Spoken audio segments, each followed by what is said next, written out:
Hello everyone, Assalamu alaikum. So this is a React Native Absolute Beginners course, and this course is actually for 2025. We are releasing it now though. And in this course, actually, you'd be able to learn a lot of topic, basically React Native and Node.js. Here are the things that we would be covering for building complex UI using React Native. First, we'll cover the basic topics like React Native navigation, managing splash screen, bottom tabs, loading images, loading custom fonts, and as well as Lottie view. Now, these few things like loading images, custom fonts, and Lottie views, they're going to make your app awesome and very dynamic. And after that, actually, we're going to cover some complex topics, more complex topics. For example, here you'll see how to use or create functional components and then hooks. Now for hooks, we're going to focus on use state, use effect, and use callbacks. And those are advanced topics that you could also use along with resolve and promise in React Native. So that basically takes us to asynchronous programming, which is the heart or core of React Native, which is JavaScript based framework. So along the way, we'll also see FlatList, default components, and how to create our custom components. The end of this tutorial, actually, we are going to focus on more on the backend side, actually where we're going to build API.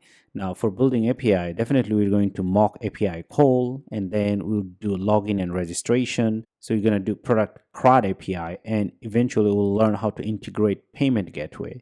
And all these things and data should be stored our MongoDB data store, where we'll learn a lot more about schemas and how to build your own schemas. At the end of this tutorial, actually, you'd be learning how to build this kind of UI, where you will have a home page and you will have a lot of products and product detail. Build this, actually, we are going to use the earlier knowledge that we covered here that we are going to learn.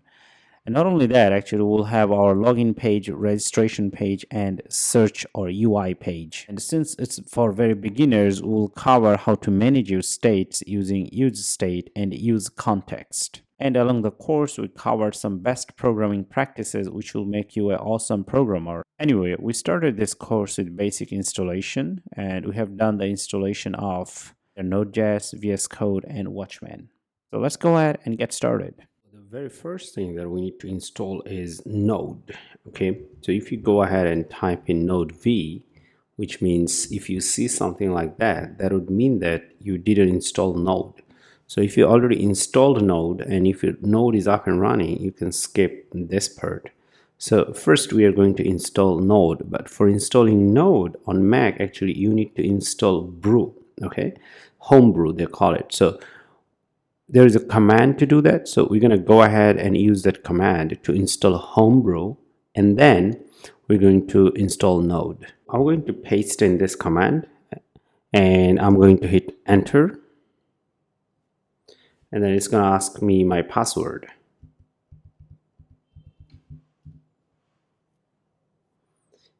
And then it wants you to continue. So I'm going to press enter.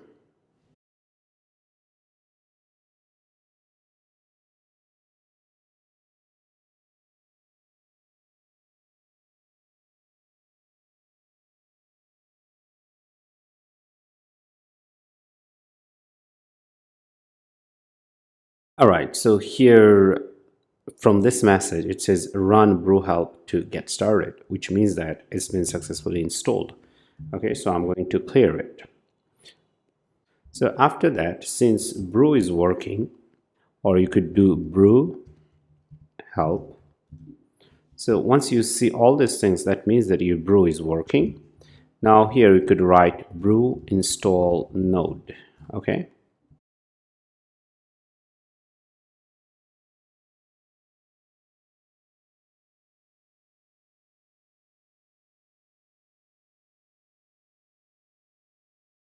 And over here it's done again, so I'm going to do clear. And after that, here we could just simply do node minus or dash v actually. So here it says that we already have a version installed. Now this should be done, but there is another thing I suggest you to install, which is brew install Watchman. Let's go ahead and install it. It's good for debugging and many other aspects. So let's go ahead and do that.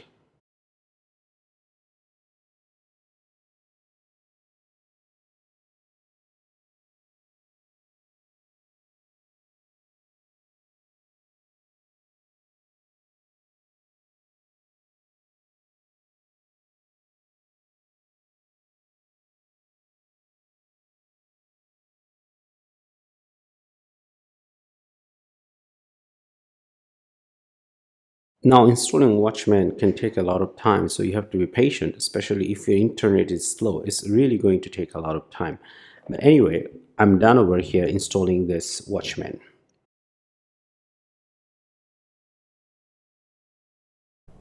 Next, we'll go ahead and install VS Code. To do that, I'll have Chrome browser and then I'll go to Google, and then here I'll try VS Code. So I'm going to click on the very first link over here. Okay, and then here we do see many options, and I'm going to click on this one, download for Mac. So here is my VS Code, so I'm going to unzip it, and now it is here, and then I'm going to double click on this.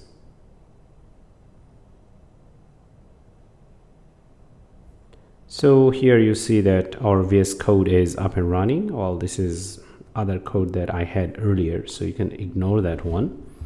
So in general, this would be your VS Code. Okay, now of course I have a project, so that's why you see the project, but in your case you'll not have any project yet if you downloaded VS Code for the first time. Okay, so we'll go ahead and install Android Studio. And why we need this thing? Because using Android Studio we'll create Emulator and we'll run our code in VS Code. So we need to connect all these things together. Now to do that, so we'll continue to go to our Google browser, Chrome browser over here, and then here I'm going to type in Android Studio download. So here we'll get it. Go ahead and click on this. All right, so I'm going to switch to English. It doesn't matter, I'm in China. And then here it says download Android Studio. So once you click on that, you have to agree on that. So I'm with Apple chip. If you're with Intel chip, you choose this one. Because I'm with Apple chip, I'm going to choose this one. So now it's going to install. So now it's going to download, and downloading may take a lot of time depending on your internet speed. So the downloading is done, and I have moved to a different folder. You can keep it as it was. And after that, over here, I'm going to do drag and drop. Make sure that you double clicked on this, otherwise you will not see this kind of UI. So now it's getting installed. Got installed, you will see it somewhere here on your, I think they call it Docker over here. So I'm going to click on that so that I can start on that. So here it started, and I'll say don't send. And then I'm going to click next. And I'm going to keep it standard because we are not really going to use it. We just need to use Android Studio to create Emulator. And I'm going to accept it. So this one, choose this one and then select accept. And then here you'll see that there are also different things. Okay, so you click on this. So you're going to accept the license. So once you do both of them, and only then you can finish, because once you accept this Android license, it's going to install all these things for you. Okay, so let's go ahead and do this. Okay, so after a long time we see that it's done downloading.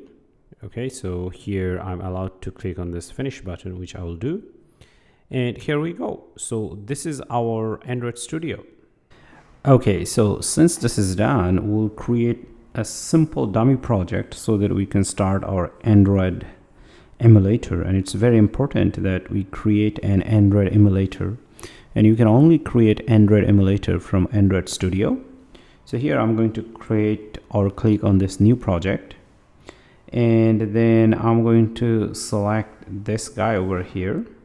Okay, it's not React Native project, but it doesn't matter. Our purpose is to go ahead and create an emulator so that in later we can use them.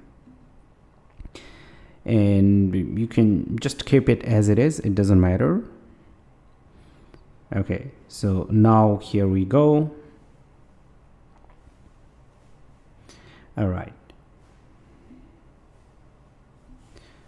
So you have these things ready over here. So I'm going to close this.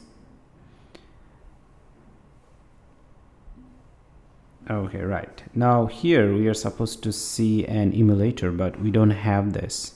Now for this reason, we need to come over here and make sure that you have Android SDK selected, and make sure that over here from Android SDK this is installed.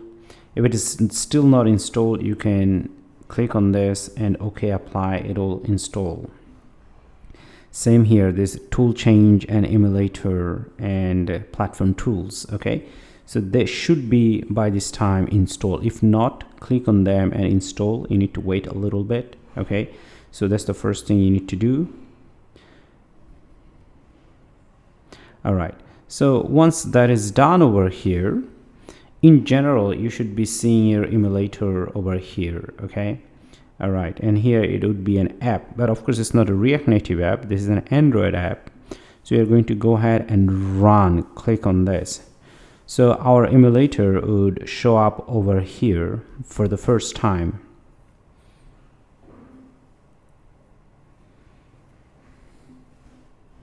So here our emulator is starting. Okay, so here we are, but now we need to detach this emulator from here because it's not movable. Okay, now to detach this, we need to come at the top where it says Android Studio and click on this settings. All right, and then here you will have tools, and inside this we'll select this emulator, and over here you're gonna unclick this one. Okay, and OK.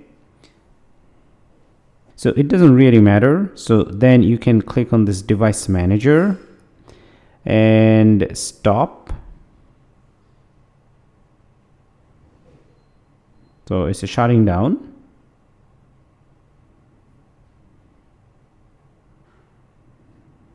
Okay, right. So what are you going to do? You're going to click on this, and now you'll see that the emulator will start separately. So right now the emulator is up and running. Okay, now of course this was not a React Native app, it was Android app, but the idea is next time we go ahead and React Native app, go ahead and create so next time we go ahead and create React Native app, just make sure that your emulator is running, and then our React Native app would auto run with this one. Okay, you can just select it, or you can just type npm run Android and it would auto select. But anyway, we'll see that in other sections when we actually run our React Native app. One more thing too, actually here you can add more devices if you want. Okay, so you can create more virtual devices. All you need to do, go ahead and select your favorite device, for example that you want to go ahead and create another one like this, and then okay, you could go ahead and do next, or you can select a different API. But the idea is first you need to go ahead and download them. Okay, so it's going to download, and the whole process is pretty much same. So you need to go ahead and click next. All right, and next time when you go ahead and select your device emulator, you would actually be able to select it from here, like what kind of device you want to do. Okay, so you'd be able to select it from here. All right, okay, anyway, so I'm not going to go through the process again, so I will see you in next section. So this is here we are, and we are going to start creating a complete new project. And I already created a directory and I call it React Native, and I'm gonna be inside. Okay, now inside this, actually I'm going to go ahead and here we'll have npx create expo app React Native e-commerce. So this is our app name or project name, and we're gonna start with template blank. So with this we'll have a completely new project doing from scratch, and this is what we actually want to do. And then here we are going to wait for it, and it may take a bit of time to get started with everything. So let's wait. Now this command is the same for if you run on Windows. So regardless Windows or Mac, it should be the same.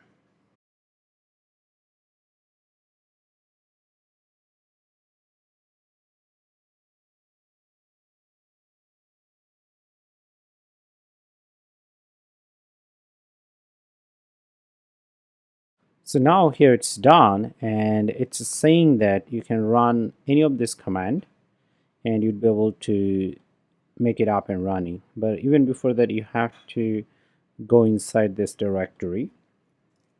If you do ls over here, you'll see that it's here. So let's do it ls. Okay. And in fact, if you go ahead over here, you'll see that we see all these files, and there is also a directory. Now, this is not where we are going to work with this, so I'm going to open everything in VS Code. So here I'm going to do open dot.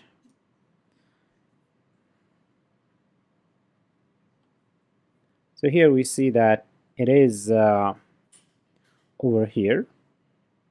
You can click on this, you can go inside. Now our job is to open it with VS Code. But if you're on Mac, you can drag and drop on VS Code. If you are on Windows, you will see there is an option where it says open with. And if it still doesn't work, you can always drag and drop, and eventually it'll work. So here we are. So I have dragged and dropped over here. All right. So this is our basic project creation. In next section, we'll see, we'll have a route about this files and folders, which I mean we'll have basic understanding before we go ahead and write code. So here first we'll understand this one and what's going on here. Well, definitely this is our project name, the name that the project that we created over here. All right, and then over here we also see that the project version, it could be updated each time you make changes, and the entry point of our project is app.entry.js, and we'll learn more about that, even though we don't see the file over here yet, but it is our entry point.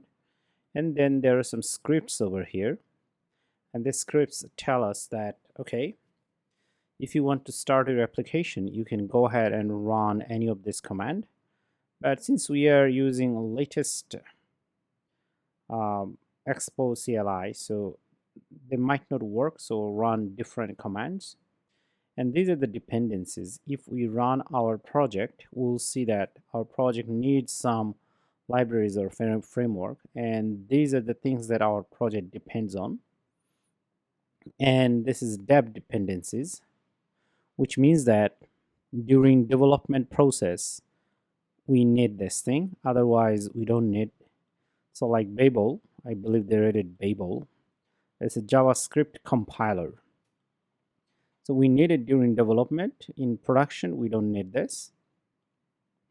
And here private 2 means keep this project private, don't submit it to any kind of npm registry or outside world. So this is the basic understanding of package.json. Okay, so now we'll go ahead and take a look at this one very quickly. But if you go and open this file, it's a huge file. Okay, it's extremely big, but so we don't need to go ahead and look at them one by one. But the basic understanding is that this file is generated when you try to install this one, okay, when we run npm install. But of course you can say, hey, where is our npm install? We didn't run anything called npm install yet, right? But it has been auto run first time. Okay, so what it does, this file, it locks you dependencies. Now you can understand package.json is summary of this one. So this is very exact. Okay, there's a lot of things that it does. Everything, every framework dependencies or plugins, they have exact version, and the exact version our app uses, we record them here. Okay, so they are very exact. And over here you might have a range of versions. Okay, they might not be exactly that we use in our package, in our program. So this programs, this version numbers defines the exact version. And not only that, anyone who runs your application this React Native e-commerce app, when they go ahead and are npm install, actually because of this file, they will have exact versions of every dependencies, the one that you have used. Okay, so I build this app, and because I build it, so there would be a lot of versions over here, and you take my app and try to run it. So when you run it, this packages, they will have exact version. Okay, so this is one thing that you have to remember. A lot of other usage of this file, so we don't need them for now, because this is a very different topic. So anyway, so next we are going to go ahead and take a look at this one. So this is a configuration file for Babel, and as I talked earlier, that Babel over here, as you will see, that it's a JavaScript compiler, and because of this compiler, this React Native code runs on different modern devices, including old devices. So because of this Babel, the code could be compiled correctly. That's the first thing you have to know. So over here, we are actually returning a Babel configuration. So this is Babel configuration, and this thing has to do with the compiler. And here we also see that API.cache. Now because of this one, every time we run our program over here, or project or app, so it doesn't always have to look up the configuration, because the configuration has been cached over here because of this one. Next, we are going to look at app.json. Now, this file is very important, and more important than those three files that we have looked before, I would say that, because this is where actually we are going to make a lot of changes. So definitely this is our project name, as you see that. And then over here we'll also have slug. So if you want to visit our app in browser, so this would be our slug, which means like our URL, and orientation is portrait, which means that it would be like, you know, like this. Okay, like vertical, like this, not horizontal. Okay, and then here we also have app icon, where to find it. It says that go to assets folder and then icon.png, which is here. Okay, and then over here it says that user interface style, which means dark mode, or light mode, which means in general here we are in light mode. If you are in dark mode, then here the background would be pretty much dark and the text would be white. Okay, but currently we're in light mode, so that's why we have this thing. Okay, and then also here it says a splash screen. So when our app starts, where the splash screen would be found, which means the icon, and which is this one. And it says for iOS it supports tablets. Okay, so these are few basic configuration. And in next section we'll take a look at this one. Well, in this section, before we understand this file, we actually want to run our app first time, and then we'll understand how everything works, and then it'll make more sense to us. So for this reason, over here I'm going to go at the top and click on terminal, and I clicked on new terminal. So right now I'm going to go to the terminal, and then over here make sure that you are in the right directory, which means that in our directory, this one, the one that we created, and inside this I'm going to run here npm run android. If you want, you can also run it on iOS. So here you do iOS, and I'm going to do Android. And regardless you run on iOS and Android, make sure that your simulator or emulator is up and running first, otherwise it's not going to work. So then you're going to hit enter, and definitely it says that it's starting Metro Bundler.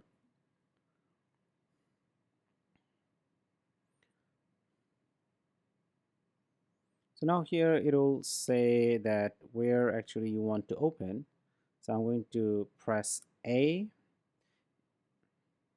Even if you don't do that actually, because you already said Android, so it's going to run on Android. It doesn't really matter, okay, because you mentioned Android, right?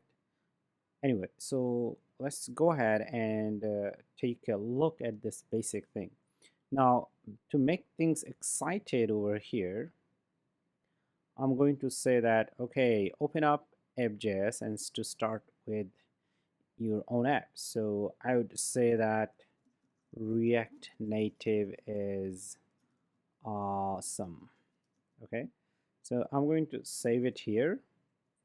So as I do Command S or Control S, and it auto refreshes, and as you see that it runs and then it reloads everything. Okay, this is awesome, and you can say, and I love it. Okay, and then you save it and you'll see the result automatically, which is interesting and awesome. Now what is it and how does it work? So the very first thing is that we have to have this status bar, so we have to import that. Anything that you need to use from your framework or core libraries, you have to do it like this, or any kind of third-party libraries or plugin you use, you have to get them like this. So over here we got status bar, which refers to the top section, and over here we also have StyleSheet, text, and view. Now pretty much for StyleSheet itself, StyleSheet is for styling your app over here, and we see that we have used StyleSheet, the one that we imported at the top, and then we also see that we have text over here, which is this one, and then we also have view, which is this one. Okay, now everything is wrapped inside a component. This is called a functional component. You can think like this is a function or method. Okay, and in React Native they call it functional component. So eventually it returns something. So every functional component, it has to return something like this. Okay, so this is what we see, and within it returns JSX. So you can understand JSX, which is actually JavaScript view. Okay, so if you are coming from HTML background, you'll see that you might be familiar with view and text and things like that. Okay, so as you are familiar with this, so this is what is returned over here, and this return thing is called JSX. So in React Native functional component, they always return a JSX. Okay, and JSX is a thing that is returned and you see it on the screen, and this is what we see. And since this is a view, of course we need to style it, and this is where the style happens. And this is the very basic and simple idea that how app.js works. Okay, so in our next section we are going to deep dive into this app and StyleSheet and many other related stuffs. Okay, so here we go and continue to work on this. The very first thing I'm going to do in this section, remove them all, and we'll see how it works, and along the way we'll learn more stuff, and this would help us to build our basic. So the very first thing here I want to do is like this, say export default, and here we need to say function and app. Okay, right, so this is the very first thing you want to write over here. And of course if you hover over on this over here, you'll see that we have errors. Now the reason that we have errors over here, it wants you to return something. Okay, so here we'll have a return statement, return. You could do simple like this, and after that here the first thing we do, we'll write something like this, text. Okay, and then we'll say hello React Native. All right, so let's try to save it. So here we'll see that the property text doesn't exist.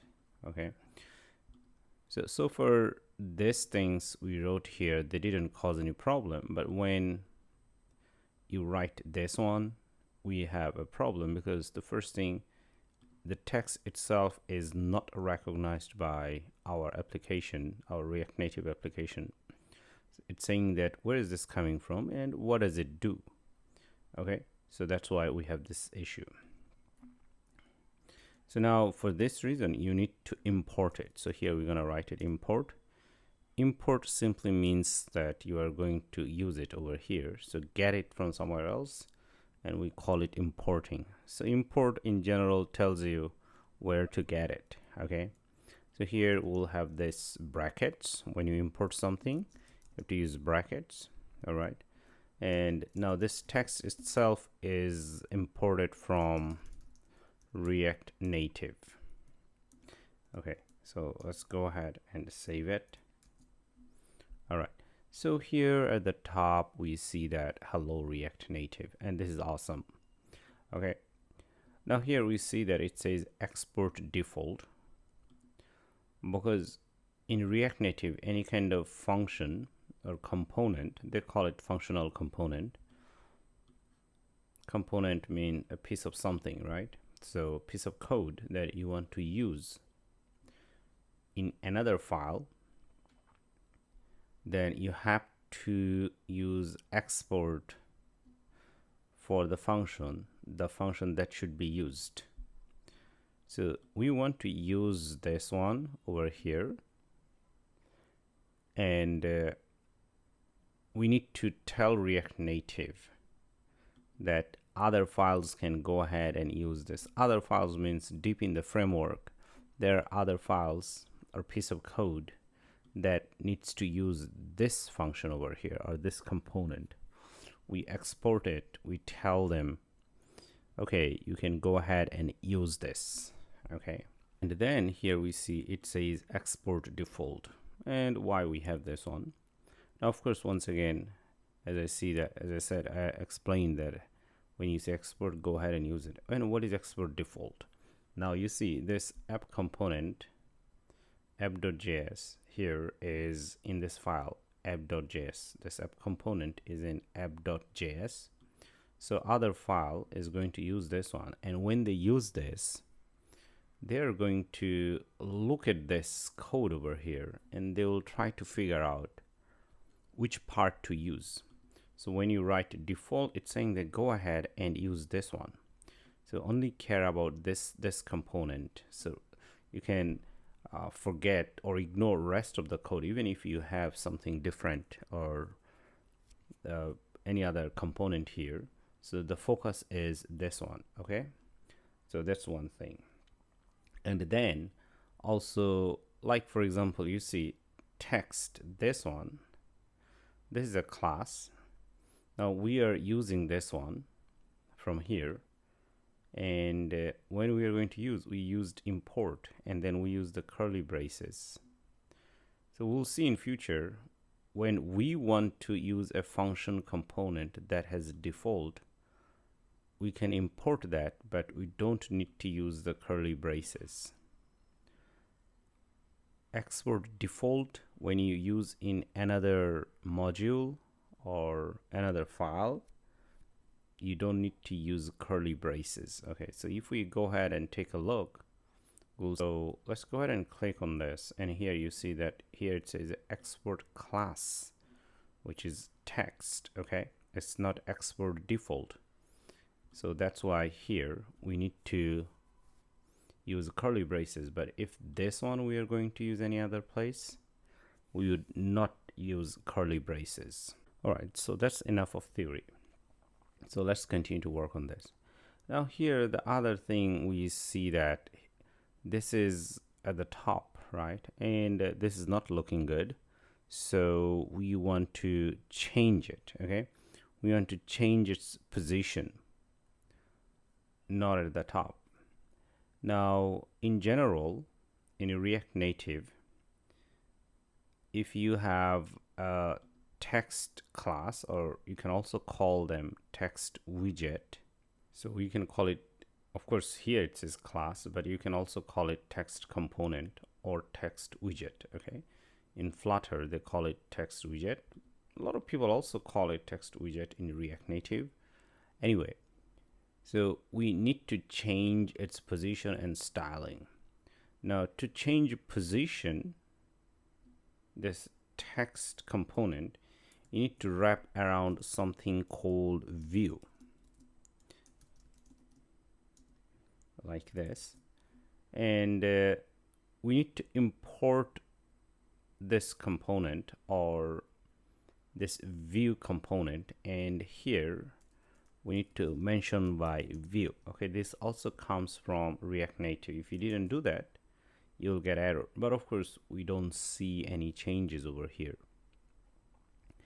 Now, to change its position, we have to use a property which is called style. Okay, so you write here style, and then you'll have this equal sign, and then this curly braces, and then you have to use another curly braces, 2 curly braces, and here something is called flex, and we'll set it to 1. Okay, remember we are using colon. You gotta see that carefully, and you gotta save it, and then here we're gonna do align center. Let's save it. So it's centered, but not here vertically, it's centered horizontally. And then there is another property you need to use that's called justifyContent. JustifyContent center. Now here you see that it is centered. So alignItems, this is more of, you can think like horizontally centering, and we also have justifyContent, which is vertically. Okay, so if you remove this, now let's go ahead and save it. So it's vertically centered, as you see that it's vertically centered, but not horizontally. Okay, so to put something in the center, in general, you'd use alignItems center and justifyContent center together. Okay, so remember, alignItems is horizontal, justifyContent is vertical. Okay, now we want to change it. Okay, we don't want it centered. Now how to change? Now if you don't know what to change, what properties, then here you can click on this, and here we do see that alignItems, and it takes some other types, and if you hover over on that, it says as this flex align type could be flex start, flex end, center, stretch, and baseline. So currently actually we are using center. I mean, we defined it as center, as you can see that. Okay, so we can change it to something different, like as we have seen over here, maybe flex start or flex end. So different properties. I'm going to do here flex start.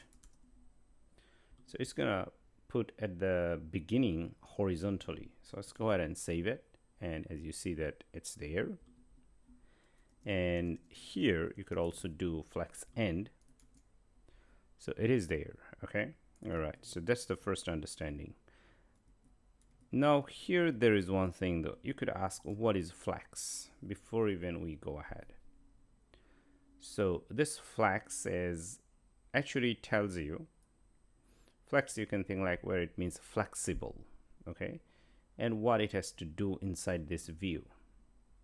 So you see this is view, and this is a text inside this view. The idea is this text component doesn't know how much space to take. Okay, so if we remove the view, we saw that it's always stays there. Okay, but when you put this text inside a view, this view creates space for it. Okay, the view creates space for our text component, and how much space it creates, it tells you that, okay, create flex 1. And what does that mean? That means that create space, all the available space, take all the available space on this screen. Okay, and use that for view. Now because view, this text component is inside the view, so now this text component we can put anywhere we want inside the view. Okay, so for it makes sense. When you write view flex1, that means take all the space for this view. And now we have text inside this view. Now, since we have this text inside this view, we'd be able to position anywhere this text we want. Okay, and of course, to do that, to position this guy, we are using this things over here. Remember, this things not for view itself. These properties are for the things inside this view.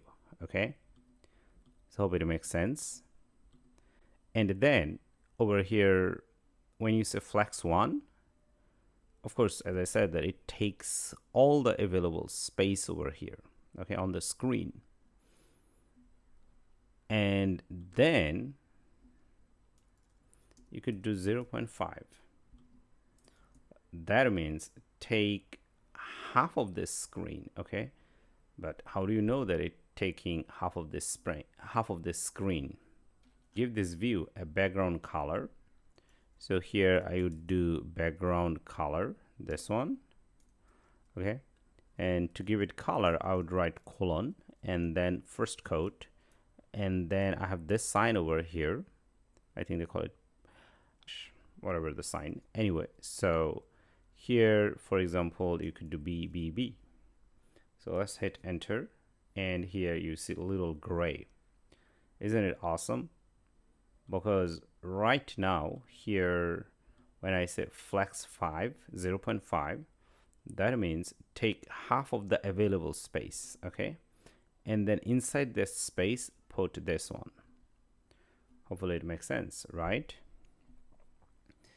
And then again, over here, we have this text align center, justify center, right? Of course, this time, if you say change this guy over here, instead of center, we can use other properties. And what properties to use?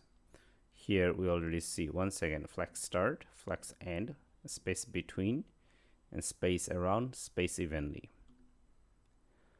So here we could do flex start, and that means whatever the space this flex has given you, you vertically put it at the beginning. Okay, so this is vertical, right? So if this is vertical, then put it at the beginning. Okay, so in React Native, this kind of position would be vertical and this would be horizontal. Okay, so when you say flex start, it's gonna put everything vertically, and then you could do flex end, so it's gonna put at the bottom, because vertically this is the end. It starts from here and it goes down. Okay, all right. Of course, if you align, if you change this one here, also say flex end. So can you guess where it's gonna put? So it's gonna put it actually here. So as you see, so we have this view, and inside the view we can use something called styles, and then we can change its position. Okay, not only that, we can change the background color. Okay, so you have to understand, once again, when you apply the color takes effects for the view, not for this guy. But then when you use align items and justify content, they actually move this component over here, not other things. Okay, so this is one thing to remember. Once again, when you apply this kind of style, it's not going to apply to this guy itself. It's going to apply to whatever the child, we may call it child. Okay, it's like a father, this is the child, so child inside stays inside this view, and these styles are applied to this one, but the background color itself is applied to the father or the parent, and this one is also applied to the parent. So hopefully this makes sense and makes our idea about React Native more clear. So let's continue to work on this. Anyway, so we have this text over here. Now one thing we could do right over here, actually we can increase the font size. So here we can use the style property. Okay, so view and text component or widget, they all have the style property so that you can style them. And the only condition that you have to put 2 curly braces. Okay, all right, so here we're gonna do like say font size and say 20. For now we're gonna keep the style like this, and as you see that it became big. Now for now, what if I take this out and I save it? So here we see hello React Native, and then here I can have another say for example text, and then here I can say you is cool to program in React Native. All right, so let's go ahead and save it and see how it goes. So as you see that here, whenever you have text like this, so 2 text widgets or components, they are put on the top of each other. So this is called actually column layout. Now of course in first glance this is not visible, whatever you see there, but from the appearance, so the first one stays at the top, the second one stays at the bottom, but of course you can add more over here, and here we'll say text style font size say 22, and then let's program in React Native. Let's go ahead and save it. So you get the idea. So this is the basic layout, how things are organized. And whenever you put things like in a view, this is the default layout style. Okay, this is the default layout style. So I'm going to put the style back. Okay, now of course it'll change a little bit over here, because here align items, which is over here horizontal, and we said end, so this is the end, right? And justify content vertically, this is also end, right? Okay, anyway, so it doesn't matter, I can take that out again and say okay, it goes back, right? The only thing that it is taking half of the whole screen, because I said that flex is 0.5. okay, all right. And there is something called flex direction. Okay, flex direction, this one. Now flex direction, here you could use something called column, and this is the default property actually. So if you come over here, and here you see row, column, and row reverse, column reverse, things like that. So there are a few properties, but this is the default one. Okay, so even if you don't write it, say for example you take it out and save it, it's the same, right? But now we are going to go ahead and change it to row, and we'll see something different happen. So let's go ahead and change it to row. So what you should imagine, instead of they're sitting on the top of each other, actually they would all get together, and of course it will look messy. So as you can see, but here I can remove that so that we get better visualization. So here, so let's go ahead and save this one, and here hello, let's program in React Native.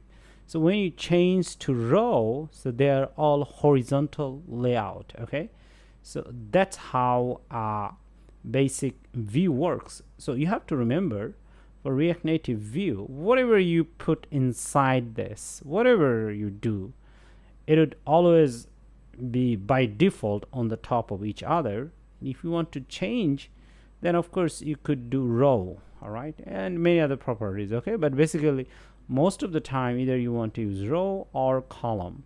So do remember, by default it is column property. Okay, so this is all about how the flex direction works and why the default layout is column format, right? So that after this your idea should be very clear. Now here let's learn more about view. So here we see that, okay, we have only one view, okay, and we have taken half of the screen for this view. So here I can put one and it would take the complete screen, and here we see this, right? Okay, but if I take it out, so here it's gonna be like this. So interesting enough, here you can also use view inside view. Okay, so let's go ahead and see. Now of course we came back to the complete view, which take the whole one. Now here I can cut this, I can put another view over here. Okay, so this is one view, and for now it's empty, and then we can have another view over here, and this is empty as well. Okay, and now to understand better, so let me change it to column. Okay, now let's save it. Okay, all right, nothing is there because inside view you don't have any content, so it's an empty screen with just default style like this. Okay, these are not applied because, well, you don't have any content. So to have content you should always have text property. Okay, now I'm going to put this text over here. Okay, all right, now here I can have another text property, I mean not another, so I can copy them again and put them again. Now let's go ahead and save them. So here you see that they're on the top of each other again. So if you do have two views, and you can put anything inside if you like. For now we are putting text, and then because they're inside another view, so that view property, this one, is applied to this view. So the idea is you can have many views, but the children view, so we can think these are the children because these are inside the first view. So the children view themselves would follow the layout from the parent view. So this is a parent view. Okay, so parent view, it says column and flex end and flex end, but of course if we remove this, so we'll see that over here it goes at the top. Okay, now what we could do, we could also play around over here. We could say center and center again. Okay, all right, so everything is centered. Of course this is not best looking, it does look a little bit ugly, so let me go ahead and fix part of it so that it doesn't look that ugly. All right, okay, now it's much better. Okay, all right, so now we understand that you can have many views inside a parent view. Remember, because any app component has to return a JSX, so that means you have to return at least a view. We can also return other properties. Okay, so you need to at least return a view. I mean, that's the expected way of going ahead. All right, and whatever view you put inside parent view, those views, they are going to follow our parent view. Okay, so our parent view says column, so that's why we are column. If our parent view said row, everything would be row, as you can see like that. Okay, so this is awesome. So now it's column. Awesome. But here we are actually these two views, they're dictated by the parent view. Okay, but now the components inside this individual views, we can also control them. For example, you can have style over here, and then here we could say like this, flex direction, say for example here I can say for the first one is row. So what do you think how they are going to apply over here? So actually the first one, this three, they should be horizontal. So let's go ahead and check that. So as you see that, let's learn it. So what happened here? So the items inside this, the component inside this, now they are following this one, okay? And the component inside this, they are going to follow the default one. And what is the default one for any view? You know that this is column layout, because everything has to be column, like vertical. But here, because we mentioned it is row, so it changed. But on the bigger picture, these two view, they are still column. So this view, you see this view, and this is the other view, and these two views, they're sitting on the top of each other. So over here we have so many views inside other views, but they're all following their pattern. So the idea is you can have a parent view, and parent view would control the subviews, but parent view would not control the component or elements inside the subview. Okay, so parent view just would control the layout of the subview, but the things inside the subview, they follow the layout of the subview. Okay, so hopefully it makes sense. All right, but once again, if you keep them default, by default for a view, everything is a column. So hopefully it should make sense, right? Okay, so let's continue to work on this.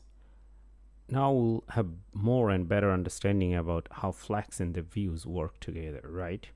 Now here we see that flex 1, and of course it took the whole screen, but if you take it out, okay, it takes as much space it needs just for its items or contents. Okay, so in general, when you have a view and the view doesn't have any flex, so what it's going to do is going to take only the required space. Okay, so when you say take like this, it's going to take the whole space. Okay, and we also learned that you could also do 0.5 then, which means half. Of course you could do 0.3, so it's lesser, like that. So hopefully it makes sense.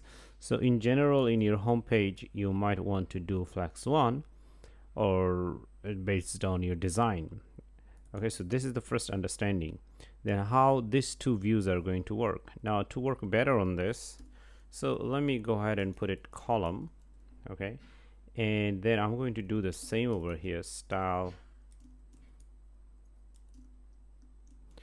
flex direction column, not a row. Let's go ahead and save it. Okay, right. Now how these two views are working. Now you see this two view itself, they are not concerned how much space to take, because here we said the first view, the parent view, will take all of them, and we also said that whatever inside the parent view, whatever inside the parent view, they would be center, and that's what exactly we see. So these two views over here are centered here, as you can see. Okay, now of course we can also control them. Okay, we can control them that how much they should take.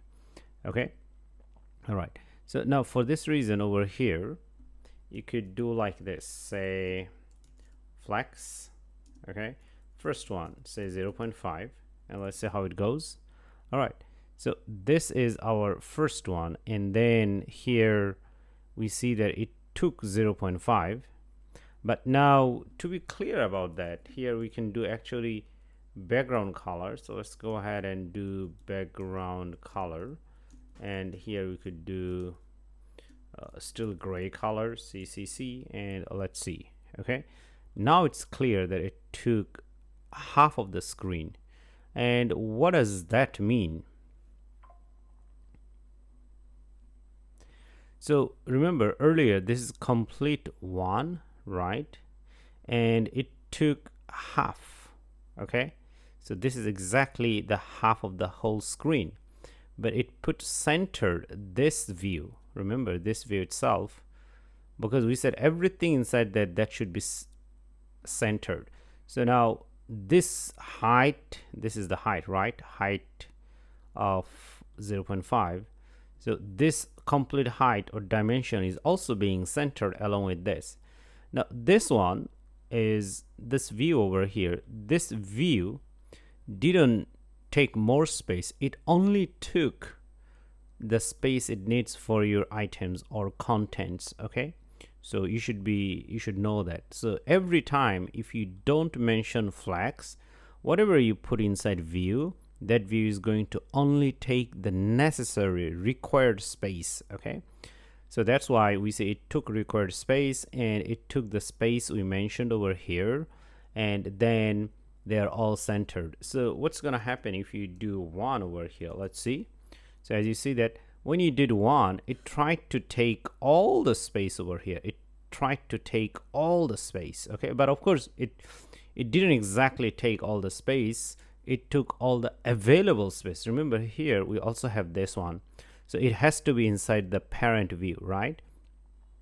So whenever you mention certain flex amount for dimension, it would take, I mean, the mentioned one, and it would try to take as much as possible based on this. In this case, we see that it didn't take all of it because there are other children or child over here. Hopefully it makes sense. All right, so let's put it like this. Okay, now if you go ahead and take a look, these items inside this view, they are not centered, but actually we can do that.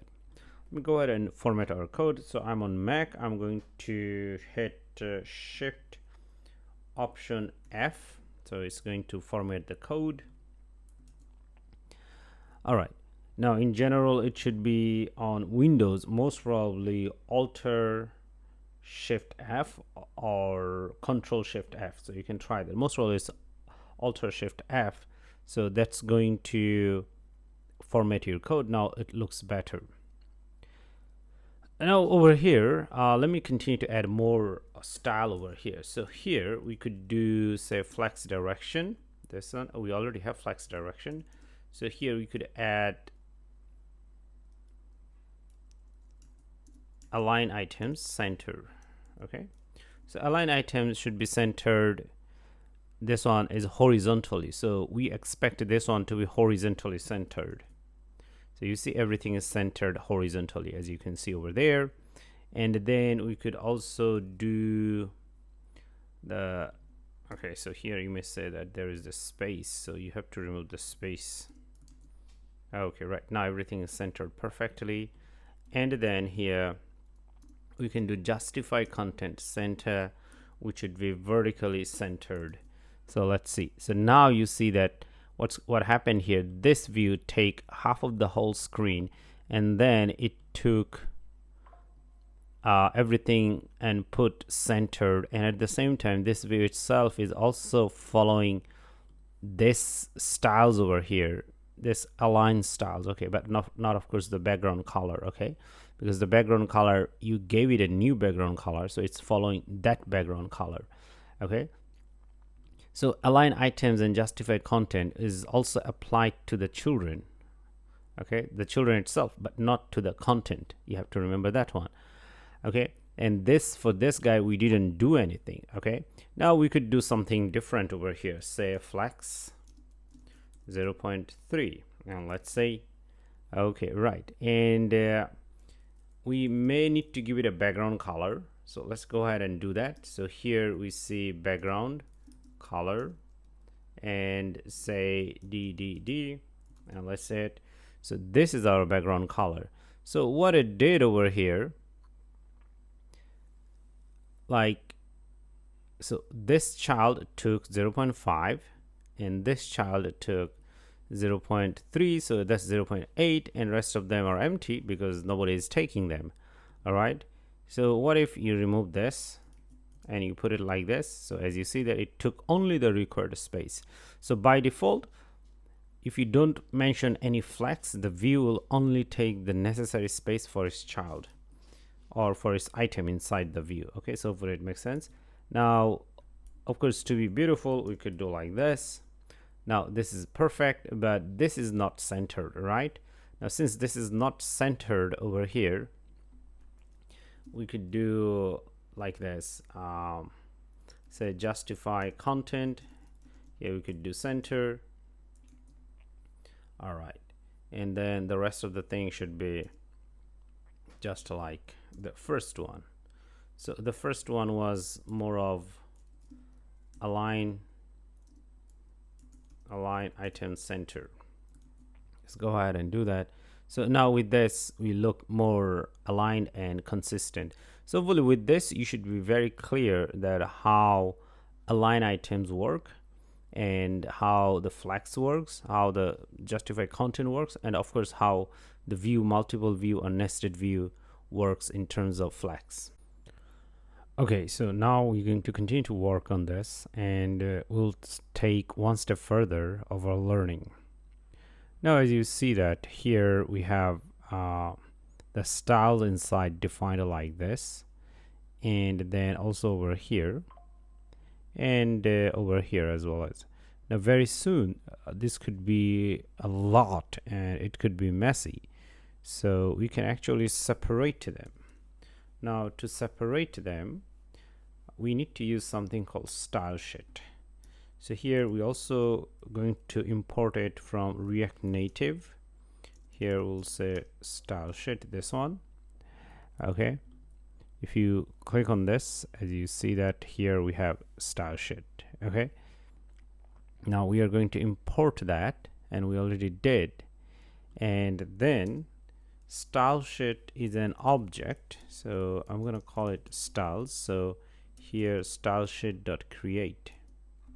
Now StyleSheet is an object, and this object has a method that's called create. Okay, so we are going to pass everything, this kind of styles, to this create method or function, and then we'll save inside over here actually.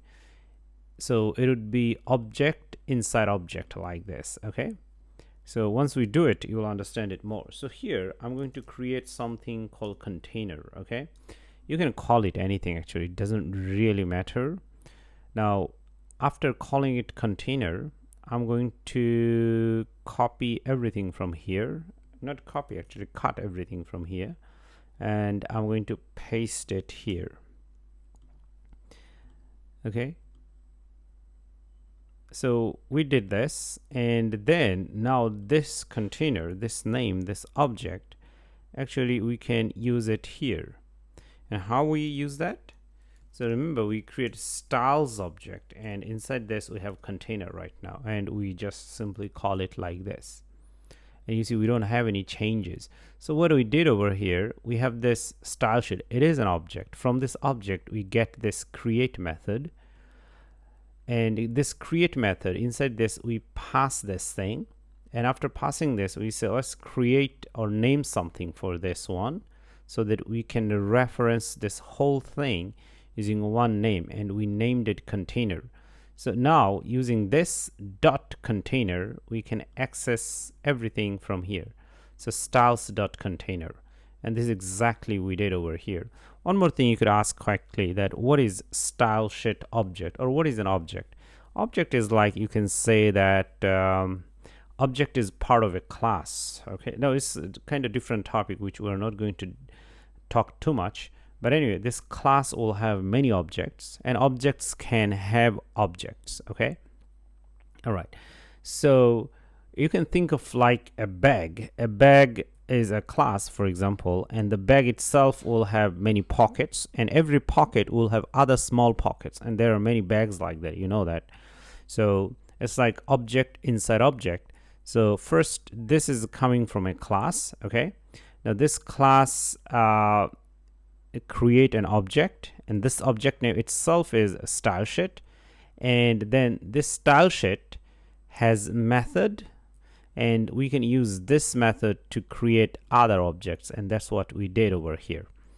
Okay, so whatever the styles you have, all of them you can actually push inside them. Okay, and you can name them differently. For example, the first one, this one we called it container because this view contains everything. Of course you can name it anything you like, it doesn't have to be container. Now over here the same, I'm going to cut this from here, and I'm going to name it here, say top box. Okay, and then I'm going to put it here. Let's see if I can format the code. Yes, the formatting is done. Okay, Now I called it top box. So what I'm going to do over here, I'm going to call styles and dot top box. So here, where we were here, right? Okay. So styles dot top box. Awesome. Now you see that our code starts to look like more readable and clean. Okay. So if I want to know that what style this top box has, I can just click on this and it will take me here. And hopefully it makes sense. So I'm going to cut this on from here. And here I'm going to say that bottom box.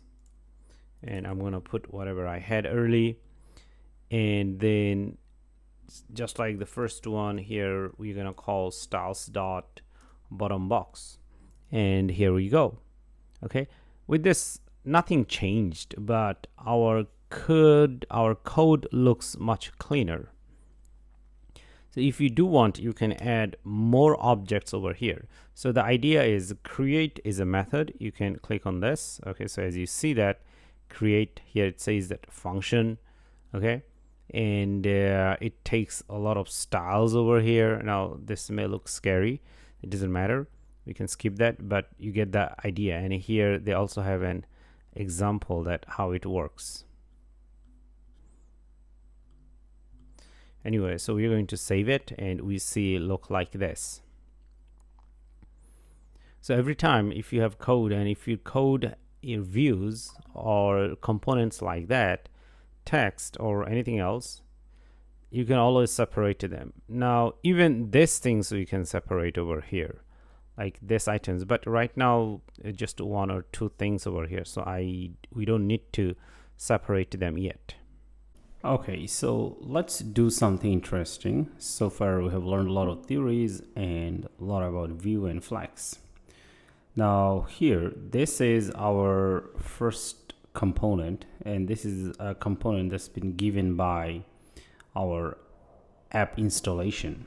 But actually we can create our own component. So let's go ahead and create a component. And to create a component in general, you'll write function. Like for example, here you have this keyword, a function. You do the same. And then here we can say welcome. Okay. Right. For now, we can skip this. We'll learn about that later. Now, because it's a component, and in React Native, component has to return JSX.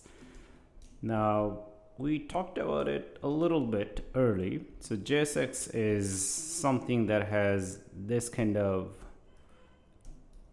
tags. These are called tags, okay? So if you're coming from HTML, CSS background, you know that. So these are called tags. So React Native has some features from HTML. We can directly use them, and we have seen them previously over here. So as you see that. Now you have to return something that has tags, but of course you cannot return empty tag like this. But yes, of course you could return like this, but of course it doesn't make any sense. Okay, so we don't want to return empty tags like this. Okay, but for now we are going to return something that has text. So in general, say for example view. So here we are going to return a view. Okay. All right. So that's our JSX. Okay. When you return something like this that has a text, that has a tag, then you call it returning JSX. Okay. So that's what we did. And inside this here, we could do text welcome. Okay. Welcome to our app building course. Okay, like that. Now you can save it, but of course if you save it, nothing is going to happen, because once you create a component, to use it you need to call it from your main component, which is app. In general, app component is the main component of your application in React Native. This is more like an entry point. You can understand this is more like the main function. If you're coming from like C++, C, or PHP, or any kind of related programming, you'll see that everything has a main function. So here we are doing the same thing, right? Now inside this, we have seen that we have few views, right? 2 views. Now, since this returns a JSX and these are also JSX, so we can directly call this one from here, okay? But of course, you need to call it from inside the parent container, okay? So here we're gonna call welcome view. But of course, you cannot just call it like this or in that manner if you're coming from other background. Remember, it's a front-end application or framework, so you cannot just call it like that. So you have to use the tags, okay? So here now it's gonna work. Now we'll just use a closing tag over here, okay? Unlike this, they have a view that starts with and the view ends with a closing tag. But here we just have welcome, and inside of welcome we don't need to put anything. For example, inside this view we have children, okay? So that's why we use, say, 2 views, view 1, view 2. But here we don't have any children, so we can just finish it with a closing tag. We don't need to write welcome again, right? Now we're gonna save it, okay? And if you see that it already appeared at the top, welcome our app building course, okay? All right, now to make it more visually appealing, over here I'm going to change this, guys, okay? So for example 0.3, 0.3, okay? Now it will shrink and we'll see that here it shows up, okay? All right, so this is so far so good. So the idea is you can always create a component, and the component has to be defined as a function, and in general, to use the component you need to call it from your app component and make sure that it's inside your view, okay, the main view, because if you do put it outside, if you take it and put it outside over here, it's not gonna work, and it's already throwing error, as you can see. Okay, so that's how you go ahead and create a component. And of course, one more thing, the component has to return JSX, okay? So from here on, we are going to continue and we are going to take things one step further. Here we have defined our component, but in fact, if you have a lot of components, you can always separate them, and which is also a good idea, because you already see that our application, the code is getting larger, so it's better you separate them. Now, to be organized, I'm going to create a new folder over here, and I'm going to call it source, okay? And because this is a component, so here I'm going to go ahead and create another folder, and I'm going to call it components, okay? Okay, and now inside this, I'm going to create a new file, and I'm going to call it welcomeview.js. Now you need to see the naming convention. In general, you can name it in Pascal case. Pascal case means if the first letter is always capital, and then if you have a second word, the second word first letter is also capital. So here we are saying that welcome view, so we have 2 words. So the first word is capital, first letter of the first word is capital, the first letter of the second word is also capital, and this is called Pascal case naming convention. And the suffix of the name, you could do JSX or you could do JS. So keeping JS is the more preferred and recommended, so we are going to go ahead and name it as JS. So welcome view JS. So remember the component naming convention. Okay, so I'm going to hit enter. Now what I'm going to do, I'm just going to cut and copy this one and save it. So of course we have an issue over here. Looks like it's not showing up, or not showing up. It's the error. We also need to remove this. Okay, now it's fine. And whatever we have copied, we can just paste it here, save it, but of course nothing happens. Okay, now first thing first, here we need to import our this components, the view and text components. Okay, so they are from React Native. So let's go ahead and do that. View and text from React Native. Okay, all right, now let's go ahead and save it. Nothing happens. And because this is a component and this is defined in a separate file, previously it was here, but now it's defined in a separate file. And as it is defined in a separate file, we need to write here something like this: export default welcome view. So our view name is welcome view, and then we want other files, for example app.js file, to use this component. So we are saying go ahead and export it. Export means giving out, right? So you're giving to the outside world.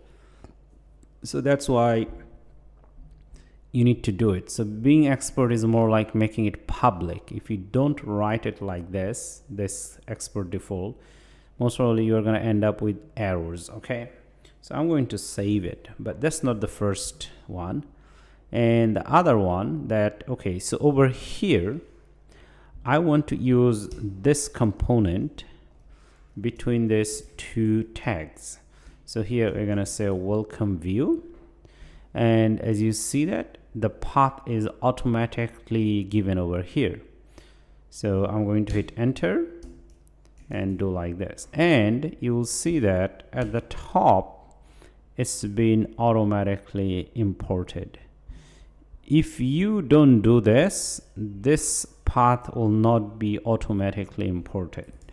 Okay, so why we did this thing? Just like, for example, here we have used view and text components, and we have to tell our compiler where to find them. So we said view and text find from React Native from this library. Okay, at the same time here we are going to use this component, and then we need to tell our compiler or our program that where to find this welcome view. Okay, all right. And the other thing is that here, because this is a component, you have to use tags. Okay, starting tag, this one, and closing tag. Okay, if you just write here say welcome view, it's not going to work. Of course it's a string. Okay, it's not going to work here and it'll throw an error.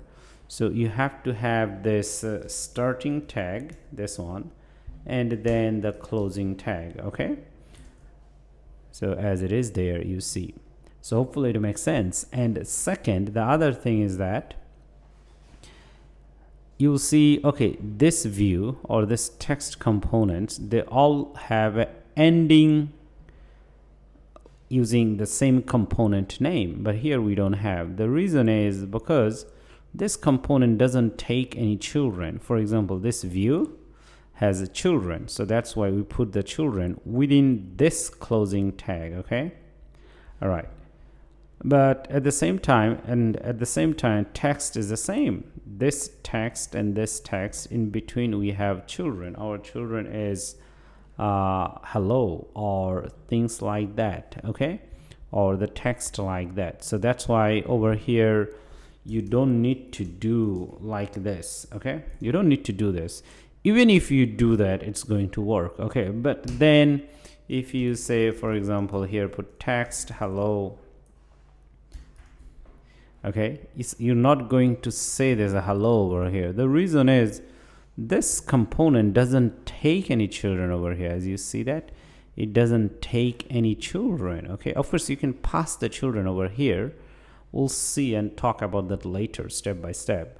But for now, our component doesn't accept anything. Okay, because here you put text in between welcome, but our component is not designed to take anything from the outside world. It only takes whatever inside this component. Okay, hopefully after this your idea about components and how to use them should be more clear. Okay, so now we're gonna continue to work on this and boost our understanding about everything. So right now we're gonna take one step further and try to style our app. Now right now we do see that our app boxes, they have edges, sharp edges, but we want to apply style to them. One of the style that we want to apply to the first box, the top box over here, I want to apply something called border radius. Okay, border radius, and then I'm gonna apply 10. So as you see that it's not sharp anymore, and which is beautiful. And not only that, we also see that over here, this one, it's this text and this box, they're too close to each other. So I want to create some distance between this view and this text itself.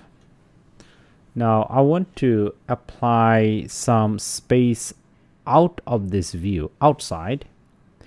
Now if you want to apply view, apply some space out of a view, you should use something called margin, and say, for example, we do margin 10, and let's save it. So as you see that here it created 10 pixels. But not only that, actually it also created 10 pixels over here and there, but of course there are no other things on the left and right, so we don't see that. Okay, but it actually did. But since we are just interested to create some space at the bottom over here, we might not need to use margin 10, because when you do margin, just margin, it creates space everywhere. So now we have 10 pixels here, 10 pixels here, 10 pixels here, and 10 pixels here. Okay, now since we don't want to create space everywhere, we just want to create space here, then to keep it simple, actually we could do just margin bottom. Okay, so at the bottom we want to place 10 pixels, not 10 RMB. So here we have 10. Okay, all right. Now the same could be done about this one, which is bottom box. Now here the top, here we could do margin, first border radius. Okay, and we also want to apply 10, and then we can see it, and then over here we can also apply margin again. So let's start just do margin, and then we do 10, and of course here it created another 10, so 10 here and 10 there. But for this box itself, which is bottom box, we just want to apply the top. Okay, all right, so here it created the top. Now the question is, how about the item inside the box? Now if you want to squeeze things inside box, inside a view, then you need to use something called padding. So here we're gonna do padding. All right, and we want to apply padding everywhere, and say 10. Okay, so here you see that it created 10 space, but of course as it created, actually it made it bigger. because the text itself, it cannot squeeze it anymore. So what it did, it's created some space, okay, outward from the text, but still within the view itself. So it took 10 pixels from here, 10 pixels from here, and here, and here. Okay, now this is also applied everywhere, okay, top, bottom, right. For example, let's take this out and keep it. This is our original form, and we know that the flex 3 0.3, so it created some space. 0.3 is this one, right? And put the text in the middle, so we can remove that. And here we see that everything is very squeezed. And at this time, if you do padding and if you apply say 10, now here you see top, left, right, bottom, everywhere it created 10 pixel from inside. Let's do 40, so it'd be much bigger. Okay, so hopefully it makes sense that how padding and margin works. So margin is always applied from the outside of the view, which means that if you apply a margin to your view, and outside of this view, if there are things, it creates distance from that thing and the view itself. And for padding itself, it always creates things internally inside a view. I mean, you create a space. Okay, so that's our understanding. Now, since we are step by step progressing, we don't want to keep this view. So for now, I'm just going to remove that. We don't need this. Okay, so we'll just be happy with this, and because we are happy and it looks much better. Now here I'm also going to remove top box. We don't need this, and instead of calling it bottom box, here for now we're just gonna call it box, and then here we're gonna also call it box. Okay, all right, so that's our basic understanding of how styles work. Okay, all right. Now here we also have this text itself, right? So for this text, we have this view, and then inside this we have text. For example, here we could apply styles to it. Now here we could say font size, say for example 38. Right, so it's a very big one. Okay, it's very big. Just to give you a visualization, so it may look very big. All right, and then you can also apply a bit of color to it if you do want.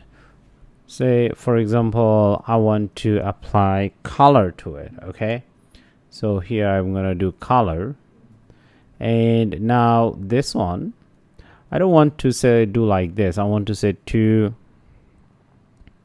A4D50. Let's go ahead and save it.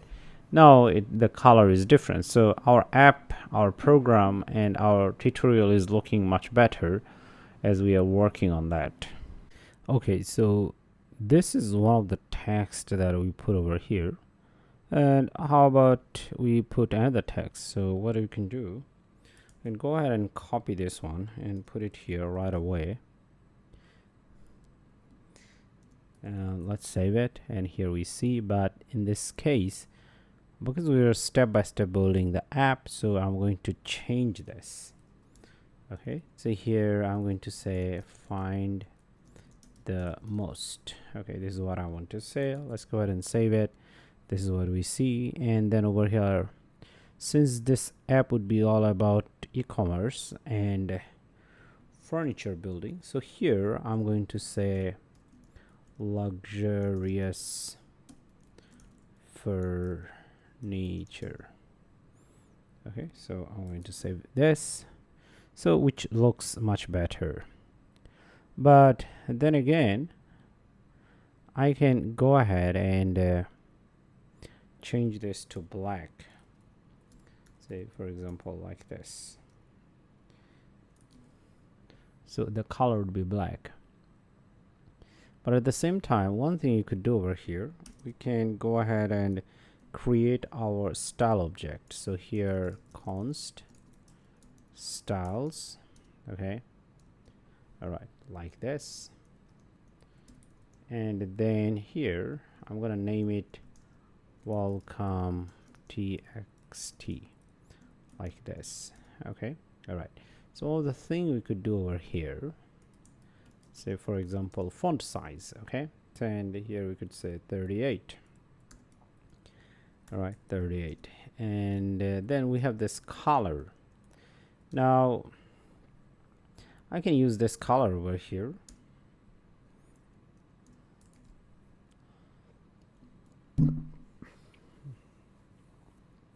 Now of course we have an error. The reason is we are using StyleSheet, this one, and we need to import it at the top. Okay, so here we're gonna say StyleSheet, go ahead and save it, and the error is gone.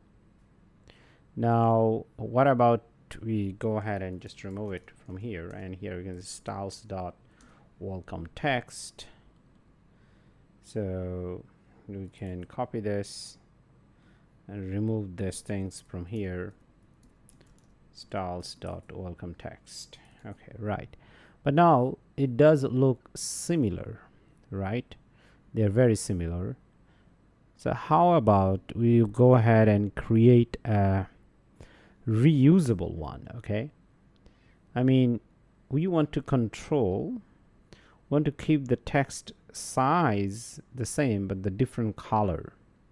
And how to do that? Now to do this one over here, we can actually do it like this. First I'm going to cut the whole thing, okay, and then I'm going to do something called here color and top, like that. Okay, and then I'm going to have this arrow and then this, and then I'm going to do like this, and whatever was cut I'm going to put it inside.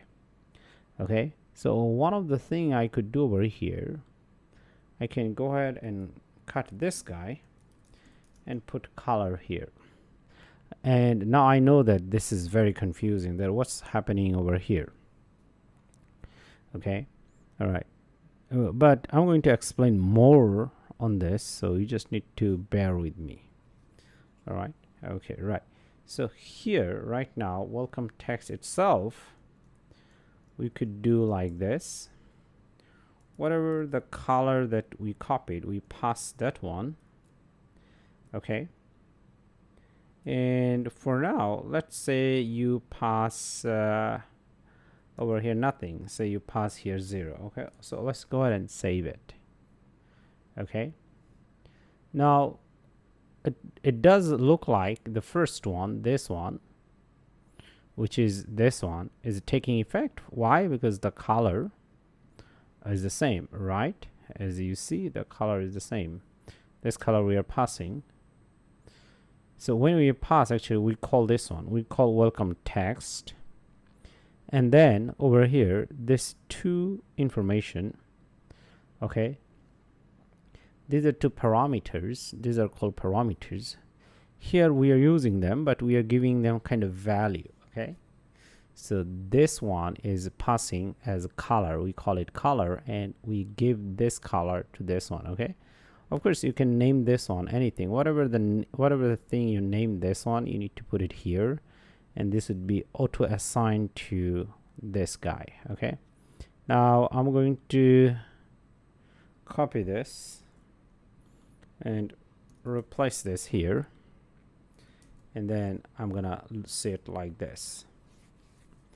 Now the beautiful thing about it, that I can replace the color. So what happened over here, I just have only one text style, actually not one text, and then I can pass a different color to it. Actually I want to pass here this color, and at the top we want to pass 0 0. The first one is say black. Okay, and of course now this top thing is a different thing, which we'll see soon. Now before we go ahead and proceed further on this one, let's come over here and let's change the style over here. Okay, so here we said that justify content is center. Say for example we don't want this one as center, and I remove this, and it goes at the top, right? It goes at the very top over here. Now I don't want it at the top so much, this text. And how do we control this? Now to control it, actually we have to control it from here.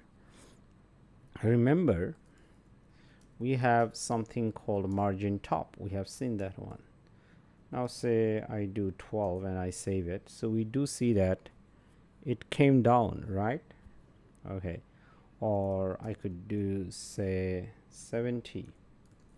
All right, so it comes down a lot. Now what happens here, not only this comes down, this one also comes down. 70, 70, right? So what we want this one to be used here.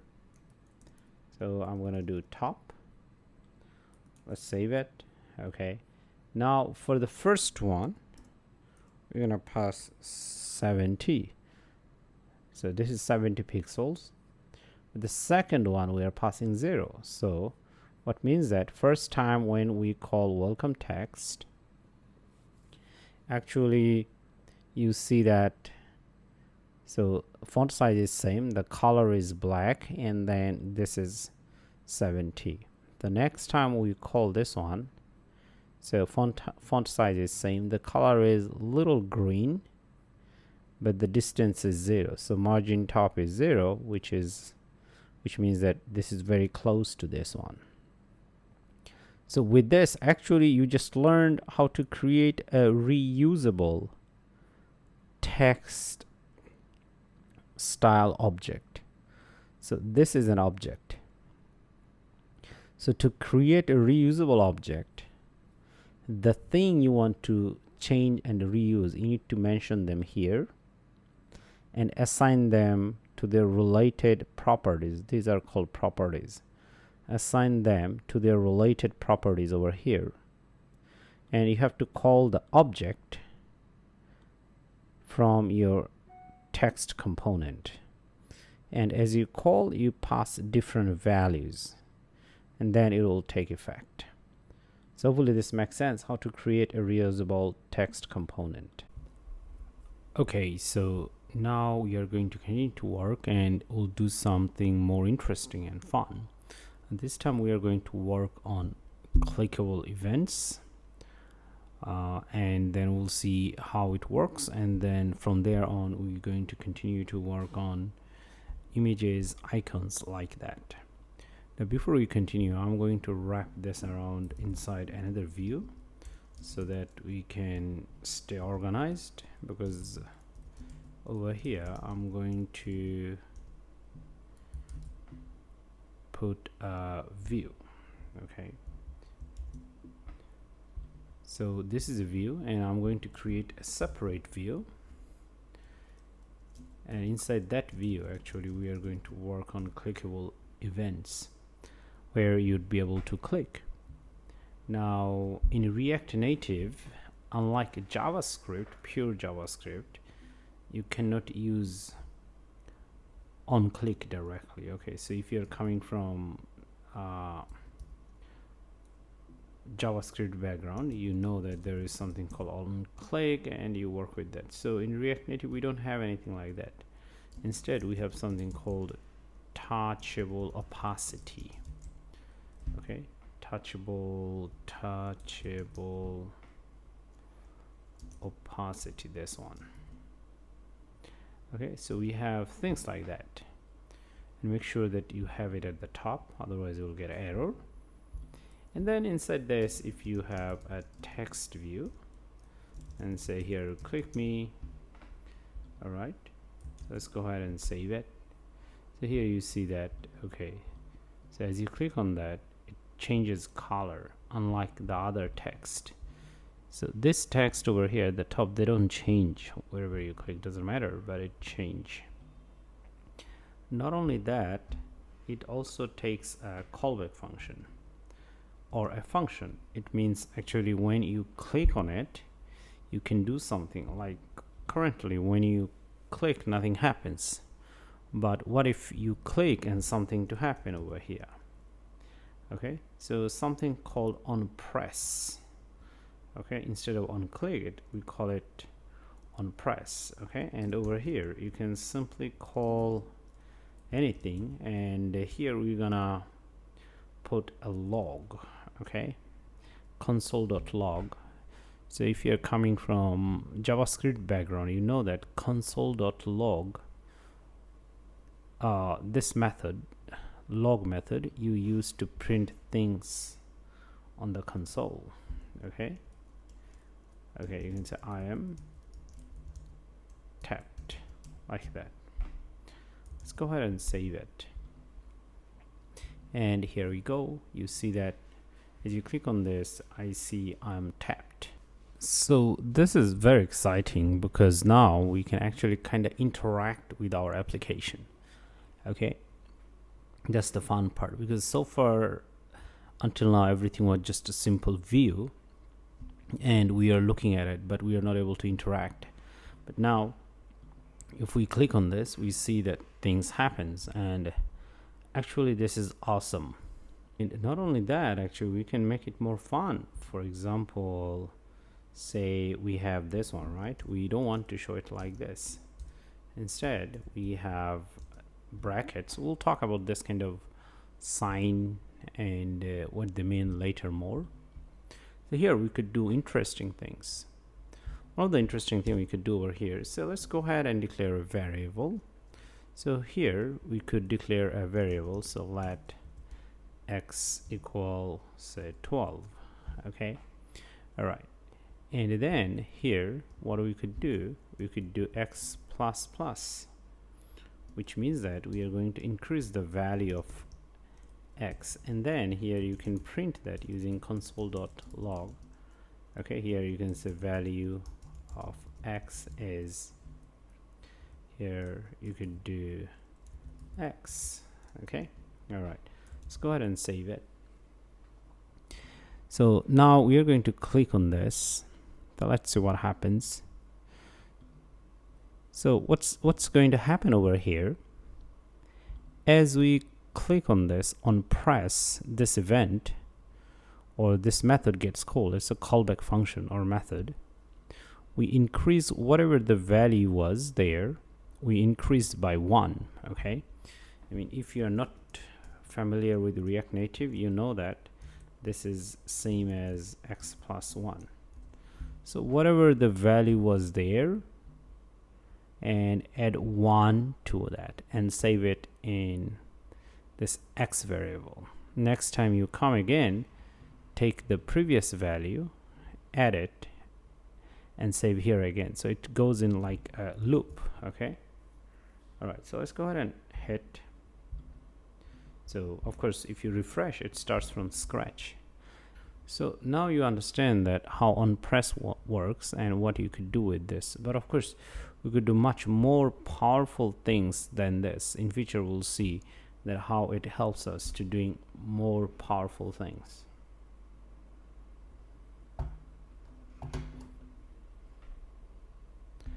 But for now we are not going to actually work exactly like this, so I'm going to remove this. We don't need this, and as well as the whole thing over here, I am gonna remove this.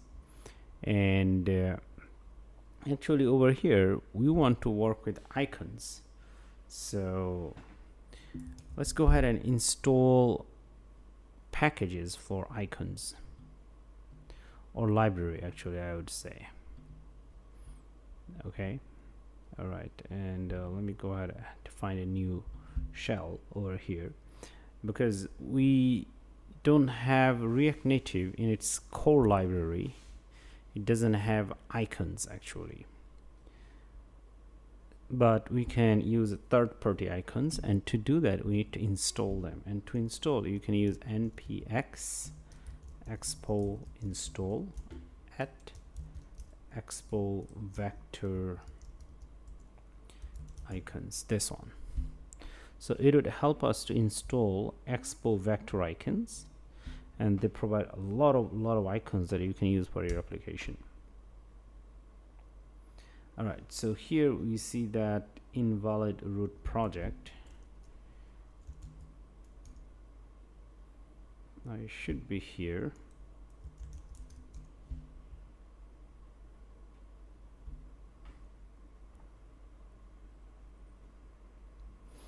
Okay, I'm having a little space there actually. Now it should work. All right, so with this, actually it has been installed, and as you can see over here, it says that edit one package. All right, now we'd be able to use icons. So instead of text over here, we want to use icon, and there is one icon class which is called feather, and if you write it, you see that it comes from Expo vector. You can hit enter. Okay, and then we can close it because we will not pass any children with that. And of course our text is gone, it's empty, and also make sure that at the top it's been imported. Now over here, actually we can pass our icon name, the icon that we want to use. Here we want to pass an icon name called search. So let's go ahead and save it, and you already see it there. Okay, all right, now this icon is a little too small, so we want to actually style it and give it a different feeling. Before we go ahead and do the styling, one thing you could right away change over here is the size. Okay, so here we could do size a little bigger, 24. Let's go ahead and save it. So it became bigger, as you can see, and that's what we wanted. And now we want to give it style. For giving it style, here I'm going to create a new style object. I'm gonna call it search icon, and inside this we're gonna first create a little bit of margin. Okay, margin top, which means that the text over there at the top and this one, they'll have some space. So here we're gonna do 12. Okay, all right, but of course this one didn't take effect yet, because even though we created this search icon, we didn't use them. We can use it here. So here there's a property called style. Okay, but in this case we are not using welcome text. The thing that we are using is this one. Let me go ahead and redo it. So here we're gonna do styles dot search icon, this one. Now let's go ahead and save it, and you see that it came down, so it took effect. The other thing you could do right away is also changing the color. So here we could say color change to, we want 83829A. So you're giving it a little bit different color, so a little gray color, as you see it worked. All right, and let's go ahead and apply margin, margin horizontal, this guy, and then here we're gonna do 10. Let's go ahead and save it. So margin horizontal, it does left and right at the same time. For example, you can just do margin left. Okay, so here it would be on the left, because on the right side we don't have anything, so that's why it's not able to we were not able to see just now. But with this one, the margin or the space is applied just from here. Okay, so yeah, now our program is getting more and more exciting. So that's about installing icon and understanding how this touchable opacity works. But before we wrap up, even with this feather, you can still able to go ahead and click. So all you need to do like this, I'm tapped. Okay, so I'm gonna save it, and let's go ahead and check it here. So if you click on this, now you will see it says I'm tapped. So our icon, this feather component, is responsive. Okay, so let's continue to work on this. Now, since we have this icon over here, and that means that we'd be able to actually put things in it and search. All right, and for that reason, actually, we need a text box over here. Now, in React Native, if you want to use text box, so you can use a TextInput component. Okay, so here we're gonna do TextInput. Okay, actually it should be auto imported at the top, and then this component doesn't take any children. Okay, so we're gonna put it like this, and you can just go ahead and save it. And over here, of course, we don't see anything yet. Let's make sure that it's imported at the top. Okay, right. Now here inside this, you could something called placeholder. Okay, now placeholder is something that you tell your users, like you give user a hint. Okay, all right, what are you looking for? Okay, so let's go ahead and save it, and here we see that. Okay, so it's already here, and hopefully you would be able to type over here, I'm learning blah blah blah, or searching something. Okay, all right, so this is already here. Good, but our purpose is putting this two together next to each other. Okay, now this is where the styling of this view comes over here. Okay, so here we could do style. All right, well, okay, right, and here we could also do, say, container. Okay, or the better name is search container.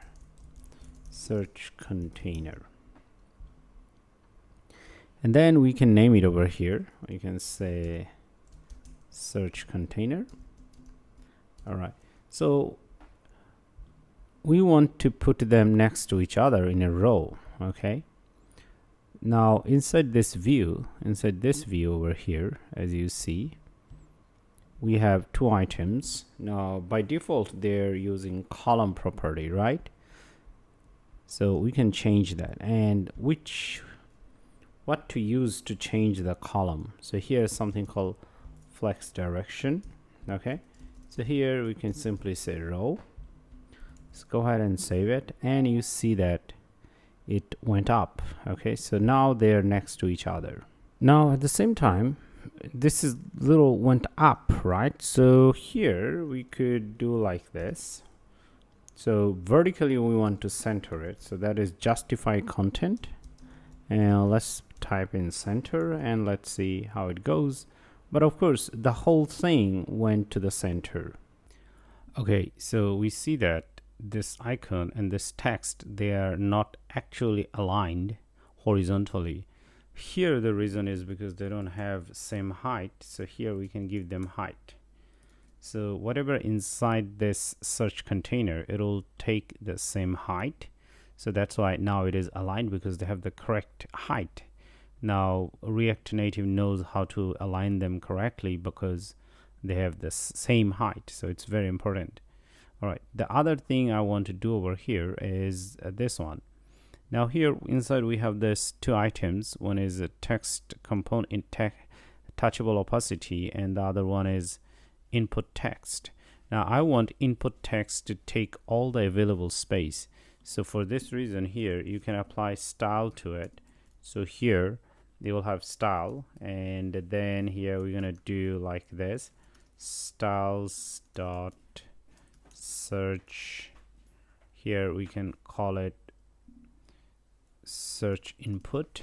Okay, and then right over here we can create another one.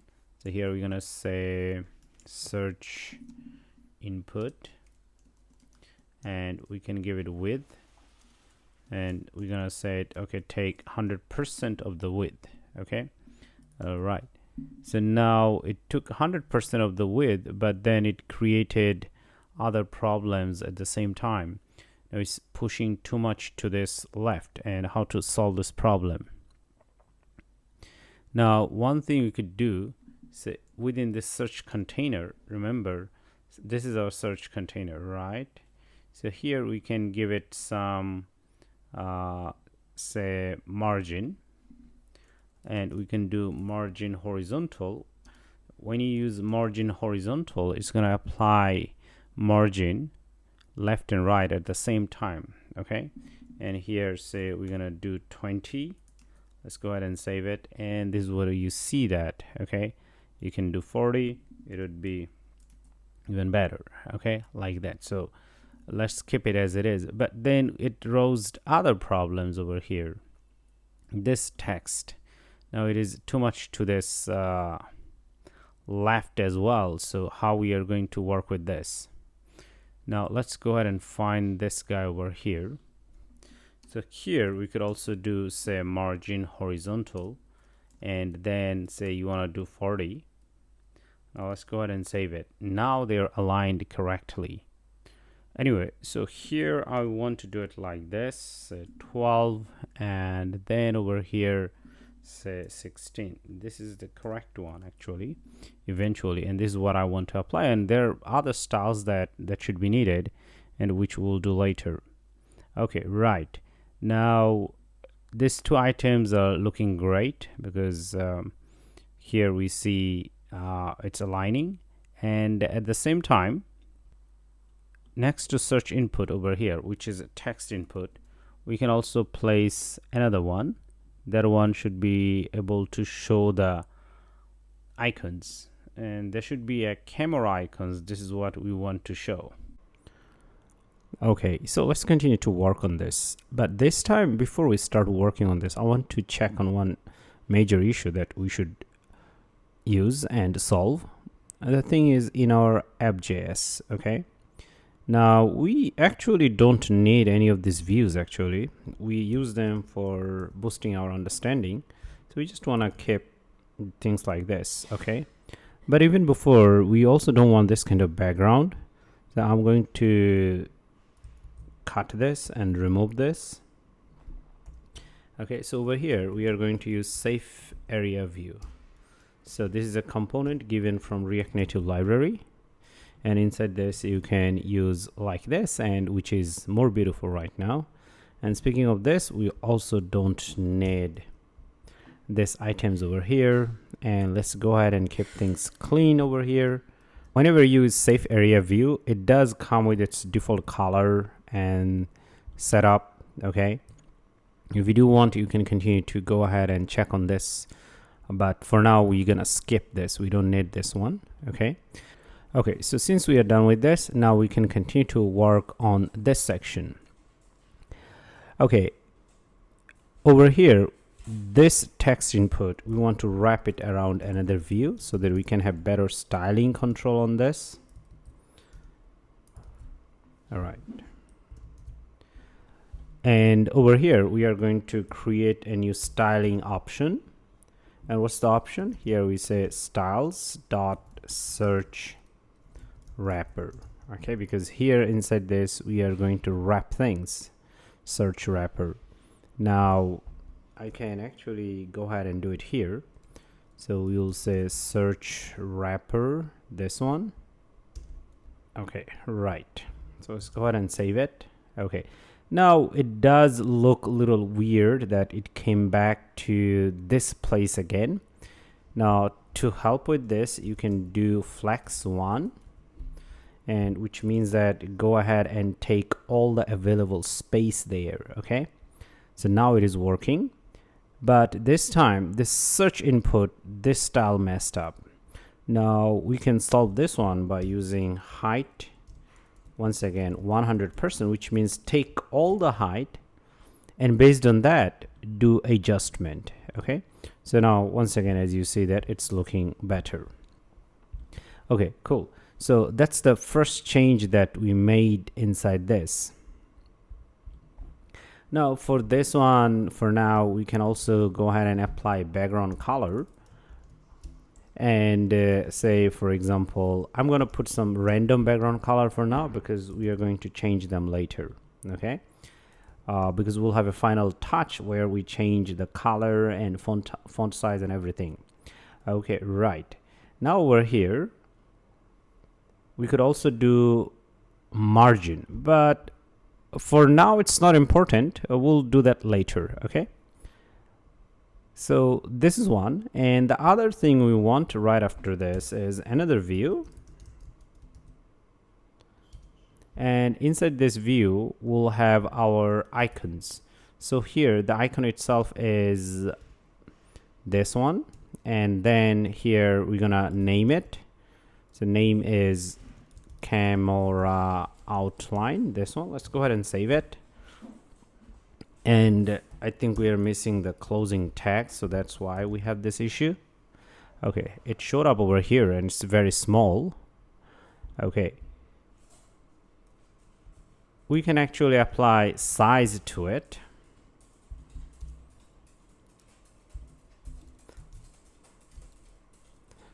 Say 48. Okay, so it showed up over here, 48. But in fact, we don't need so big. We could do 36, and which is much better. All right. Now that was the style for this one, style in a sense that we applied the size to it. But here we can also create a style button or style sheet actually, which means style object. So here we're gonna call it search button.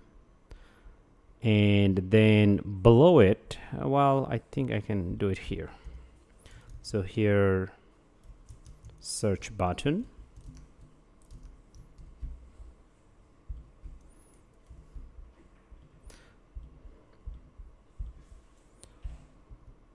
So inside this, you can do like this. Say, let's give it a background color.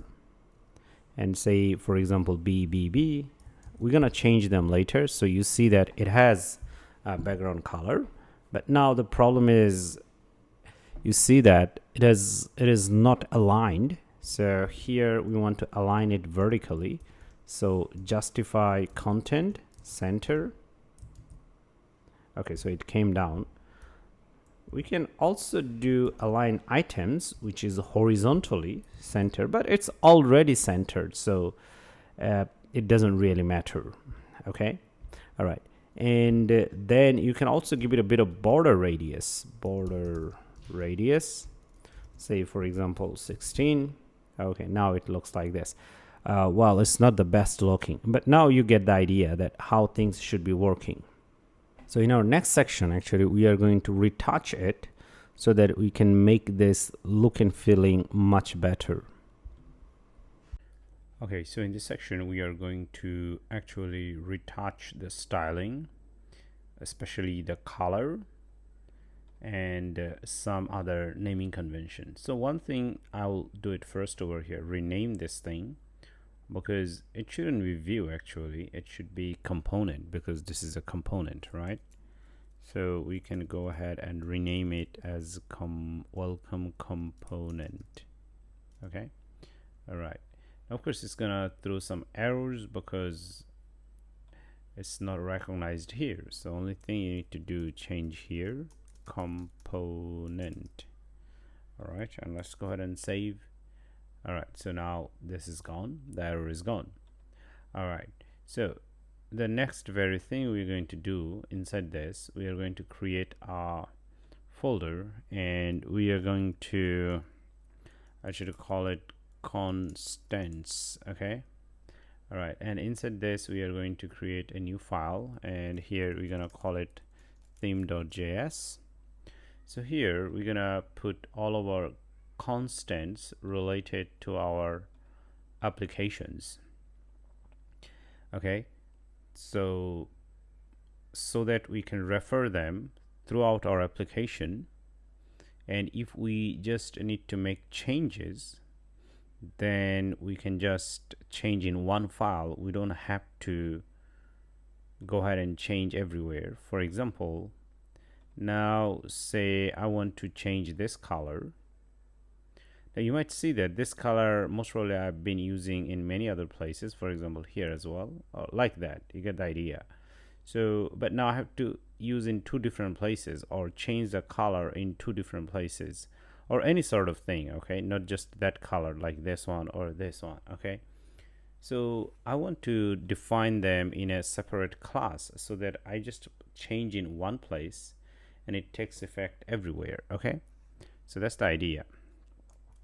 So here we can do something like that: export const theme. So we're gonna call it theme.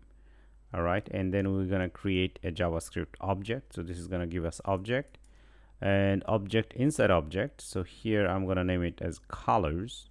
So here we are going to define colors. So the first color is our primary color, and then here we're gonna say as 2A4D50.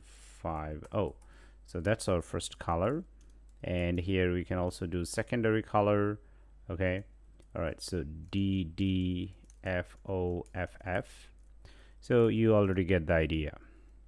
Okay, so you'll have tertiary color, tertiary. Okay, and here FF7754. All right, and we're gonna define another color, and the two colors actually, gray. Okay, and the gray would be 83829A. All right, and we also need our off-white, which is close to white. Okay, and then over here we're going to do F3, F4, F8, and then of course we have white, FFFFFF. All right, okay, right. And now we can also do black. So you get the idea, and that should be 6 zeros. All right, so that's all about our color. And if in future our color doesn't exist, then we can come back and redesign over here. Okay, now I'm gonna create another object. We're gonna call it sizes. So here we're gonna different sizes. X small, which should be very small. Okay, so here 10, small 12. Okay, in this case it should be this letter. Okay, right. Medium, say for example 16, large 20, X large, say 24. Now you might have XX large. Okay, that's 44. And then you might also define your height. Okay, or okay, we're gonna keep them as it is for now. Okay, and in future we're gonna update this class so that we can do things easily. Okay, so now, and over here we already said that we are going to actually export it, so it's automatically exported because you put export. So this object theme has been exported. All right, now here we are going to go ahead and work on changing this guy. Okay, so definitely we don't want this. So here we want theme, and as you see that it's already recognized here, the first one. If it's not recognized, you can manually type in colors, and then here we can say black. All right, so make sure that it's imported here, otherwise it will get error. So let's go ahead and save it. Of course nothing changes, but this is more organized. Okay, so here theme dot colors dot primary. Okay, you're right. Okay, nothing changes either. All right, now let's see, go down here. So search wrapper, the background color, here we can also pass this as theme dot colors dot secondary color. Okay, just go ahead and save it. Okay, and this is what we actually wanted. All right, and speaking of this wrap, the search wrapper, we might want to include actually here radius. Okay, so here we do border radius. Okay, border radius 12.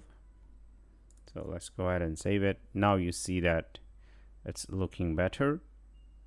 Okay, and then here we can actually create a little bit of margin. So margin right, this one, and let's do it as 12. Okay, let's go ahead and save it. Okay, so this is looking better than before. Now let's work on the search button. Now search button, the color, the very first thing we want to change is theme.colors.primary. So now it's actually easy to refer everything. And border radius, as you see that actually we don't want so much, so we want 12. Okay, this is better. And then we have justifyContent center, alignItems center, that's fine. Radius, that's fine. Background color, that's fine. Okay, right, so let's give it a width 50. Okay, now it's looking better. Okay, and this is it. Let's see the search button itself, and then here most probably we can also apply color, because it's too dark here, which is not beautiful, because this Ionicons, it doesn't take style is for the view, but we want to apply color to this camera icon itself. Okay, so you have to do it inside this Ionicons. So here we're gonna do color, and then here we'll have theme colors, but of course we don't want primary color. We want, remember, we have already defined off-white, this color. Okay, now it's looking better. Okay, so here we have changed this to, which is awesome. And over here, let's go ahead and see our search icon. Now search icon itself, we want to do theme.colors.gray, this one. Okay, so it's almost gray, so it doesn't really matter. Okay, but it still doesn't look good, so we need to continue to work on this. Actually, one of the work that we want to do is over here. Now horizontal, this one we can also change it with our own const, the one that we have defined. So here we could do sizes and then small. Okay, let's go ahead and do that. Okay, so now it got bigger, and well, we have our background color. So let's go ahead and check our background color.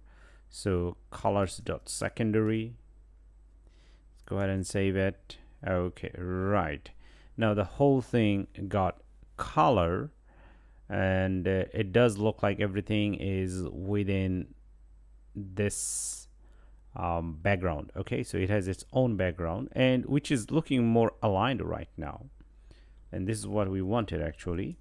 And then here you could also do border radius. Now for this one we can also use theme.sizes, theme.sizes dot medium. Okay, so here we also have medium one, so let's go ahead and do that. Okay, now it looks better. Okay, now you'll see this too close to the top, so for that reason we can also do a bit of change over here. So margin vertical, this is the one that we want to do, and then here theme.sizes.medium. okay, let's go ahead and save it. So here there is a space, so remember, margin always creates space out of your container.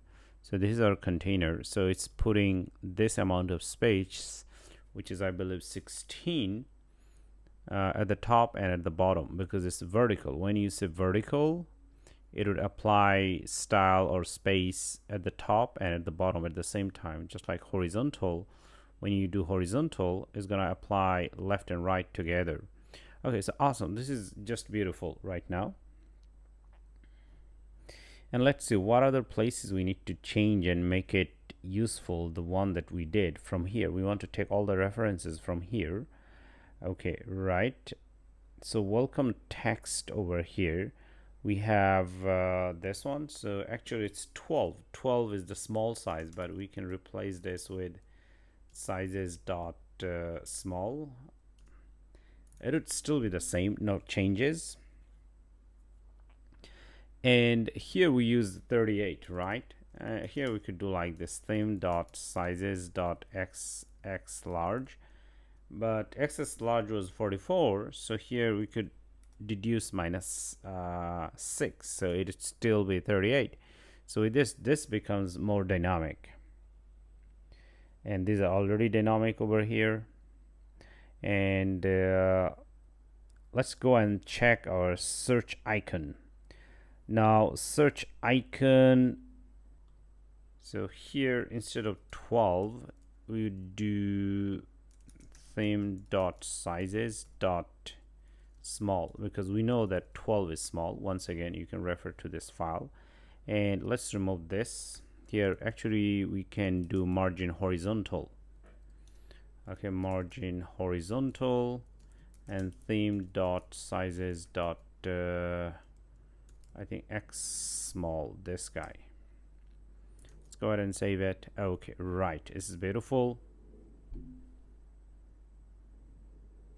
Now we do have search input over here, so let's go ahead and put some spacing. So padding horizontal, and then here's theme dot sizes dot small. Okay, right. And what else? The last one is search button, this guy over here. So these things we can also change. So border radius. Okay, theme dot sizes dot, here we want to actually want original design is this one. Okay, now which is much better. And the background color has already been set. We also have this wrapper, and for them here we could just simply do theme dot sizes dot small. Small is 12. Let's go ahead and save it. Nothing changes, but this is awesome. So now this file is pretty much everything is coming from our setup from here. Now this is the file that we're gonna refer throughout our application and increase more stuff on it. All right. Now one thing about it, that this is const. As you see that we created an object. The object name is theme, and we are saying that export, which means that it's ready to be used by other file because you did export automatically. And then we also said const. Const means here static, which means no change. So during runtime it'll have no changes at all because these values are all fixed once you say const. That also means that it's very performance optimized, and it would be super fast because we are not changing any of these values since we made it const. All right, so we are done in this section. From next section on, we're gonna work on more interesting stuff like images and things like that.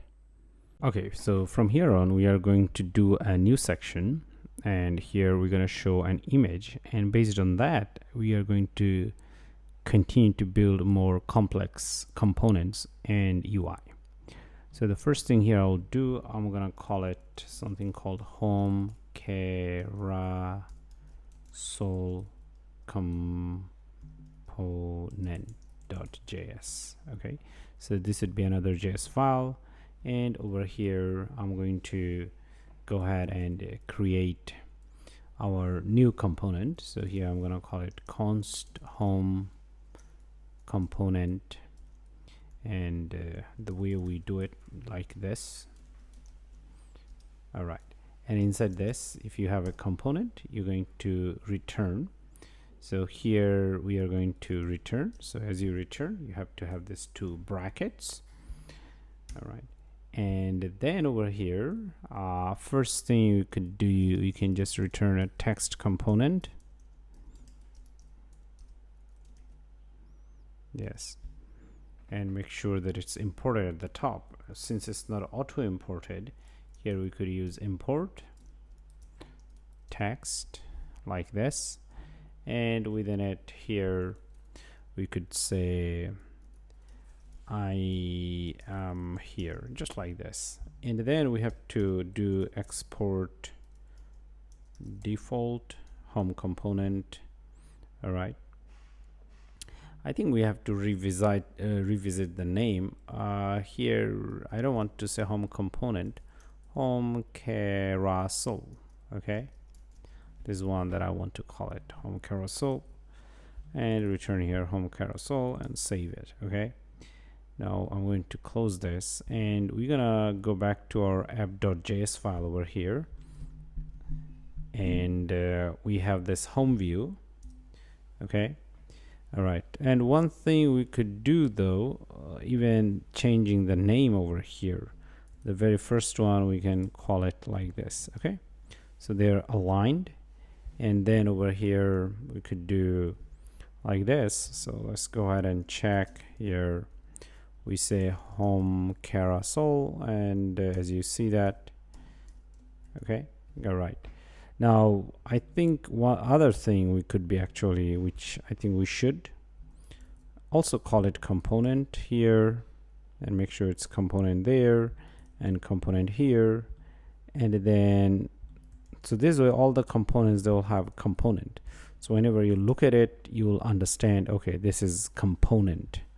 Okay, all right, this is better naming. Okay, and here you see that it says I'm here, right? Okay, cool.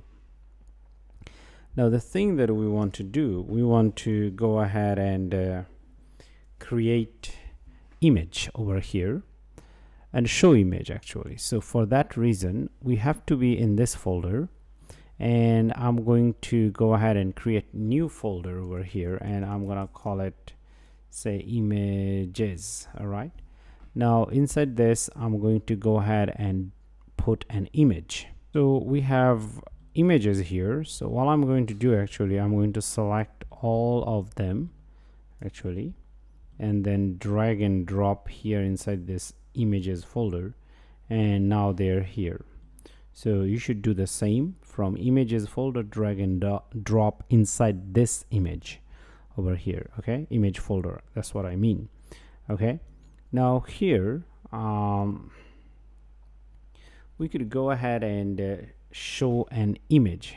Now to do that, first we need to make sure at the top that we have image component. This one is imported, and then here you do image. So we're gonna write image. Okay, and we're gonna use the closing tag. So one of the property that it has, it's just called source. Okay, now inside source you need to tell the path. Okay, now you see that over here, where is it? So it's inside our project folder, right? And then inside this assets and inside this images folder we have images, so we have to mention that. So in general you may think like, okay, so I have to over here go to two-step, or now how to find the image from here. So remember where this file is. So this file is in the source and in the component. Okay, so what we'll try to do, we'll first get out. So the way it should work, if you see, so we need to get out of this folder and this folder, and then we need to go to assets folder, images folder, and then locate. Okay, so currently we are inside this components folder, right? So we need to get out of this. So to get out from a directory in React Native, or mostly in any other framework, in general you do like this dot dot and then put a slash. So once you do this one, it means actually you're out of this directory. Now you're inside source. Now you also need to get out from the source directory and then put another slash. So once you do that one, right now you are inside this root folder or root directory, which is this one. Okay, you got out from here. Now you are inside this. Okay, now once you're inside this, then you need to get into this assets folder. Okay, so here you're gonna write assets. Okay, and then inside assets folder you'll see that we have images. Okay, so let's go ahead and do images, and then you can mention your image name. So what's our image name? FN1, so which means FN for furniture, 1 means the first image, JPJ. Okay, so that's how in general we're gonna write. But since we are in React Native offers a function actually which is called require. So we need to use this one, and inside this we need to put our image path. So that's how it works. Okay, so it's mostly about locating where you are and from where, how to locate this image itself. Okay, and then you have to wrap that path around require. Now this is called relative path. Okay, relative path is where you are from currently. Relative path is all about where you are from currently, where you are, and based on that go somewhere else. Okay, based on your current location go to a new location. So that's called relative path. So we use in React Native, you use relative path to navigate from one folder to another folder and retrieve information. Okay, now you can go ahead and save it. All right, so now here we already see this image that showed up, but it's way too big. Okay, over here it's not that big we want. If you even see here, it's a very large image. Okay, as you can see here. All right, so this is not how we want to show it here. Okay, so for that reason here you could use style style property, and inside this, one of the first thing that you want to do with this is called resized mode. Okay, this one, and then you can do say for example you do center. Okay, now with this we don't see it. Another thing you could do, set up width and height. Okay, say width 100%. So because we have percent, so we have to put it inside this double quotation. If you don't have percent, we don't need to put in double quotation. And height 100%. So let's go ahead and save it. So now here we say that it's visible. Okay, all right, but if you don't put percent, you can just do 100. That means 100 pixel actually, not all of it. When you say 100%, it means the complete width or height. Okay, now this is a different story as you see over here. So it's very small. All right, okay, right. So we want to put it as 100% because we want it to take all the available space. Okay, all right. And then let's change the property to cover. Okay, so now it has a different look and feel. Okay, all right. So of course it doesn't look like it. So now this image is too big, and what to do with this?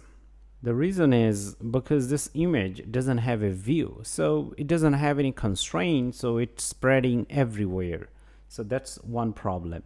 Now to give it a constraint, we can wrap this inside a view. Okay, so let's go ahead and do that. Now let's put it here. And of course here we have an issue because we didn't import view at the top. So let's go ahead and do that. Okay, but it's still the same. The reason is because even though you have a view, the view itself doesn't have any constraint, because view is as big as right now our image, and image is taking, as you see, that it's 100% and 100%. Okay, so that's the problem. Okay, but then if you somehow say for example with 100, let's go ahead and see. So you see that right now this view is also 100 because the child itself is 100. Okay, you could also change it to 100 here. All right, okay, so it's small, right? So this view itself is as big as our image. And how we can prove it? Once again, say for example here you could do styles, right? Here you could do styles, and then here you can say background color. We can just apply a little bit of color and see that. Okay, so here you see that the view itself doesn't have height, but of course it's taking all the width, and that's okay. All right, so the view, how much space it takes, is pretty much defined by the child itself, and this is what we see over here. Now for our view over here, of course we don't need this background color, so we could say for example height, say 200. Okay, let's go ahead and save it. Okay, now in that case, if you apply background color one more time, okay, and you'll see there's a difference. Okay, so right now the view itself is 200 because you defined space for your view. So right now it's not dependent on the child anymore because you gave it certain height, right? If you don't give it certain height or width, it becomes dependent on the child. Now the view itself is independent, okay, and the child itself has to be within this view. Okay, all right, so now let's go ahead and take this out and see what happens. Okay, so over here, if your image itself doesn't have constraints, so it's going to destroy your view as well. So it's better you also apply constraint to your image. And how you do that? If you apply width and height. Okay, so in our case, say for example we can do width 100%. Okay, now it's 100%. And how about the height? So we could also do 100%. All right, okay, so now here we go. All right, so now these things are looking much better.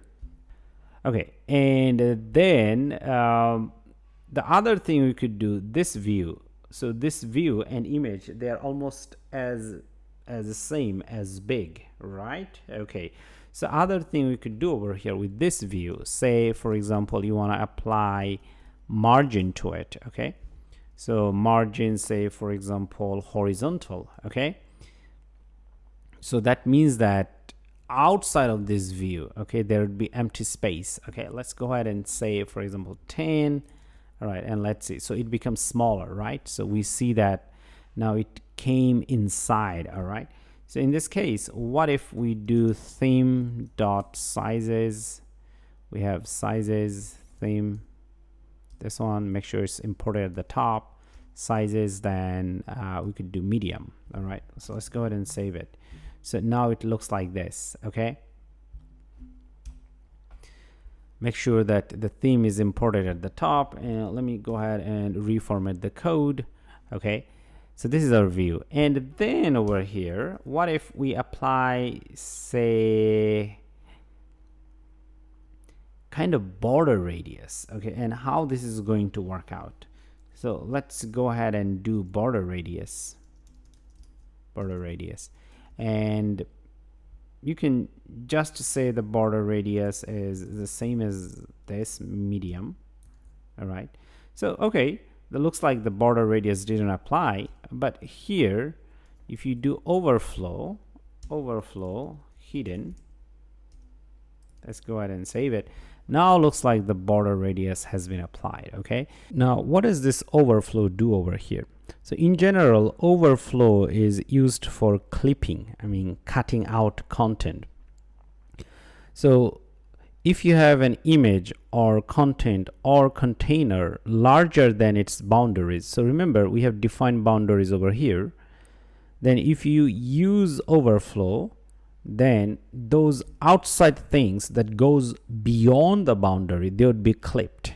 Okay, so for example in our case we have applied this one, but now this one actually being actually been used, but we don't see that. Now we don't see that because it's being used outside. Okay, so when we say that you do overflow, okay, it's saying that, okay, this border you should apply, but make sure that you cut out the outside thing. It means that, okay, make sure that whatever I have applied the style over there, because of this one, you hide the outside part and make sure that it's visible as we are doing over here.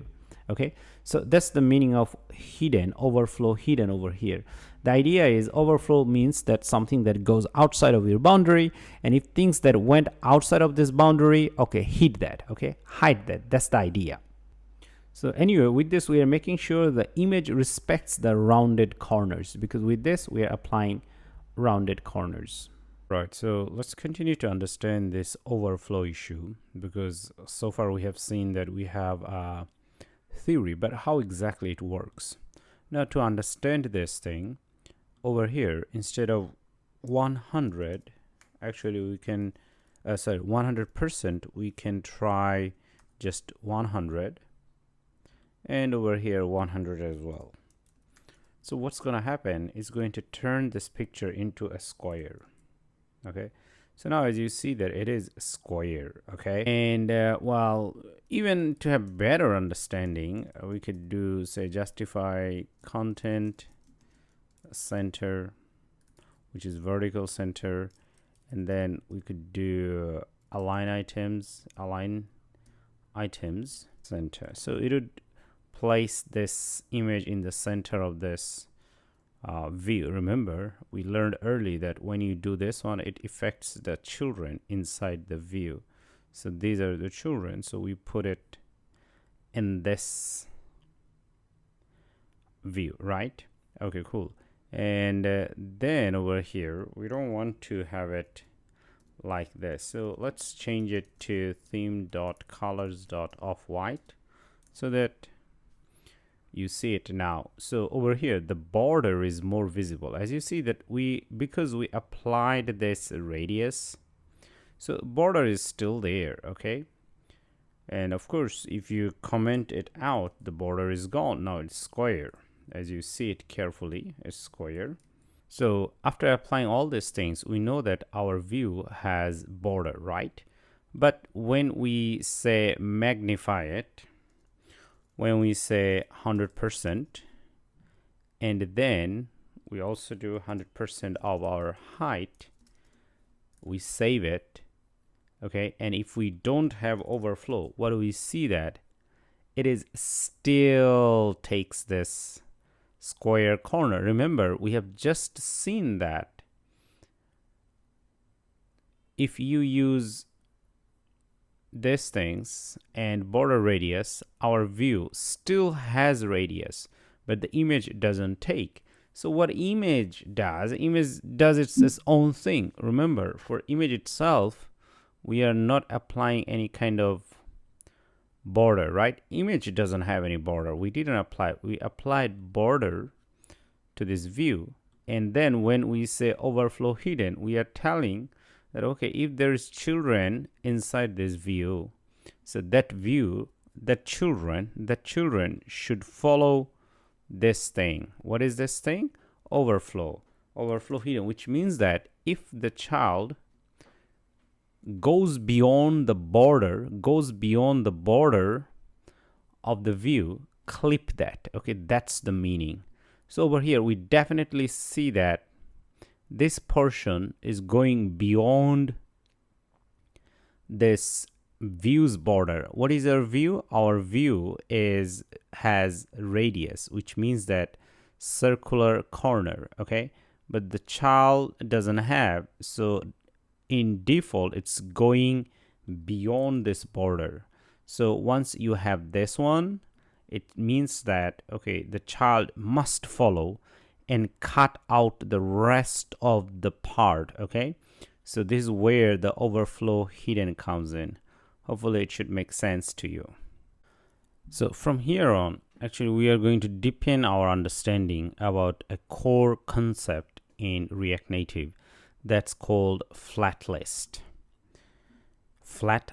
Okay, Now, how does FlatList work and how to work with that, and what is FlatList? Okay, right. Now, to show you that how does a FlatList work, first let me do something so that it makes more sense to you. I'm going to write here const data, and then I'm going to declare an array over here. Okay, right, like this. Okay, now when you do it like this, that becomes an array. Okay, all right, and then within it here I will have many items. Here I will have ID 1, title, you could write anything actually. Title, I'll say item 1, and I'm gonna put comma over here. Okay, now the ID has to be ID actually, and this title you can call it anything, it doesn't matter, and the value could be anything, and this ID should, the value over here could be anything as well, it doesn't really matter. So I'm going to copy it a few more times over here. Okay, and then I'm just going to change the ID first, because the IDs, they have to be unique, otherwise it's gonna throw error. Okay, right, and then the title, they don't have to be unique, but it's better you do that so that you can separate them and know which one is which one. Okay, right, so we have this one. Now this is a collection of data, okay, which means that there is a lot of data inside this. There is a lot of information inside this variable, which we call data. Okay, all right, now to display this data on the screen itself, we need a mechanism. Okay, how we are going to display one after another. Okay, so we need a mechanism, and that could be done with something called FlatList. Okay, now over here I'm going to wrap this view inside another view, and then over here I'm going to have another view, just to understand that how things are going. Now inside this view over here I'm going to use FlatList. Now we need to import it at the top. I think it's auto imported. Now the FlatList itself is for displaying the items that we have done at the top. What is the item? These are the data, these are the variable. Okay, I mean this is the variable and these are the information. So we want to show this information one after another, and for that reason we have to use FlatList. So the idea is, if you have an array, this is called an array, where you have information one after another using this comma. So once you have this kind of information and you want to display, you have to use FlatList. Okay, so that's the idea. As you see, it says list. I think you understand why the name is list. Okay, and within it there are some properties that you can use. The first one is data. Okay, remember this data is not that one. Okay, all right, so within it you have to pass your array name. What is our array name? Array name is this data, and as you see, it already recognized as ID, string, and title. Okay, all right, that's the first thing. And second thing, it has something called render item. Render means drawing. Okay, so here it says that draw items. Okay, all right, so what it does, it takes each of the information from here. So here we have 5 items, right? So it will take one item each time and loop through it. Okay, go through it. That's the idea. So FlatList is more like a loop. Loop means when things happen one after another for a certain time. Of course, loop could be infinite. Said this, it takes one of them each time. And how does it take? Actually, you cannot just take each of them and put it here, it takes like a component. Okay, all right. So you have to pass component to it, to this guy. Okay, so that's the idea. So it takes a component. Now, what is a component? In general, you will have, say, for example, const function like we have over here, if you see. So this is a component, right? So what are you going to do over here? Say app component. Okay. And you simply do like this. Okay. Const. So this is how we create a component. And I think we have this equal sign over here. Okay. So this kind of thing we have to pass to this render item over here. So that's the first thing. Okay, you have to know. Anyway, so here, how do we directly pass a component? Okay, or call a component actually. So in general, you will see that, okay, so this is our component, right? This is our component. This is the component, and component has this bracket. So one thing we need to do, we need to pass the bracket inside this. So that's one thing. Okay, right. And then here you see that after that we have these things. Okay, these things. So over here, after this, we put this thing. Okay, hopefully it makes sense that what I'm doing over here, because what I said that render item, it takes component. Okay, now since it takes component, we are passing a component. So this is a component, but this component actually, it doesn't do anything. It doesn't really do anything. So here right now you could do one thing. So what you could do, just like inside component, we return, right? So we can return a text component and we can say hello. All right. So the idea is, as I said, that render item takes component. Okay. But of course, you don't pass the component name. Like this is a component name and this part is our component sign. Okay. From here. And everything else stays the same. So this guy, render item text component, and this is exactly what we did over here. Okay, we just returned a component. But of course, to do this, I believe we still need like this, otherwise we'll get an error. Okay, these components always return, as you can see, and they have this brackets over here.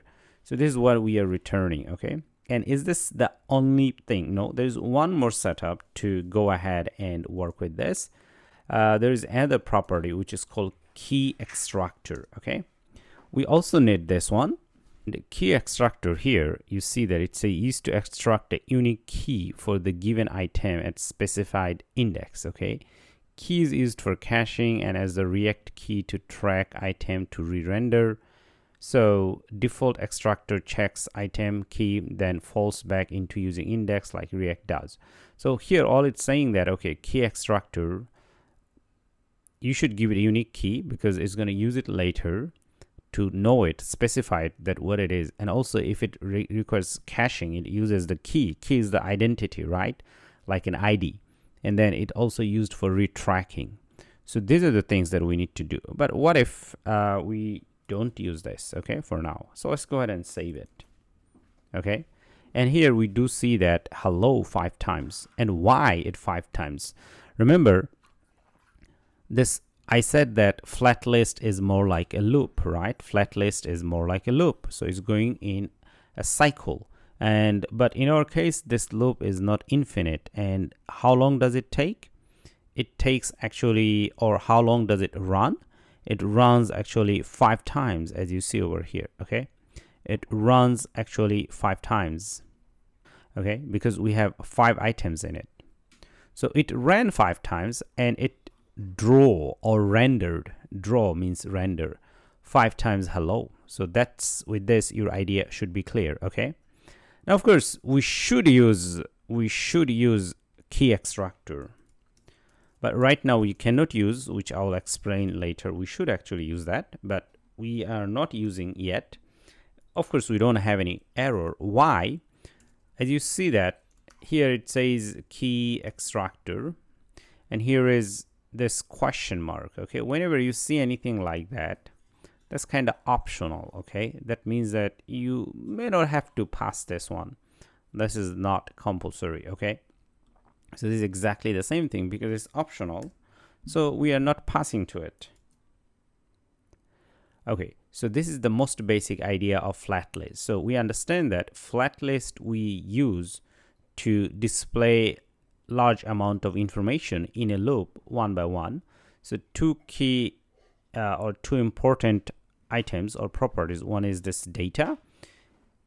For this one, you have to assign the data itself or your information. Our information is data. You can name it different, it doesn't matter. And then inside this, you have to have render item inside a FlatList. All it does, render item takes a component. Remember, this is a component. Okay, this is a component, because in FlatList, whatever the properties you use, you always have to put inside the curly braces. And within curly braces, you put your stuff. For example, the first one is data, the array. The second one here, it says a component. And we know that we write a component just like this. You will have bracket, then this arrow sign, and this one, and inside this, you return. Okay, all right. And one interesting information in React Native, especially, that we use, you don't have to always write return like this. You could be very concise. What do I mean by that? So here, this one, all these things, this bracket and this return and the first bracket and all these things could be right in one sentence. How to do that? So here we go. So we can just simply remove this from here. Okay. And then over here, we could just simply do text. And then here we can say hello. All right. So let's go ahead and save it. And we see it's still there. We can add more. Here we can say, how are you? All right. Let's go ahead and save it. And here I say, hello, how are you? So this is a very concise way of writing. Okay. And why it works? Because you have this arrow sign. Okay, arrow sign means here return everything in one line. Okay, this is called flat arrow, and that means that return everything in one line. So we are returning everything in one line. So just return this one. But if you don't want to return like this, you can always use the curly braces. And then you have to do like this, and then you have to use return. Okay, all right. So this also works. Okay, of course, you see it's still there. It doesn't throw any error, but in fact, we are just returning this as a JSX. Okay, so what if you put item over here, say console.log. Here you can just simply say hello. Okay, so what it's going to do is going to process whatever you put inside this one is going to process internally, but not going to display. For example, here you'll see that we see hello 5 times. Why? It runs 5 times and it processes the information, but for display we just return like this. Okay, for display on the UI you can only show this thing, otherwise it's not going to, I mean other things it's not going to do. Of course you can also return complex view. For example, you can have a view, okay, not just this one. Okay, and inside view you may have many things, you may have many texts. Okay, so how many how are you will see on the screen. Can you imagine? Can you guess? Of course it would be 10 of them. Okay, as you see, but each time both of them are being shown over here. Okay, but these guys are only being shown 5 times. Okay, yeah, so if you actually restart your app, you'll see that only 5 times, but this one is 10 times total. Why? The reason is because we have 2 text components. Okay, so since we don't need a lot of them, and we also don't need to print this or process any kind of information, okay, so we could just skip this one, okay, and we can remove all of them. In fact, we can also remove this one, and then here we could do text hello. Okay, so simply just to return one line. So it depends on you, okay, whether you want to return this kind of curly braces or you want to return this one. Now if you have this arrow, then you can always return one line if it works with you, okay, and that's definitely fine. All right, so that's a lot about our flat list, and then also how does this arrow sign works. Okay, so let's continue to work on this. And now, since we have better understanding of how FlatList and how this arrow function work, or this flat arrow, so we'll continue. Now we are able to print this hello 5 times because it runs it 5 times. I mean, there are 5 items. And of course, we want to print the items, and why? Not why, actually, how. As you see that this value is static, which means that it's not dynamic. In fact, when you assign this one, we already see that it runs 5 times. So that means that this value, we can also make it dynamic. So how to make this value dynamic? So here you can just simply pass a prop, or I would say property. Actually, it's an argument, so they call it prop. You can name it anything. In our case, we'll name it item. Okay. All right. Once again, you can name it anything. But in fact, when you pass something to a component, remember, this is a component, right? When you pass something to a component, when it takes the argument, it has to be inside this bracket, okay? And we'll call it item right now. So that's how it works in React Native. Now, to give you a better example, for example, say you have a function if you're coming from another programming background, say, for example, C or PHP, and you call it, say, my_func, okay, and in general you do like this. And if you want to pass something, maybe you'll write, say, int x, okay, so you mention this variable, and then you mention this the variable type, and then you call it x, and you could do whatever you like with this x, for example, print x blah blah blah, whatever, right? You get the idea. But in React Native, when you pass a prop, or they don't call it argument, so you have to pass it inside a curly bracket like this. So in React Native, you just pass like this, okay? You don't actually mention the type, okay? So that's how it works in React Native. Now, if it works in React Native like that, we exactly followed this thing. So we have curly bracket. Remember, this was a component, and in the component, we want to pass something, or actually the component receive an item. This is the better way to talk, okay? So this component receive an object, we called it item, okay? And you have to put the object in this curly bracket, okay? So that's how you work, okay? And then now each time it loops through, goes through, each time each item will represent one of them, okay? So first time item will point to this one, and next time it will point to this one, and next time this one. So you know how it works, okay? So it's going through it. And then over here we can print something. Not printing, we can display. So because this time we are going to show here dynamic values, so that's why you also have to have a curly bracket, okay? All right. Now this is more like in Flutter, if you learn about Flutter. So that would be pretty much the same thing, okay?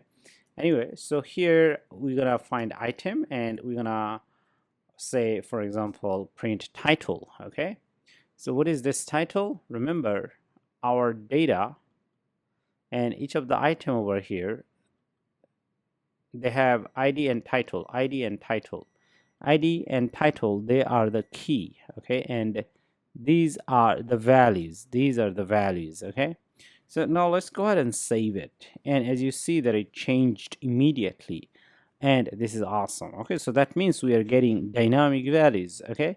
But of course, if you don't pass it, you'll not have an access to it, okay. So we have an error, okay. So it's a item, this property doesn't exist, okay. So you have to use this item. Now of course it happens automatically, that how items point to these things over here, all these things happen automatically, okay. All right, so that's one. And then this time, in fact, we can also use this a key extractor, okay. So for key extractor, we'll still use item, but this time we already have a curly bracket. As you see, we already have a curly bracket, so we don't have to push extra curly bracket, unlike this one, okay. And then over here, you could just simply return like this, item.id, okay, like this. Let's go ahead and save it. Of course, even after this, we don't see any changes, and there are not supposed to be any changes, no changes. We don't expect any changes, but it's very good practice in React Native. If you have data or data storage and you retrieve them and you want to show them on the UI, in general, you'd always want to use a key extractor. The benefit of key extractor is that you're gonna actually make your caching, updating, or rendering UI more fast, and it would make your program less error prone, which means that your program will not have any, most probably it would have less bugs. So that's the idea. So you always should pass key extractor, okay. So otherwise you'll get error, not always. There is no definitive guarantee that you will get error, but passing key extractor is a recommended thing, and which you should do that, okay. Now the idea is to pass key extractor, all you need to do, whatever FlatList item you use or data, you name it as anything. In our case, we named it as item, and the same item you pass to render item, this one, and to key extractor, okay. All right, so with this we have much better understanding of how FlatList works. Now we did everything, all of this thing, just because actually we want to show more image one after another in carousel, and for that reason we needed FlatList. But first, since we didn't understand what is FlatList, we had to make this idea clear. So hopefully after this your idea should be more clear. But of course, showing items or images one after another, like in a carousel, it requires much more than just a flat list. We need to cover more ideas ahead. So once we cover more ideas, only then we'd be able to, doing this scrolling or auto scrolling, or scrolling once you tap on them, left, right, push, okay. Anyway, so we'll continue more. Okay, so let's continue to work. Since we have better understanding on FlatList, so we can definitely boost how to use that for our image display. And one thing before I continue here, actually I should have wrapped it around brackets over here, okay. So because it's more like a function, and it just returns the ID, which means that this key extractor needs an ID and we are passing, but before passing you need to pass this item to it, okay. So we pass the item, and from item we get the ID. So render item takes a component and it just takes a simple function, okay, and it works. All right, anyway, so now over here we're gonna work with more images, and here actually we are going to post our images. So we need this information. So here we are also getting window width, so the width of this window, okay. And then over here, the images, these are the images that actually would be displaying here. All right, and these images are already in our assets over here, as you can see. Okay, all right, so that's the first thing. And now we have this flat list. Okay, so in this flat list, actually we are going to show our image. Now, one thing, earlier we had this text, and this is the text we see over here. Okay, now we don't want to show the text, actually we want to show the images. Okay, now to do that, over here, instead of data, we want to take the images as well. Okay, so flat list has to work with the data. In our case right now, the data is our images, this images list. Okay, all right, you need to pass this one, so that's what we did. And then over here, this is a component, we know that. And over here, the component itself, we can render image component. Okay, all right, okay, now the error is gone. Okay, now within this, here we could do tons of other things. Okay, so here we could say resize mode. Resize mode is cover. Okay, so let's go ahead and save it. All right, and here it says that dimension doesn't exist, most probably this one over here. So we need to import a dimension. So at the top, just let's go ahead and import dimensions, and the error should be gone. Okay, right, all right, okay. So anyway, so this is our image. Well, for image, actually this part should be inside a style though, not directly we can use it. So I'm going to cut this one and put it inside a style. Okay, so the earlier part, resize mode, should be inside a style. Okay, and of course we also need to do it like this. All right, okay, and then here we could do width, say 100%, and height 100%. So let's go ahead and check it. All right, okay, now so that's the first part. And of course we also need to go ahead and source it, which means that the image source. Okay, so image source is coming from this item source. Now what is this source? The source is this one over here. Now we named it source, but you can name it anything, it doesn't matter. Say for example, you can also call it path. Okay, if you are confused between the two sources. Now instead of source here, we call it item. So let's go ahead and save it. Okay, all right, and then there are a few other properties that we need to continue before we actually show it. So here you need to say horizontal. Actually we don't need comma here, horizontal. Okay, and so it means that show things horizontally. And then over here, paging enabled. Okay, all right, so let's go ahead and save it. Okay, so over here we're gonna restart it. Okay, right. Okay, so after this, actually we are supposed to see the changes, but we still don't see any images. This image, the image at the top, the reason is because this view itself doesn't have any width and height. Now let's go ahead and give it some styles and understand how things work. So here we're gonna do styles, and width say 100% and height say 100%. Let's go ahead and save it. Okay, all right, and it's still we don't see that.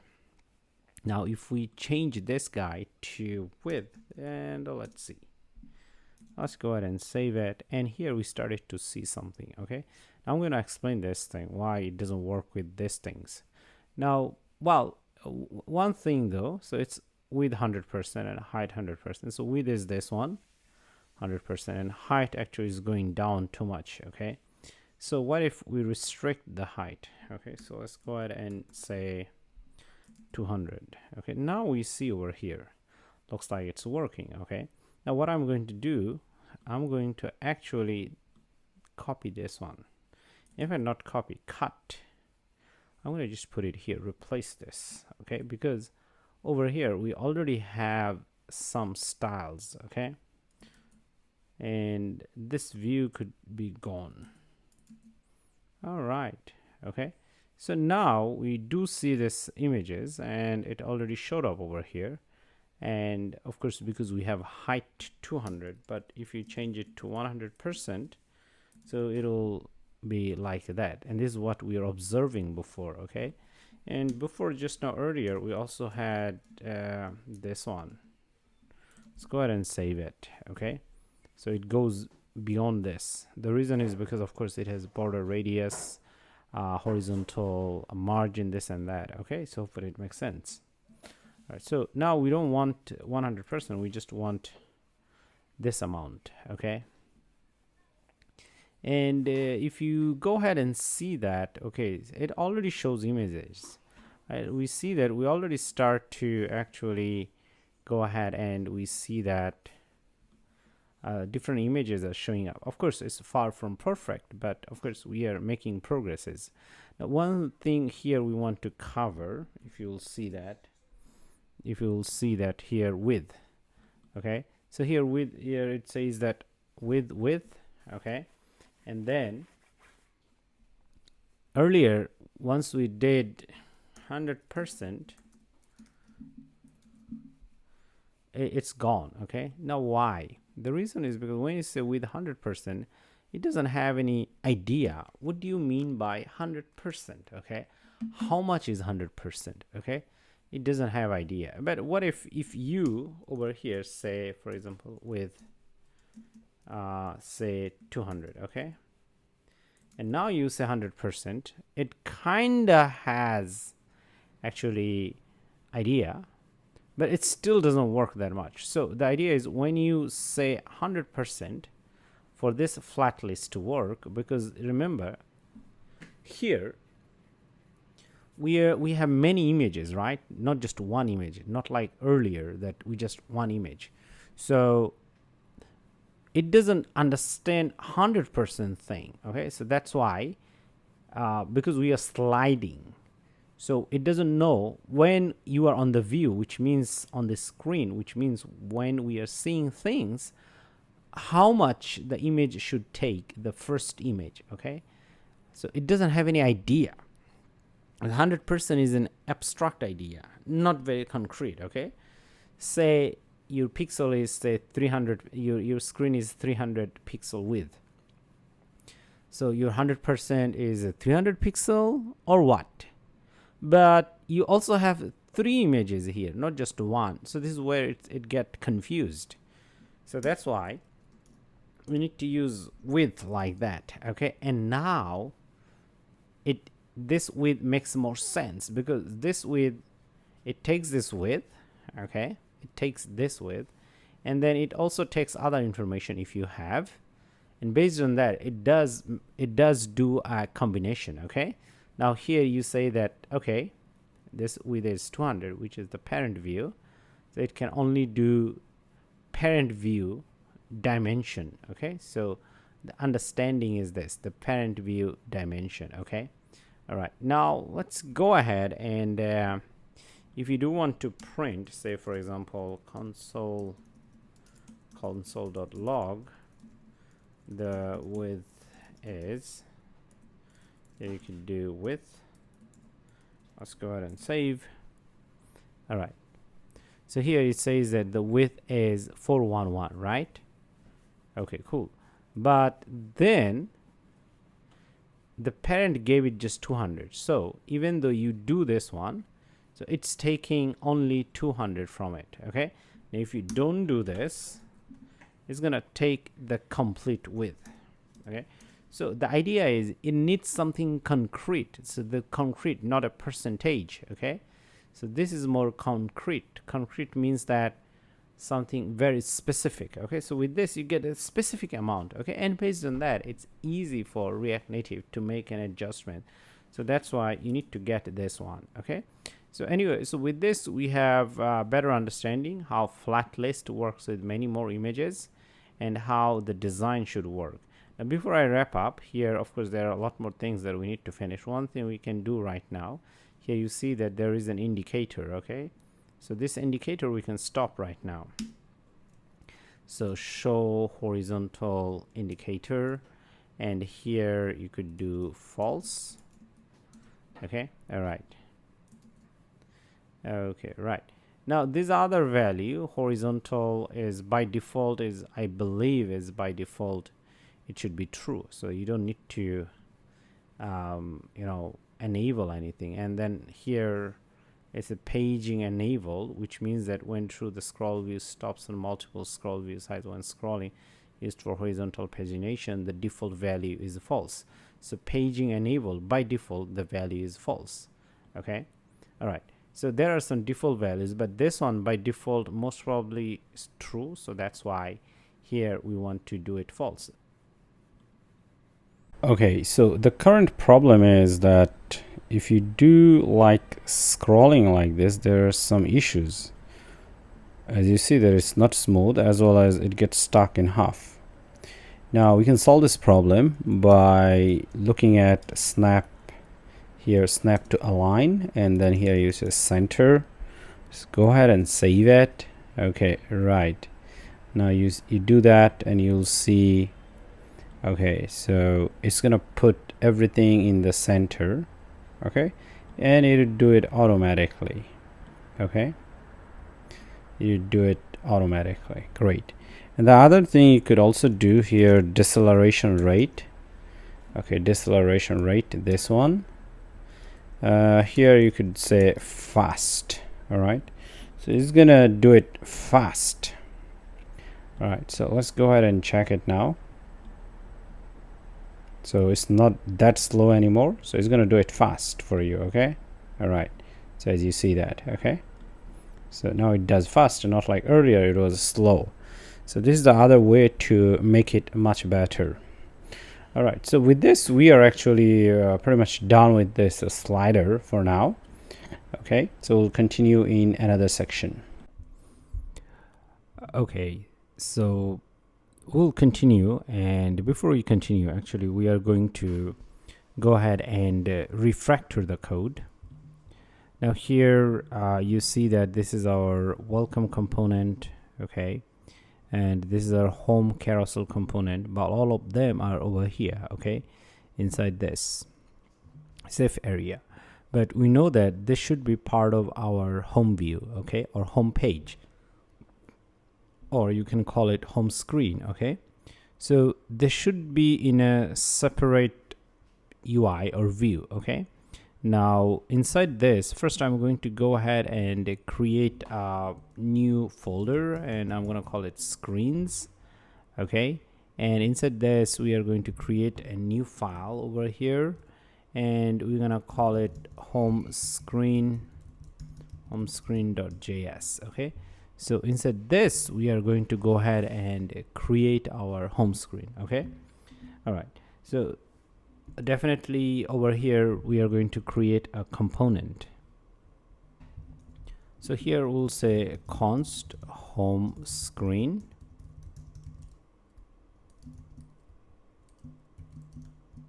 just like this, and then inside this here we are going to return JSX, and that's it. And after that over here we're gonna say export default. Okay, and then here we are going to do home screen. All right, now inside this we need to return our component, and what component we want to return. In fact, here I'm going to go ahead and copy or take all this over from here, and I'm going to put it here. Okay, now of course it's gonna throw errors because a lot of these items are not at the top. So here we can say that import and say SafeAreaView, okay, from React. That's the one. And then over here we can also import, say, welcome, this one, welcome view component. Okay, all right. Well, I believed we called it welcome component. Okay, all right, now this is better. And after that over here we can also do home screen component. Okay, all right, and I believe we don't need this one. Not sure how did it get here. So that's one. And then over here inside this, we can just simply return for now home screen. Okay. All right. And that's all. And by saying that, we also don't need any of these things. Okay. So we can save this one, and then, well, it'll have error because we didn't save this part. Okay, now you see that this is the error is gone, and this is more organized because eventually we have a home screen. Okay, so this is a screen, this is not a component, because this home screen over here, it would represent everything over here. That means we can add actually more components or remove components if we want. Now app.js file is also very clean over here. Just now, for now, we have only one screen, so we can have more screen or navigational stuff like that. Okay. All right. And at the same time, I think we can also remove this log over here. So this is a very good structure right now. And then this carousel itself, we're going to do more in future, not now because we are not ready. So far we have learned FlatList. Since we have learned FlatList, based on that, actually we can continue to do other things. So in next section, actually we would be focusing more on navigation, which means that clicking and going to another page or screen like that, so that it becomes more exciting. Okay, so of course we're gonna do more exciting stuff right now. And we also see that we have home screen over here, and so we are going to go ahead and create a new component over here. Okay, and here I'm gonna name it. So let's go ahead and do that, and here we can say home heading component.js. Okay, all right. And for now, we can close this welcome heading, and we also don't need App.js. We also don't need this one. Well, we need this and this guy over here. So we are going to go ahead and do const home heading and component. All right, like that. Okay. And then over here, we are going to go ahead and return JSX. Not yet, but we will. And then here we'll say export default. Okay, like this. And we don't need it as a function. Okay, right. And then at the top, we're gonna import things, but in fact, if we just go ahead and type in view, so it's going to auto import. So as you can see, all right. And then over here, one of the things that we want to create is a text. So here we'll have a text, and then here we'll have an icon. Okay, so we'll have two components inside this view, text and icon, and we're gonna put them in a row. Okay, anyway, so here first we'll have our text component. All right, and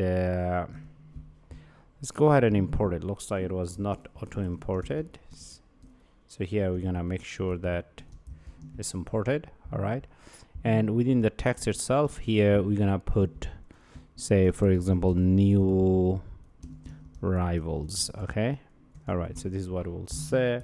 Let's go ahead and save it. Now we don't see it here yet because we're gonna use this component over here. Okay, so here we're gonna say home heading component. All right, make sure this is imported here. Now let's go ahead and save it. And here we already see that new rivals. Okay, so this is the one that's been imported. All right, and shown over here. Now of course there are a few other issues that we need to take care. So here we are going to style it. So here we'll say style.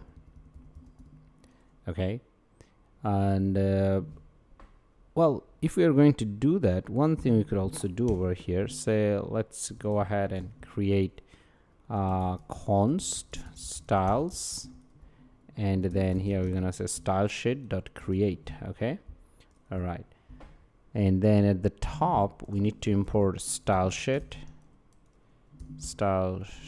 this one. Okay, so now over here we can just simply say styles dot something, and something what? So here we can call it header title, and then here we're gonna create header title as an object, and we are good to go. All right, let's go ahead and save it. And of course there are no changes at all. Okay, and next here we're gonna do font size. And remember earlier we have this theme thing over here, so we are going to use it from our theme and from here, and then here we'll have sizes dot say we have X large. Let's go ahead and save it, and we see it's a little bit big, and we could also reduce it. Okay, so make it a little smaller. So this is the one that we want. Okay, so now that's the first styling. Now we're gonna come over here, and over here we're going to have another view, not actually view, that's touchable opacity, this guy over here. So we're gonna grab him, all right, and then like this. Okay, now inside this we are going to use an icon, okay, and that is called this one. It comes from this library, vector icons, this one. All right, and here we're gonna call it name, the name property, and it's called grid. Okay, like this. Okay, now we have this closing tag, and you already see it here. So these two items are here, and then here we're gonna say size, and then here say we're gonna do size as 24. All right, so it's bigger, a little bit bigger. Okay, cool. So over here we can also go ahead and style, actually not over here, this time actually we need to go ahead and style this view. Okay, so how do we go ahead and do that? Now definitely here let's go ahead and create something called header. Okay, and this is the one that we want to use it over here. So here we'll say styles dot header. Okay, let's go ahead and save it. All right, of course nothing changes, but then here we could do flex direction. Okay, flex direction, we can say row. Okay, all right, now you see it looks better, and we could do much better. And over here we can say justify content. Why? Well, we want to put things you know, far from each other. So here we're gonna use something called space between. Okay, so there would be space between these two.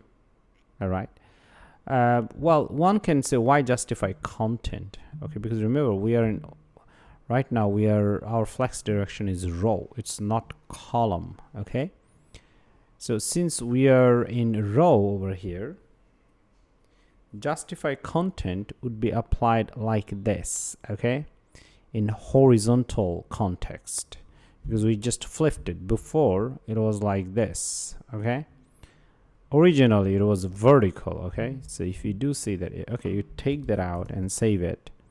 So here it's like this. Okay, yeah, and then you flip it, so there's a flip here, so this vertical becomes horizontal.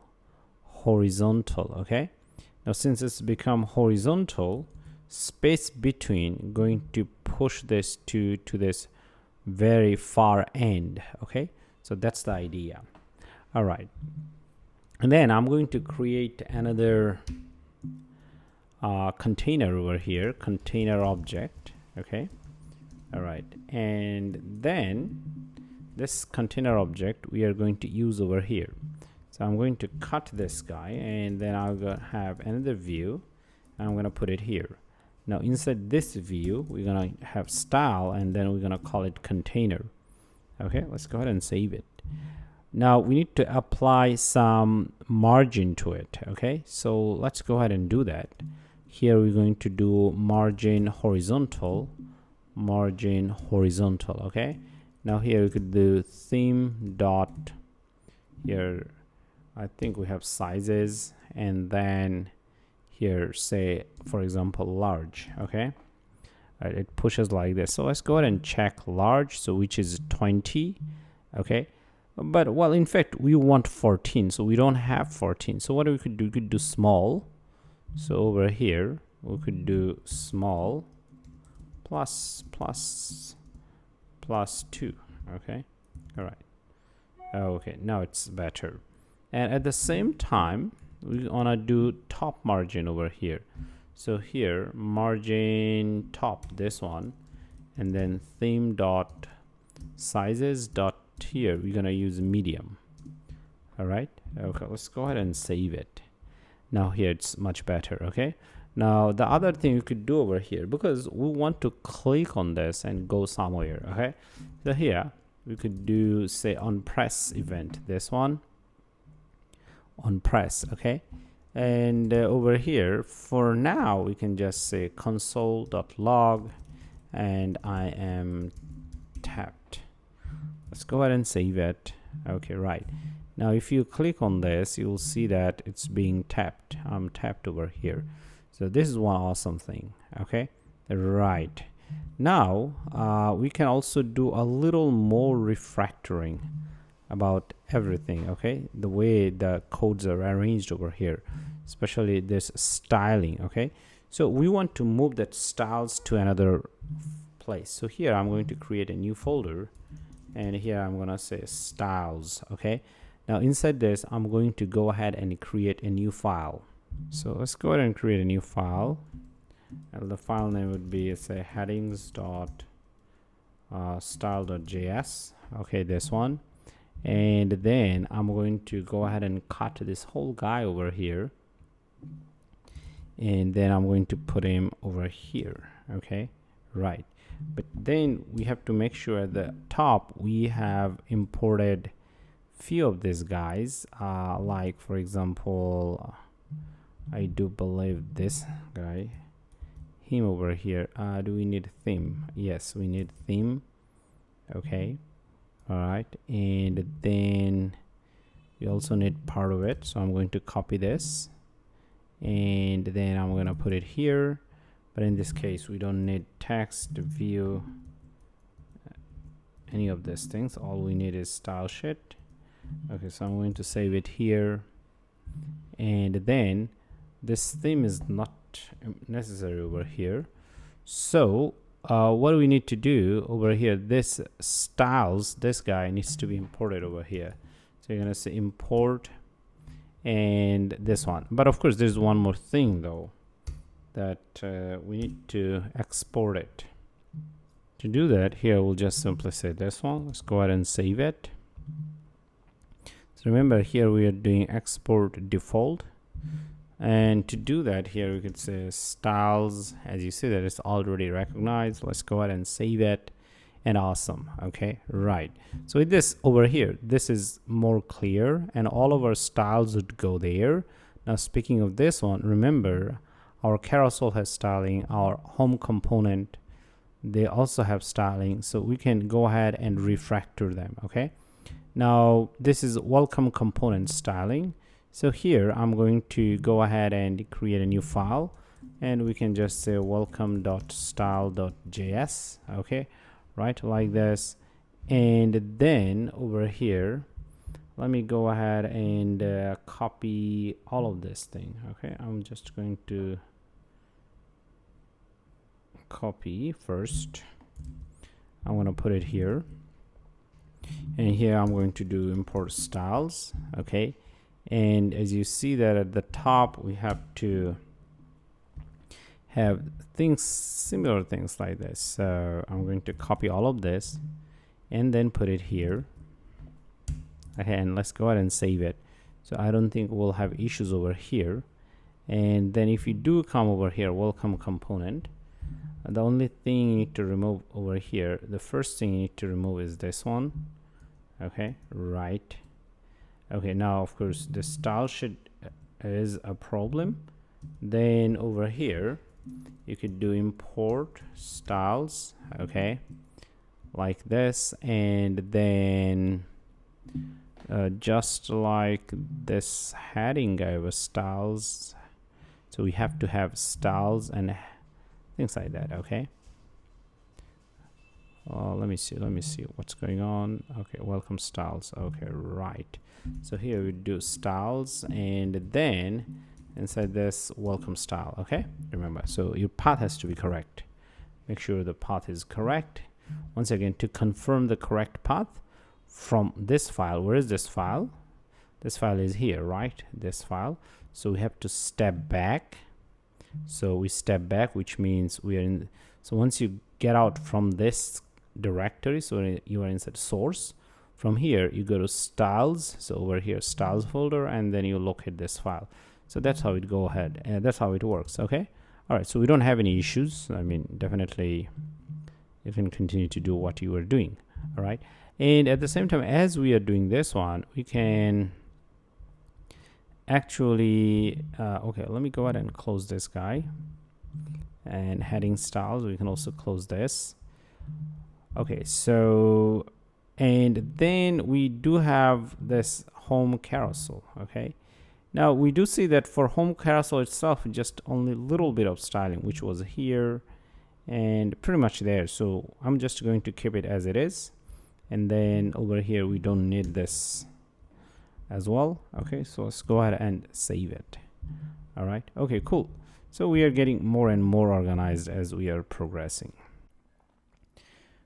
Okay, let's continue to work on this, and for now we can also close this one and this, and we also need our app sorry, not this one. Okay, so we also need our file, which is app.js, this one over here. Okay, now there are a lot of things we need to do. The reason is because here we want to go back to a new page and come back. So this is what we want to do. Okay, now how does it work actually? Well, very first we need to go ahead and install some libraries. Okay, so that's what we need to do. So we're going to install two. The first one, or both of them, is actually about navigation. So npm install react navigation native, this one. Okay, so we are going to install this one, so you can go ahead and install it. And there is something called navigation stack. We also need to install it. npm install react navigation stack. So let's go ahead and install it. Okay, right. And there is one more. And this navigation stack may need some other extra dependencies, maintaining screen size, this and that, and context. So that's why here we need to install this one. Okay, cool.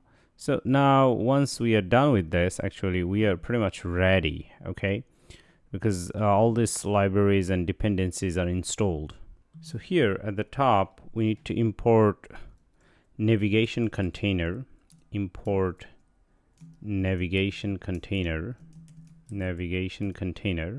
and you see that it's already imported from the first library that we have installed. Okay, and we also need to import another one, which is called stack navigator. So here we can say create native stack navigator, this one. Okay, make sure you spell it correctly, and then you also have the path correctly. Okay, so this is the first step. And then over here we are going to create a variable which is called const, and we're gonna const type which is called stack. And then from this one, actually you already see that it pointed out.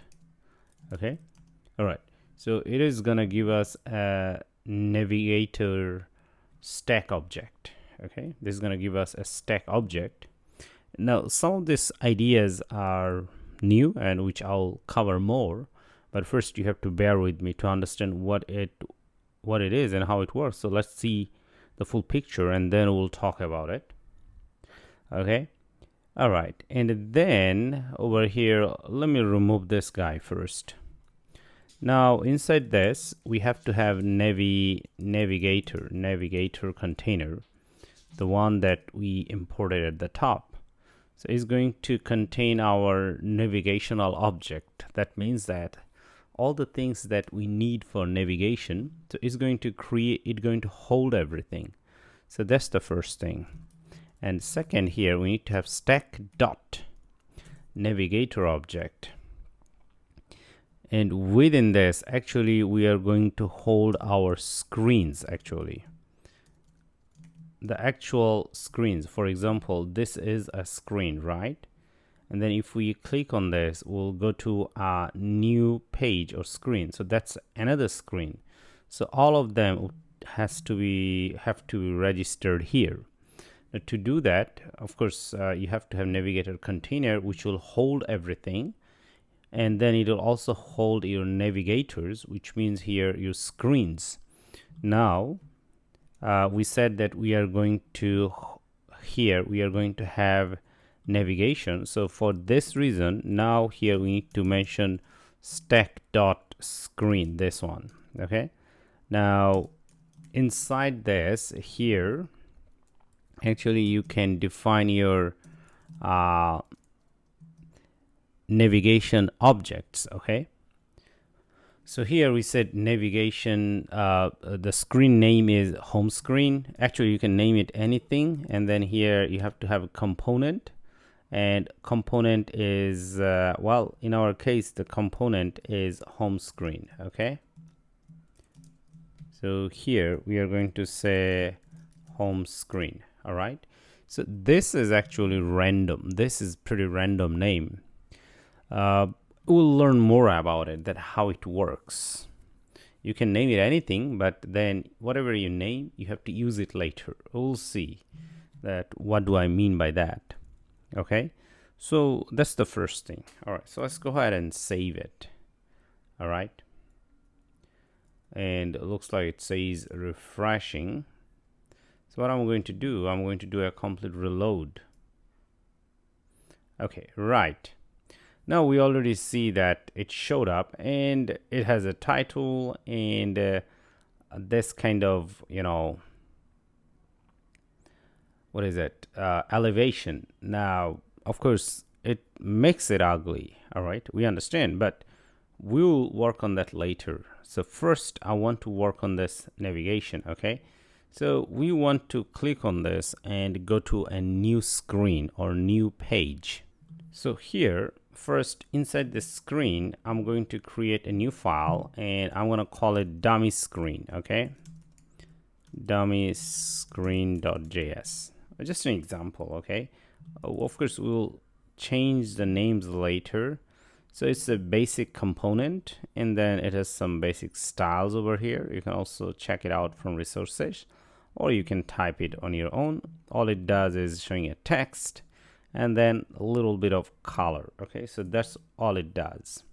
All right, so now since we have that screen, we also need to register here stack.screen, and then here we'll say name, and then here we'll say dummy screen.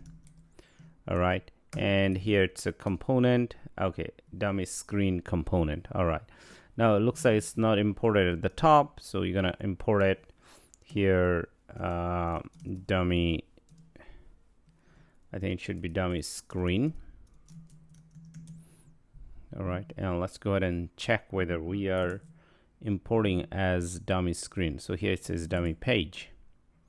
I'm gonna change all of this to screen so that we're aligned, and let's go ahead and save it. Okay, right. So now, of course, you still cannot navigate. Okay, you can say, okay, I have the screen registers, but why I cannot navigate? Okay, that's true because you didn't connect to them. So remember here we have this home component, home heading component. So from here, actually, we have to do another glue or connection, because right now I mean, this place over here, when we click on this, we have to go to dummy screen. First thing we did, register it. So our app knows, okay, there is a screen called dummy screen, but how to go there, it's up to you. From where you go, it's up to you. Okay. And how to go, you already registered, and from where you want to go, it's up to you. So here and there we need to make some changes. Okay. All right. So now from here we want to navigate to a new page. Navigate means go to a new page. Navigate means go there somewhere, right? So we want to, from this component, we want to navigate. So this component needs to know that we will do navigation. So that's why here we're going to import use navigation. Okay, we need to have this object from navigation native. Okay, this one, we have to have this one. And then over here we could say const navigation, or you could use nav, and here use navigation. Okay, all right.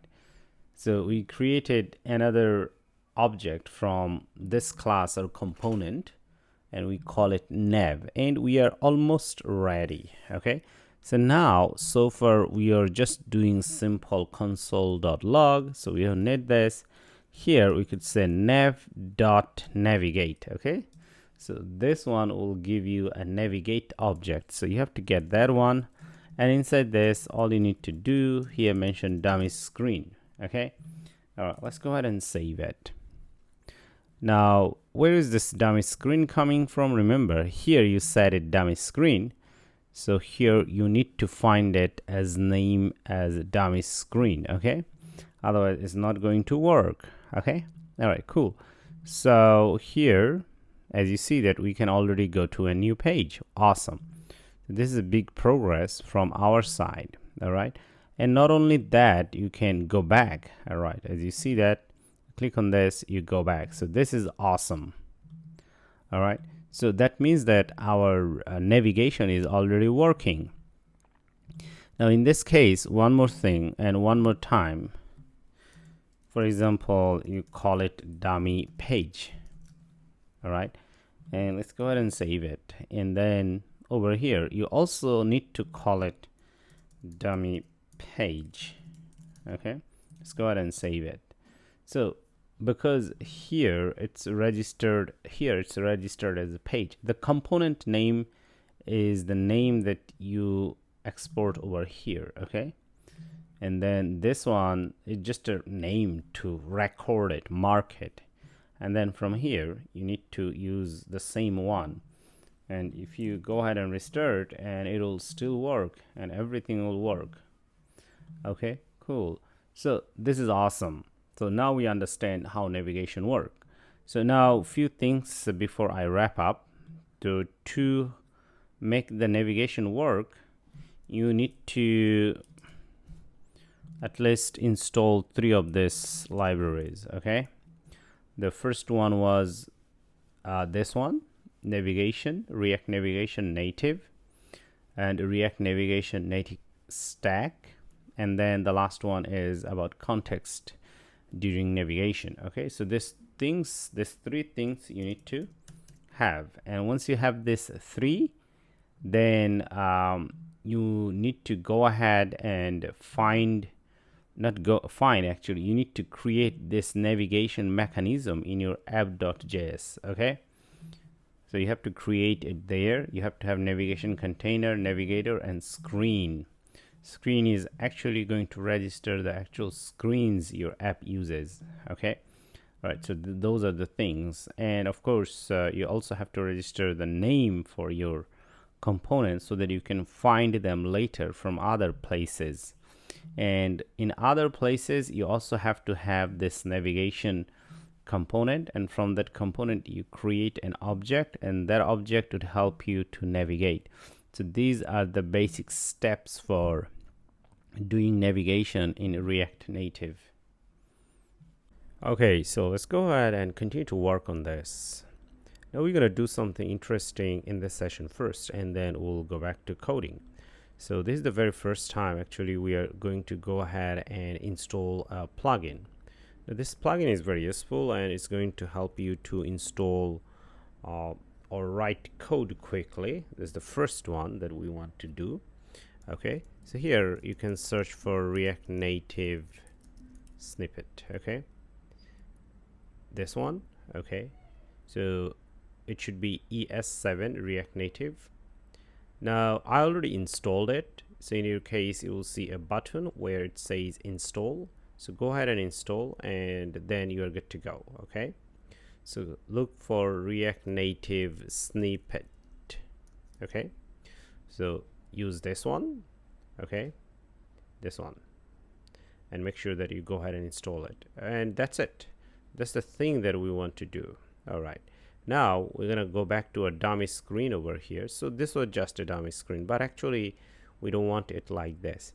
So we are going to remove all of it, and then here we are going to type in RNF. Okay, so here you see that React Native functional component. Okay, yeah, once you click on this, it's going to give you a code snippet, okay, to start with, and we're gonna call it product list. Okay, and this is all we want to call it. All right, and now this is exported by default. We don't have any problem with that. Okay, and then over here, let's go ahead and save it. But if we do that, this is what we have, and at the same time here we are going to change the name. Okay, we don't want to call it dummy screen, we want to call it product list screen. Okay, this is what we want to call it. All right, and then over here there are a few places that we need to go ahead and change. All right, so this is something that we don't want anymore. And then over here, instead of dummy screen, here we're gonna say product list, so it should be auto imported, and here product list as well. Okay, you're right. Okay, now it's back. Make sure that at the top you go ahead and import it, and here you get it correct. All right, and I do believe there might be another place that where we need to go ahead and change. So heading component, and here it was a dummy page, so here we're gonna call it product list. Okay, all right, and then if you go ahead and click on this, it's gonna be there. Okay, cool. So this is what we wanted. Now in this section we are going to do something more interesting. So we'll have the view as it is, I mean this part actually, and then we are going to remove this. Okay, and over here we are going to have SafeAreaView, SafeAreaView, this one. Okay, I think we are going to import it from here, React Native SafeArea component. Let's go ahead and check our home screen. SafeArea, well, it looks like we did it from React Native, so let's keep it as it is, React Native. Okay, all right, SafeAreaView, and just like this. Okay, let's go ahead and save it. Now let's come over here and see what it looks like. We don't have anything. Okay, so earlier we have knowledge about FlatList, right? So we are going to use that knowledge and show here images. So what's the idea? The idea is here we'll have new images, right? I mean, well, this is a clickable button. So if we click on this, we're gonna come over here and see some new products images. So that's the idea. Okay, so this is what we want to do. Okay, so that's why we are here right now. Okay, so here we want to show images, and for this reason definitely we are going to use FlatList. Okay, so here I'm going to say FlatList, as you see that, this one.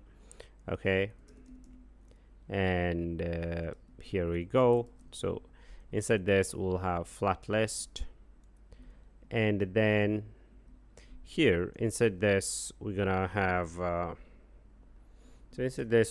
some properties, right? But before we go ahead and put those properties, okay, so at the top we are going to declare an array. Now earlier we had an array from here actually, so this carousel. Okay, let's go ahead and find our carousel component, and here, and for now we are going to copy this. Okay, we're gonna copy this, and here, not this guy, so here we're gonna put them at the top. Okay, so let's go ahead and save it. So these are the images that we want to show, and for now we can say product list. All right, so this is what we can say right away. Okay, product list, local product list for now. Okay, local product. In future we're gonna load them from server, but for now we're gonna do it locally, and then once the skeleton building has been done, we can actually go ahead and load them from server once we build the server side.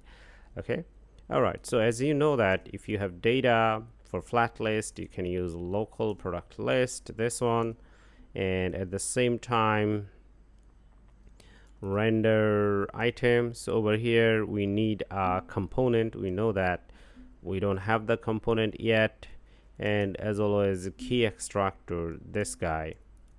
All right, so over here we're gonna have item and item.id. This is what we are going to use. All right, so for now, say, of course, this is a component. Now inside the component here we can just simply say text view hello there. Okay, so from our earlier understanding we know that this hello text, this is gonna be shown there 3 times. So let's go ahead and check, and as we see that here it is 3 times. Now interestingly, here we can declare our own component. Okay, so here we can say render item. Okay, now this component here we are gonna take a property, and the property name itself we're gonna call item. You can call it anything. So when we call this one render item, we are going to pass this object. Okay, and within it here we can say return, and for now here we can say text, and here we can say here item.id. all right, okay, so in this case we are going to have to remove all of this, so you're just gonna call render item, the component we wrote at the top.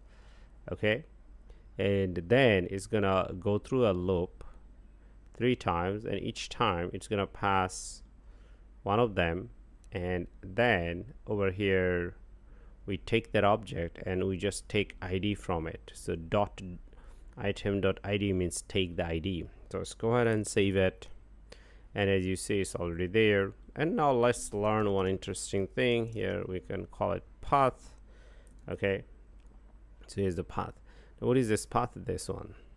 Now of course these are strings and folders, and folders and image name, but here we do see that these are some numbers. So why does it happen? Well, in the React Native, when you actually go ahead and want to print the image path, these are all numerical numbers. That's how React Native works.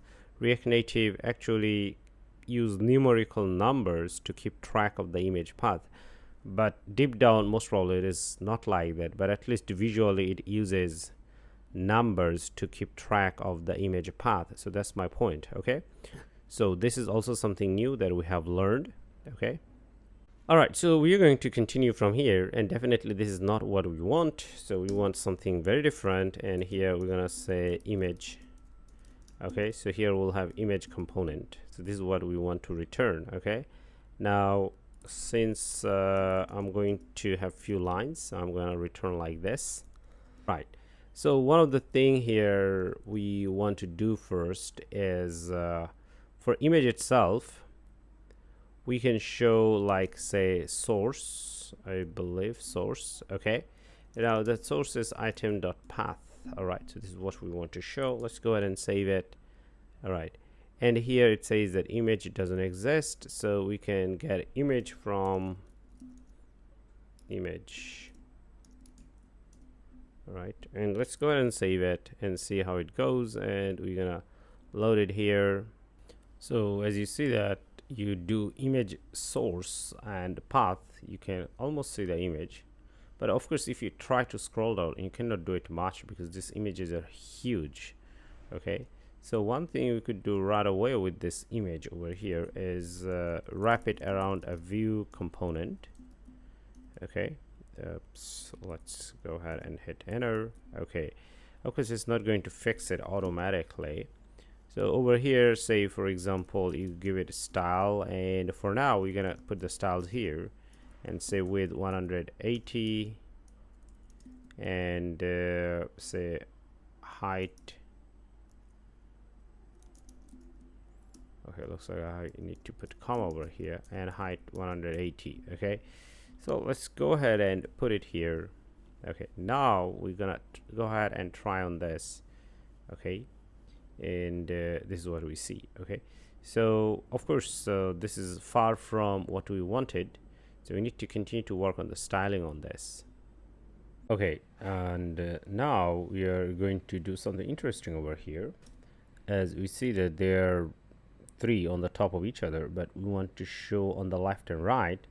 Now for this reason here, you can do number of columns, this property, and have as 2, so we'll have 2 columns.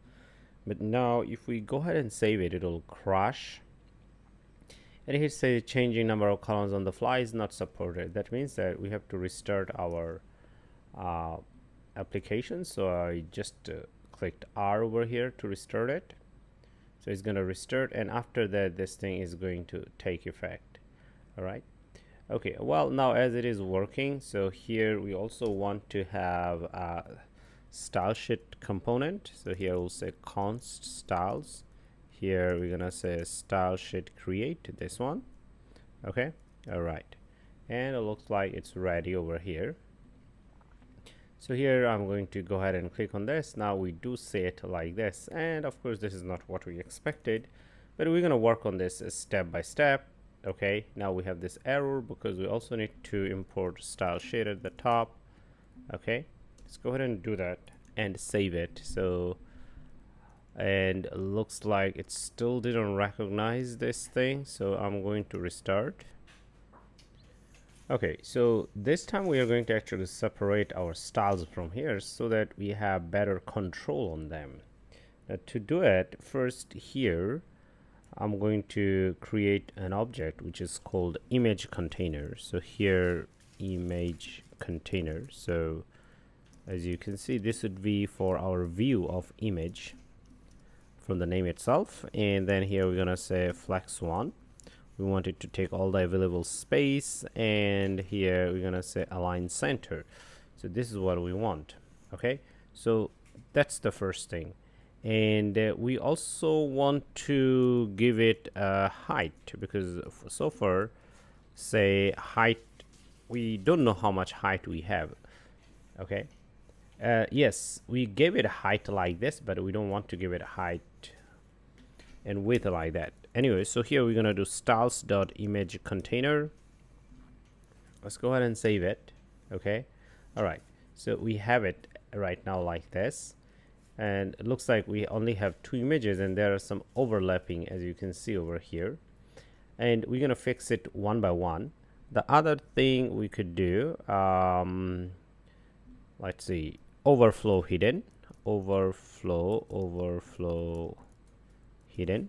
Let's go ahead and save it. Okay, now it's shown up over here, and let's go ahead and create style for image. Now here we can say width 100% and then height 100%. Let's go ahead and save it. Okay, right. So now we are going to move over here, and here we're gonna apply style to it. So here we're gonna say style, and then we have styles dot image, this guy. So let's go ahead and apply style to it, and here we go. So the first time we see this images over here that's been shown. Awesome. All right, now for this one here, I do believe that we can apply margin. So say margin everywhere, and then it's 10 pixels. Okay, right. So pretty much like that. And then over here, looks like for now we don't want to have anything else. That's it. Okay. So the idea, one thing, like if you don't really give height to your container, which is the parent container for image, in fact, images won't be visible actually, because once again, like in the earlier section, I have mentioned that when you write like this, it doesn't make sense to image itself. So always the image container or a view, in our case this guy, have to have a certain height and width, and only then it works better. Okay. All right, so with this we wrap up in this section, and in this section actually we learned how to show images locally, but we'll continue more in this section. Okay, so now we're going to continue and work on this, and as you see that actually I have used another image repeatedly just to show that if you have more images, so it becomes like a grid system, right? Because earlier, in our earlier session, we had actually just 3 images, and then I just added a new image with a different ID. But of course, if I take it back, so here we'll see like this, and I think it's not bad, and I'm happy with the current style and situation. Okay, but of course we're gonna continue on this and continue to work hard on our images. Okay, now the first few things that I would like to do over here is changing a little bit of style. Okay, now here we do see that our image height is this amount. Okay, now that's actually our image container. I wouldn't say image height. So actually I want to do it 240 because we also need to show text and image, text and title, this and that below it. Okay, or at least you need 220. Okay, all right, now the images would get stretched, and that's okay. Because we don't have other things right away. If we put text, it would be better. Okay, okay, so right after this, let's move on. So here we want to actually show more items. And what are the items we are talking about? So we want to show some text below each image. So over here, I'm going to have another view. And this view, I'm going to give it text first. Okay, so here, for example, you say text. Okay, and then inside this, for example, you say title. Okay, just say it. We're gonna make it dynamic soon. Okay, now this view over here doesn't have a lot of information, so or styling, we're gonna do some styling over here, and then this one we're gonna call it details. Okay, but of course this details doesn't exist yet, so here we are going to go ahead and do it. So right over here, say details, and then here the first thing we want to do, theme dot sizes. Well, looks like this theme is not auto imported. Themes, well, it's not recognized here. Dot sizes dot small.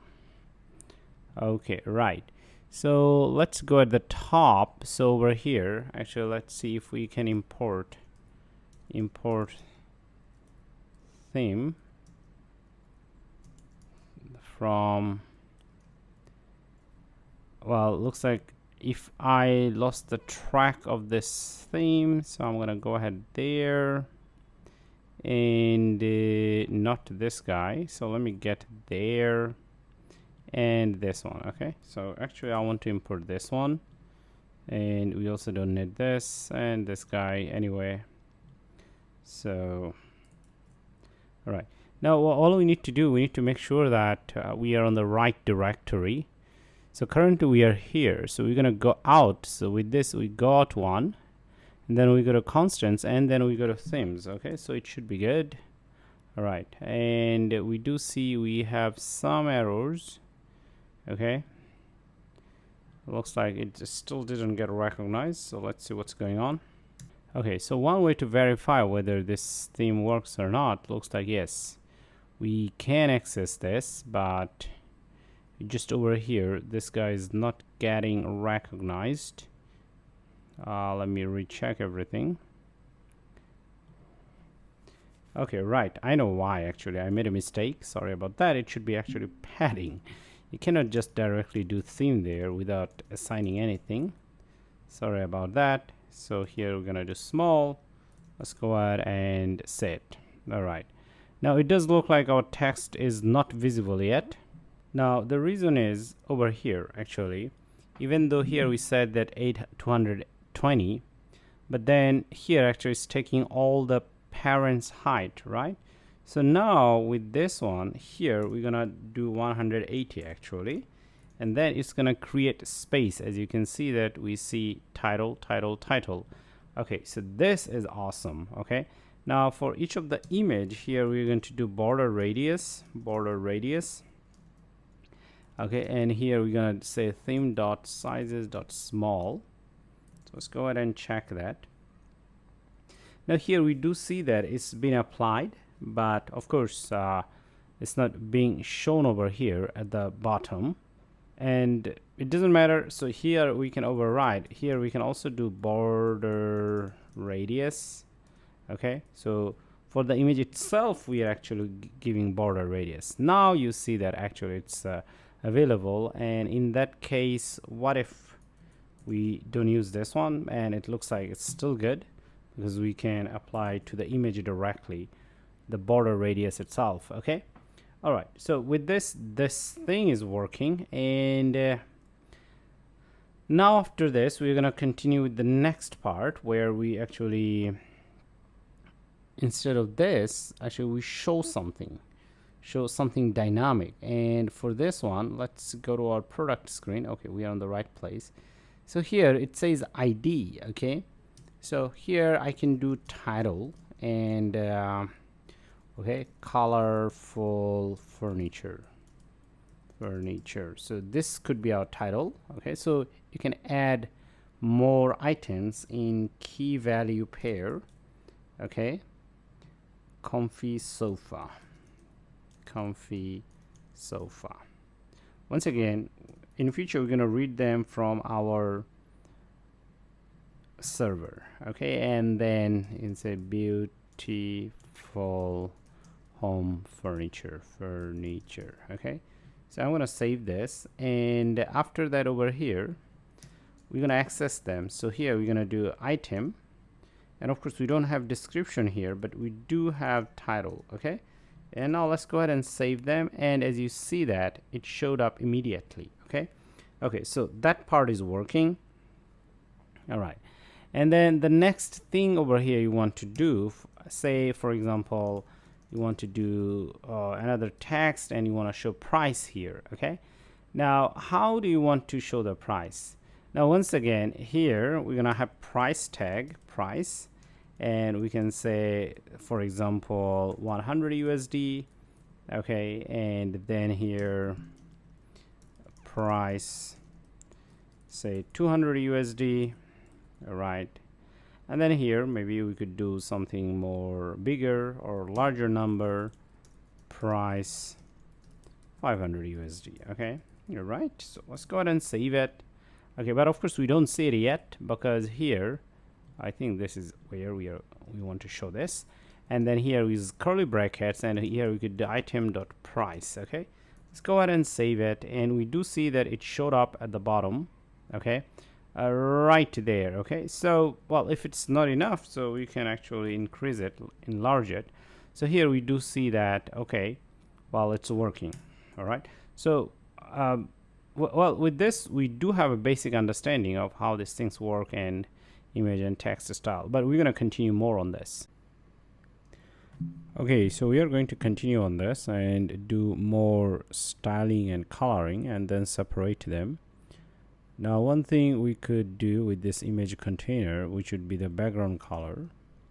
Actually, here we could do also background color. This one, we could use theme dot colors here dot secondary color. We already have defined a secondary color.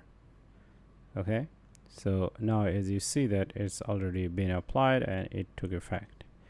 Okay, and then also about this alignment. So right now here we said align item center. Actually, if you do take it out and save it, and you'll see that, okay, let me go ahead and save it.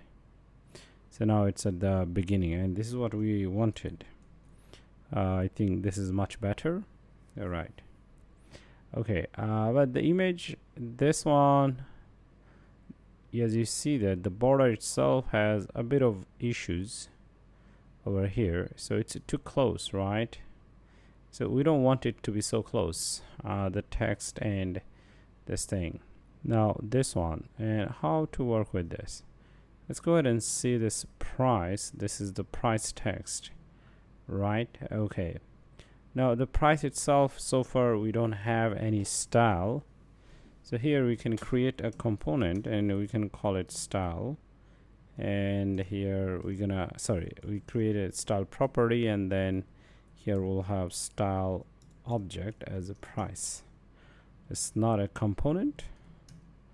Okay, like this. And then here, if you do come over here and let's work with price, and then here we could do margin bottom 10. Okay, so let's apply 10 pixels, and looks like it didn't take effect. And let's see what's going on. So we have this price. Okay, right. Now one of the reason could be that this is too small in terms of height. Okay, now it's better. Okay, so we're gonna go ahead with this, so it didn't touch the bottom directly. Okay, all right. And then over here, as you see, we have also text over here. This one we can also go ahead and style it. So style object or property, and styles dot, here you can do text, and then let's go ahead and change it. But actually we don't want to call it text. It's better you call it title. Okay, all right, this is better, otherwise it may confuse other property. Title. Okay, all right. And then here font size. Okay, so here you could say theme dot sizes dot medium. Let's go ahead and save it. So it's gonna be a little bigger. Okay, right. Okay, so that's one part, and now we want to separate this guy and this component. Okay, we don't want to keep them in the same file over here, so we want to separate them. All right, so what I'm going to do over here inside this component here, I'm going to create a new file over here. I can say here product card component. For now, let's go ahead with this name. Okay, right. And then here RNF, so RNC, React Native, this one. Well, actually we don't want RNC. Also we want RN React Native functional component, this one, this guy. Okay, and I think product card component, which is better, so I'm going to have it there. Okay, All right, so in this case, this whole guy over here, from here, actually I'm gonna copy this first and then I'm gonna put it here. Okay, now of course it has a lot of style components, this and that, but we don't have, so we need to move this styles from here to there. Actually what I'm going to do, I'm going to copy this, and then as you see we have styles over here, so I'm going to create a new file over here, and I'm gonna call it product card.style.js. okay, so this is what I'm going to call it, and I'm going to import this over here, use this, and then at the top definitely we have to import these things like the one that we see. For example, definitely we need this themes thing, so let's go ahead and put it at the top, and it should solve most of the problems. And then over here we also need to export, okay, default, and then here we can say styles. Okay, so this object we are going ahead and exporting it, so I'm going to save this one, so this is fine. And now this product card component over here, we can say import style from styles from, okay, so from, so here I believe it should be like this. I think we have too many of them, but anyway, product card style. Okay, I guess that was it. Let me see how we saved it. Product card.style actually, so we don't have extra style. Okay, right. Okay, so what are we going to do in this over here? So let me make sure this path for this one, because we have 2 dot, which means 2 times we are getting out. So first we are getting out from this, and actually we should go there, so we don't need it twice. Actually only once should be fine. And I'm going to save this one as well. Okay, all right, and here we can keep it clean, we don't need this anymore. Now the view itself we don't need, but then here we need to call product card component, this one. Okay, all right, but as you'll see that over here, product card component, this one should take our item object, as you see this one. So I'm going to save it here, and then we should pass it from here. As you see, item. Okay, so you are passing, you are getting this one from here, and now like this you're passing to this guy, which is this guy over here. Okay, and it should be fine. So let me go ahead and save this. Okay, and now all we need to do, save it here, and I don't think we should have any problem. Okay, right, and here it says that StyleSheet doesn't exist, so we have an issue of StyleSheet somewhere, and I believe it should be here. So here we can import StyleSheet. Okay, right, let's go ahead and save it. And then image doesn't exist, so we also have image issues. Where was it? I do believe it's here, this component, image. All right, and we have text, we have view. I think that's pretty much it. Let's go ahead and save it. Okay, cool, the compile passed.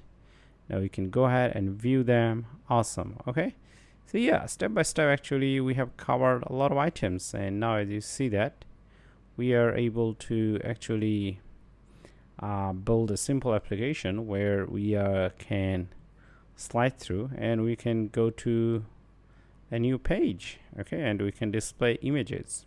But of course this page needs more styling. For example, most probably you want to have this first, the title, you want the title to be, you know, like bold, and as well as you also this one to be bold. So in next section we're gonna work on this styling. Okay, so in this section actually we are going to go ahead and change the font, and we'll see how to change the font. Now for example, if you come over here, product card style, and if you focus on the title, so here is this title, and then here we could do bold, font family, actually font family, and then say here we do bold, and then here you see that it says font family bold is not a system of font and has not been loaded through expo font. So the idea is whatever we are trying to do over here using this, by default it's not loaded, and of course it's asking you that okay, you should load it through expo font. So that's what it's asking you. So that means that even though you can use font size directly, but you cannot use font family directly. Okay, now there might be some other native options, but actually we want to use bold and it's not supported directly. So we are going to have to work or find a mechanism.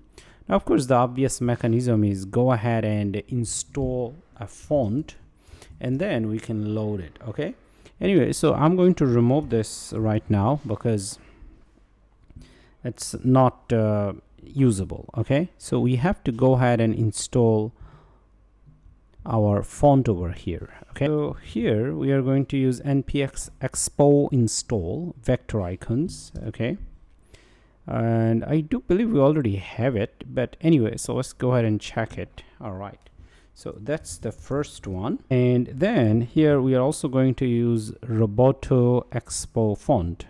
So we're going to use this command to do it.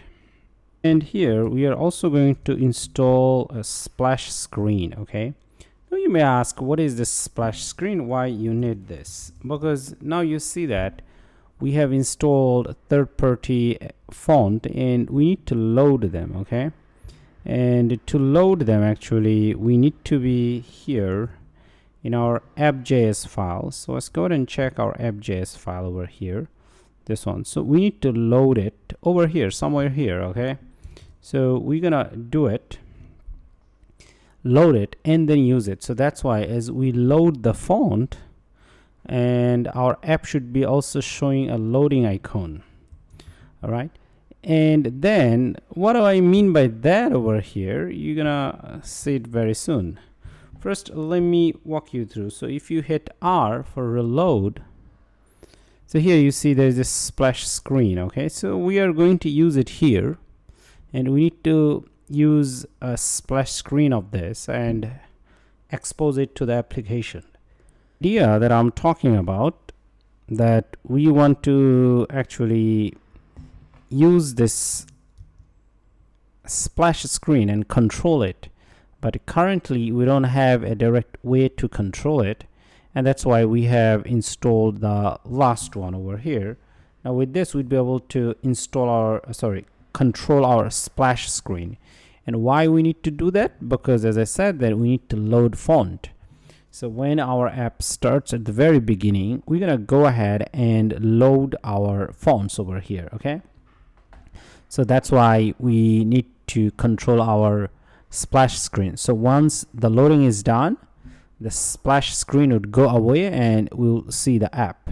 Okay, at the top we need to make sure that we have this use fonts, roboto regular and roboto 700 bold. So these two type of fonts.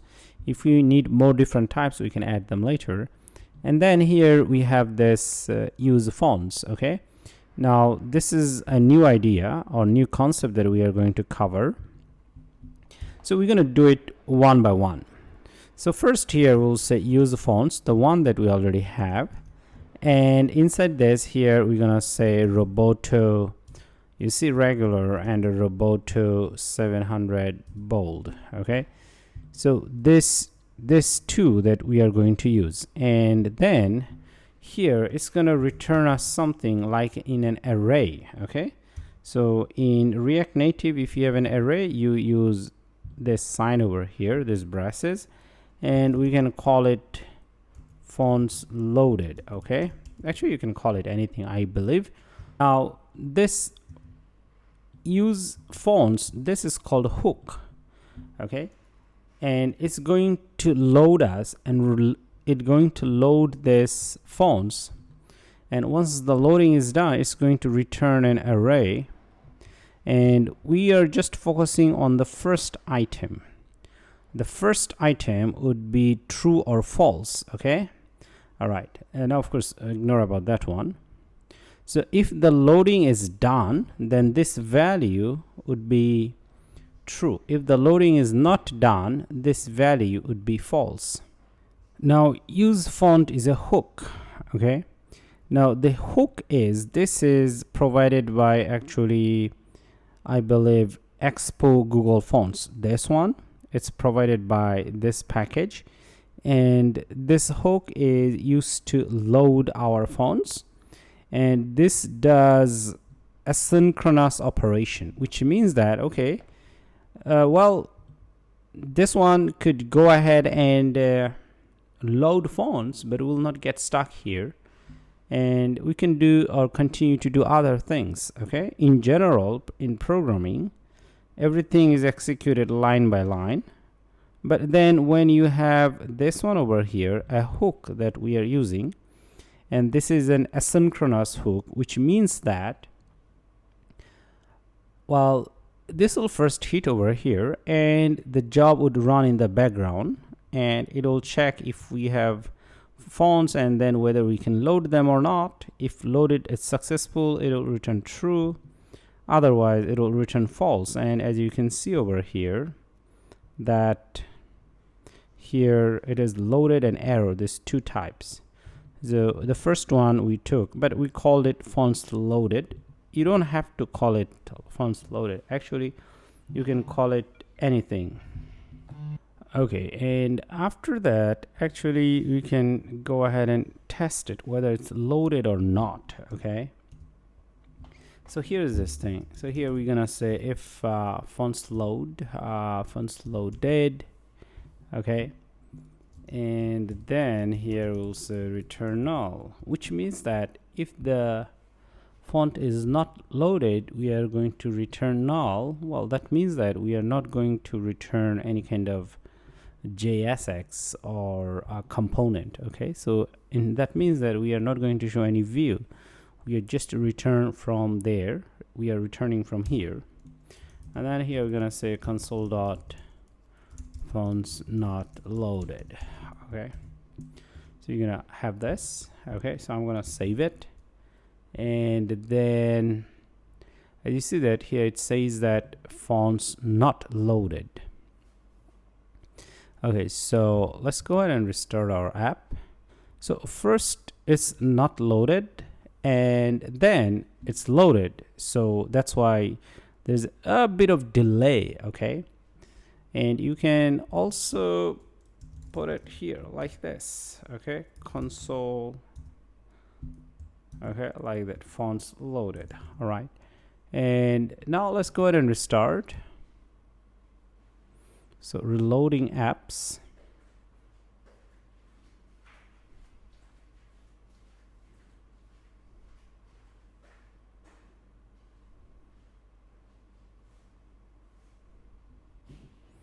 Okay, so it looks like we have some issues. I'm going to remove the whole app actually, and then I'm going to go ahead and reinstall it.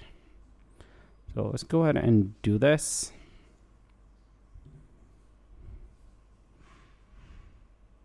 So I'm going to reinstall Expo as well as our application.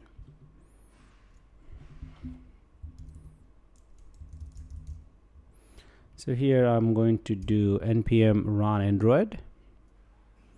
So here, as you see that first it showed not loaded, and then it showed that it's loaded. Okay, now of course this loading and waiting happens very quickly. So first you see this one, and then you see this one, and we continue to work. Okay, so that's the idea. Now, of course, now since the font is loaded, actually we should go ahead and use it. So in next section we'll see how to go ahead and use it. Okay, so now actually we can go ahead and try to use it. And use what? We can use the font family. Okay, font family, and here, okay, now we already see that it's already bold. And then over here, say I want to increase the size a little bit, so we're gonna go ahead for this one, which is more obvious and good looking. All right, and in that case, all we need to do, increase it a little bit so that it has enough space down there. Okay, like that. Okay, so that's it. But then you may ask, so what about loading and splash screen and everything like that? Yes, so this is where I'm going to go. So here's one thing. Okay, so first go ahead and see how it works. Use callback. So this is another hook, and then here we use it to actually we use this one and wait for some events to happen. And what events? Actually we can here, the events that we want to listen to is this one, this guy itself. So when you use this kind of callback, so this is also a hook, and this callback over here, you can put this array sign, and inside this you can have this one. Okay, so this fonts loaded, this variable, remember at the beginning it's false, and when it's loaded it becomes a true. So when this thing happens, actually over here we'll see that here we get response, and in fact we can actually go ahead and print on them. Okay, so events triggered, okay, this one. All right, okay, well, looks like something went wrong. Let's see if we can start. Okay, right, and looks like, okay, even though we are able to load the fonts, but of course we don't see any messages here, because even though we have it here, but actually we didn't attach it to anywhere else. So over here we can create a variable, and we can call it onLayout. Okay, layout root view. You can actually call it anything, but they call it in general this name. And then I'm going to copy this, and here on the navigator container there is a property called onReady, and we can pass this one.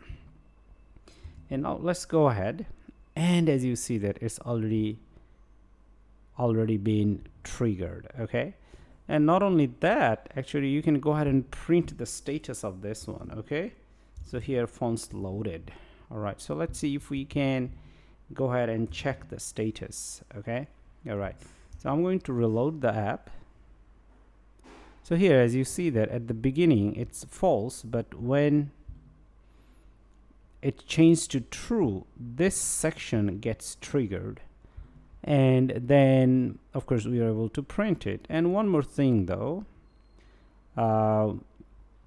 this one over here, you need to register this use callback within your navigator container object property, which is onReady. So when navigator container is created and the view is rendered, after that this being actually called, this gets called. What do we mean by that? When everything is done, the skeleton building internally, and when we are just ready to show our view, okay, right before that, now this gets called, and now as this gets called, it looks for this variable which is fonts loaded, because remember we just registered it with this onReady. Okay, and then from here it looks for this variable to listen, and then it prints. Okay, Now you may ask why I'm explaining this, because this is where it gets interesting. Okay, so in fact over here we can check for this one. So let's go ahead and check here. We could say if fonts loaded. Okay, if fonts loaded is true, if it is true, so over here we could do something called a splash screen. Splash screen dot, we already have dot, and here we could say hide async, this one. So this function, and of course this is asynchronous, so here you need to use await, and here we need to import it like this. Let's go ahead and import it from splash screen and everything. Okay, and after that over here we could go ahead and call the splash screen object, and then here there is called prevent auto hide async, this one, this guy. Now what's going to happen, first when we load our app, this is okay, this means don't hide the splash screen. Okay, this is the default one, but of course, I mean, even if you don't write this line, we still see the splash screen, right? We have seen that before. But because we want to control a state or situation, we still explicitly mention it, okay, so that we can access it here. And then when we say that, okay, splash screen has been, sorry, the font has been loaded, which means this is true, then actually we can go ahead and hide the splash screen. Now here we can actually go ahead and print it inside this, which is good. All right. Okay, now let's go ahead and restart our app. So here we see that it says that, okay, it's triggered. But then once again, we still don't see much of it. That, okay, what exactly this guy doing here, right? Now here's this magic. So let's comment this out, this guy. And now let's go ahead here and reload our app from the beginning. Okay. Now here you see our splash screen get stuck because nobody is hiding it. We were writing this one. Once we've checked that this is true, then we just hide the splash screen. But now we are not hiding, because here we are saying that, okay, prevent auto hide. So previously it was in auto hide mode, which means that first you show it and then do some stuff in the background, and then over here it used to auto hide, but we prevented that. Okay, we prevented that behavior, auto hiding. Now since we are trying to have a better control on them, so we need to go ahead and hide it by ourselves. Okay, all right, now let's go ahead and restart our app, and I think it's restarted already. Okay, right, now it's hiding and we see this app.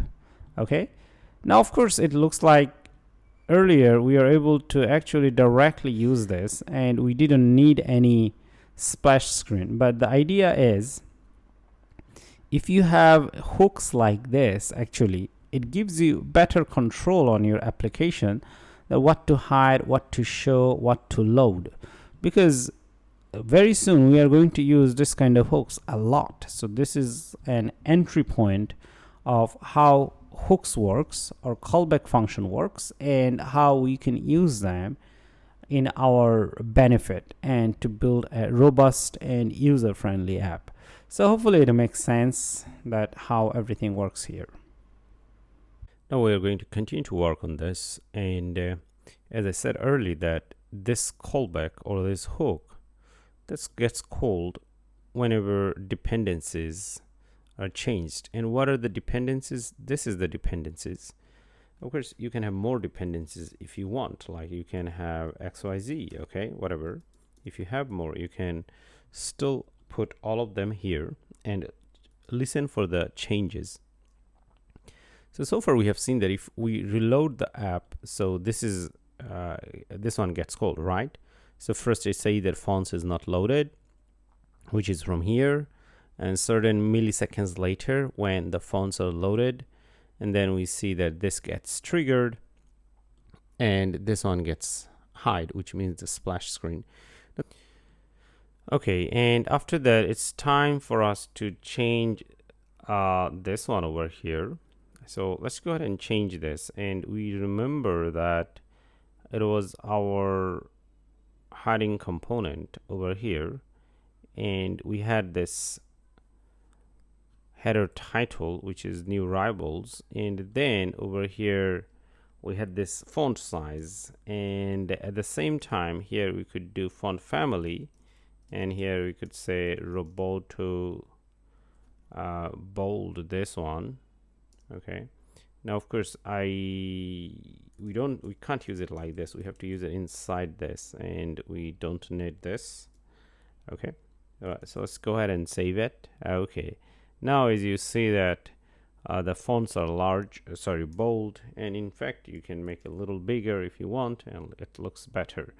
So okay, all right, so now we understand that here how the fonts could be loaded and how this use callback and use fonts play part together. Okay, well, after that, actually we are going to simulate another important concept, which is loading this images. Okay, now as you see that over here, we come here and well, it looks like it's already loaded because our app has been up and running.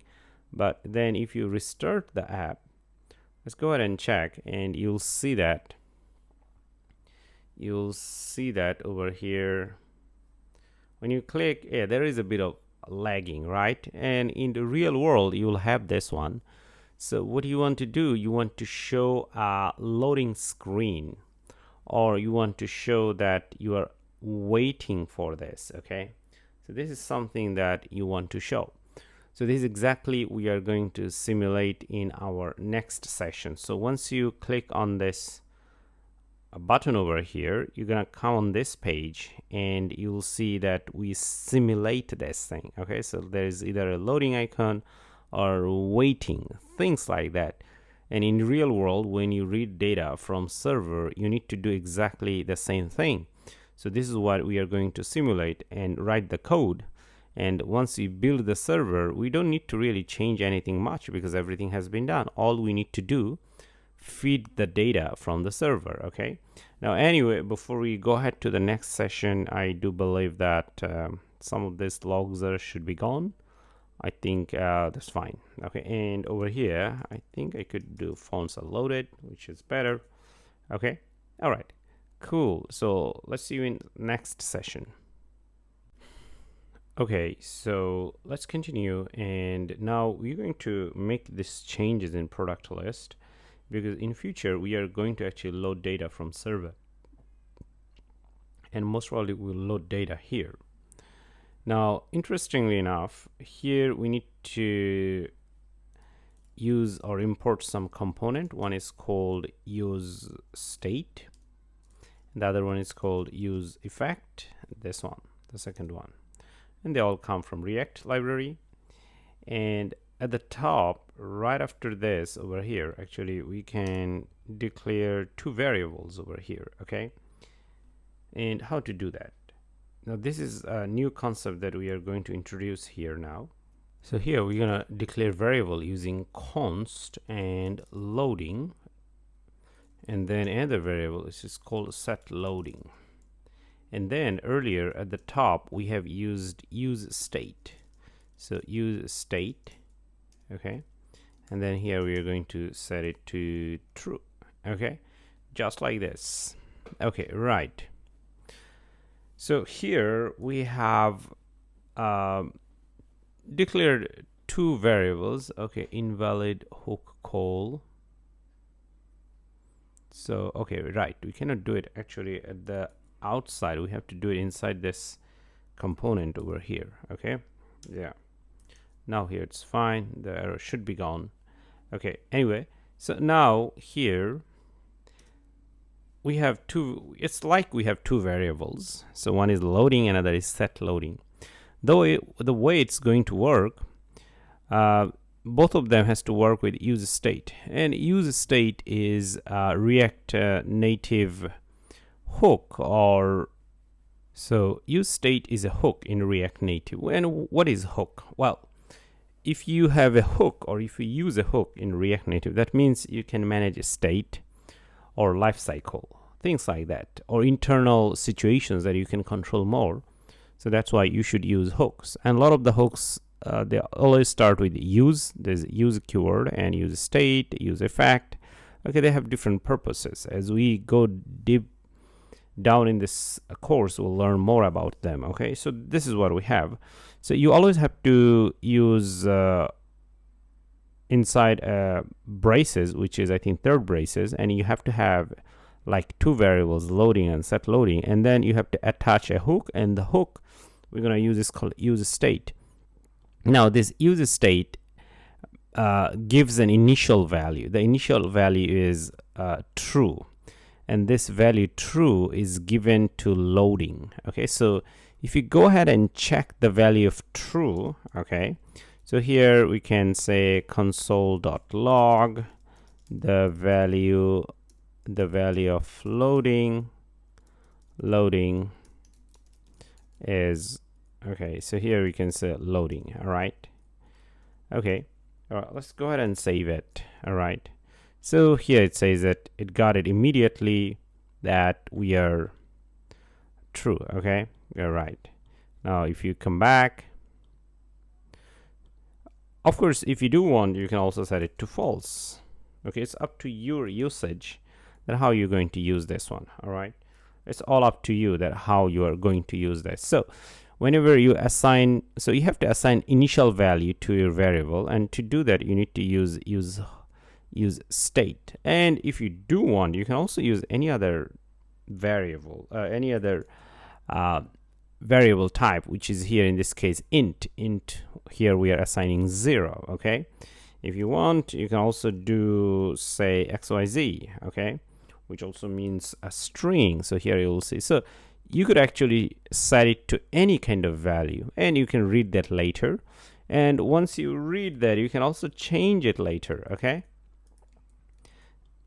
yeah, and say for example here we say set loading. Okay, set loading equal right now false. All right, so initial value is true. Now of course here it would be true, and then later on we come here, we set it to false. Okay, all right, okay, right.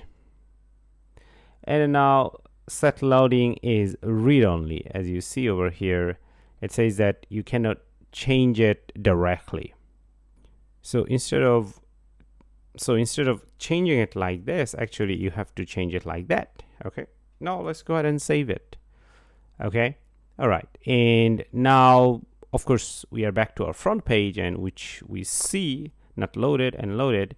Now let's go ahead and click on this, and here the initial value is true, and then the other value is false, right? Okay, right.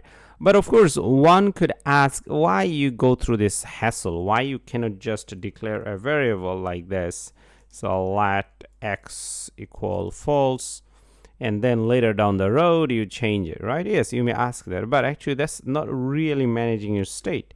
Here when I say managing state, actually that means that whenever we have changes and we want to show the changes on the UI, if you just go ahead with traditional XYZ, this kind of thing, let loading, okay, upload, declare a new variable, uploading equal true, and then later down the road you change it to false. You could do that, no problem, but it won't reflect the changes on the UI. We are talking about UI changes.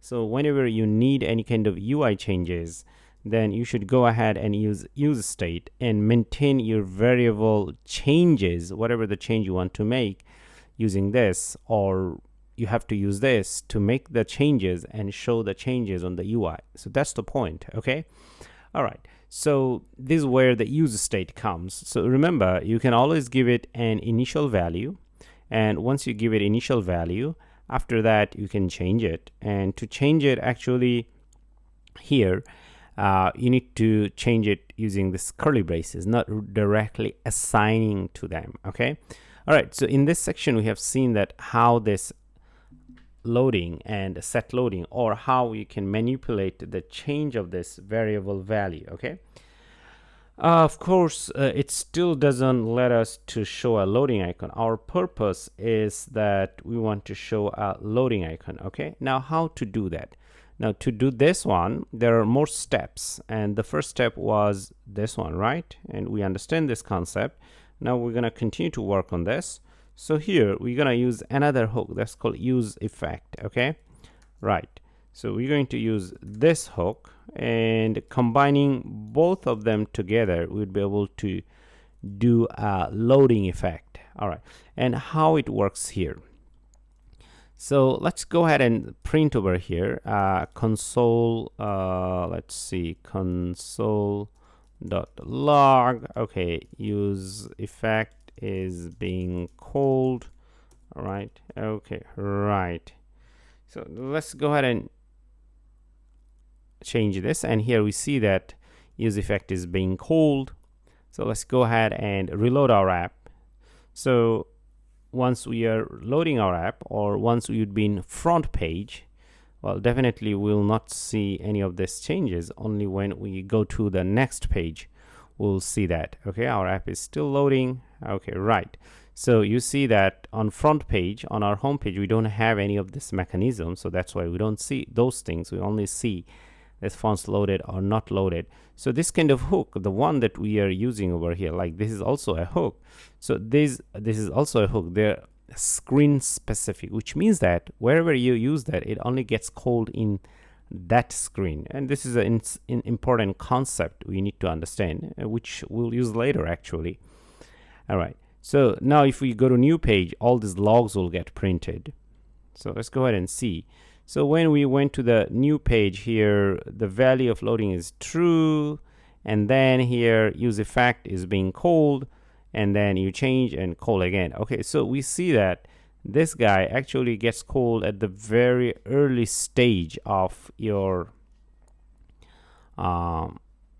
UI rendering. Okay, so as soon as this has been defined, whatever it is, true or false, actually this one gets called, and this exactly we see that. Okay, so for example here we say the value of loading is true, so here we are able to read this value, and after that this one gets called. Okay, so the idea is once this has been defined, the value, then this gets called. Now since this one gets called, just like call over here, if you see that use effect, this one, this also gets called, right? So this gets called as well, and then we can use this in our leverage to actually update our UI or do interesting stuff in the background. And what stuff we are going to do? So here I'm going to have const timer, and here this is the important part, and here we could say set timeout, this one. Now this is a JavaScript function that's given by JavaScript to use. Okay, it's not a React function, it's a JavaScript function. React is based on JavaScript. Okay, set timeout, most probably some of you know it already. So here we could do set loading. Okay, set loading to false. Here actually we want to make the changes. We don't want to make the changes here. We don't want to do this. Okay, right. Okay, so here, so this is a timer. This is a timer that should get called, and this should get called after 2 seconds later. Okay, all right. Let me reformat the code. Okay, now it looks better. Let me resave it. Okay, right. So use effect internally will call this one once. Okay, it will call it once, and then this will figure out, okay, I got called, but I need to actually be executed after 2 seconds later. And 2 seconds later, the set true is set to false. Okay, so let's go ahead and check the value. So I can take this one, and then I'm going to put it here, and let's go ahead and check. Okay, right, use effect is being called. Let's reload our app and start everything from scratch to understand how it works. Okay, right. and then we're gonna go to our next page. All right, so here as you see that, okay, the value was true, then this get called, and then this value is false, as you see that.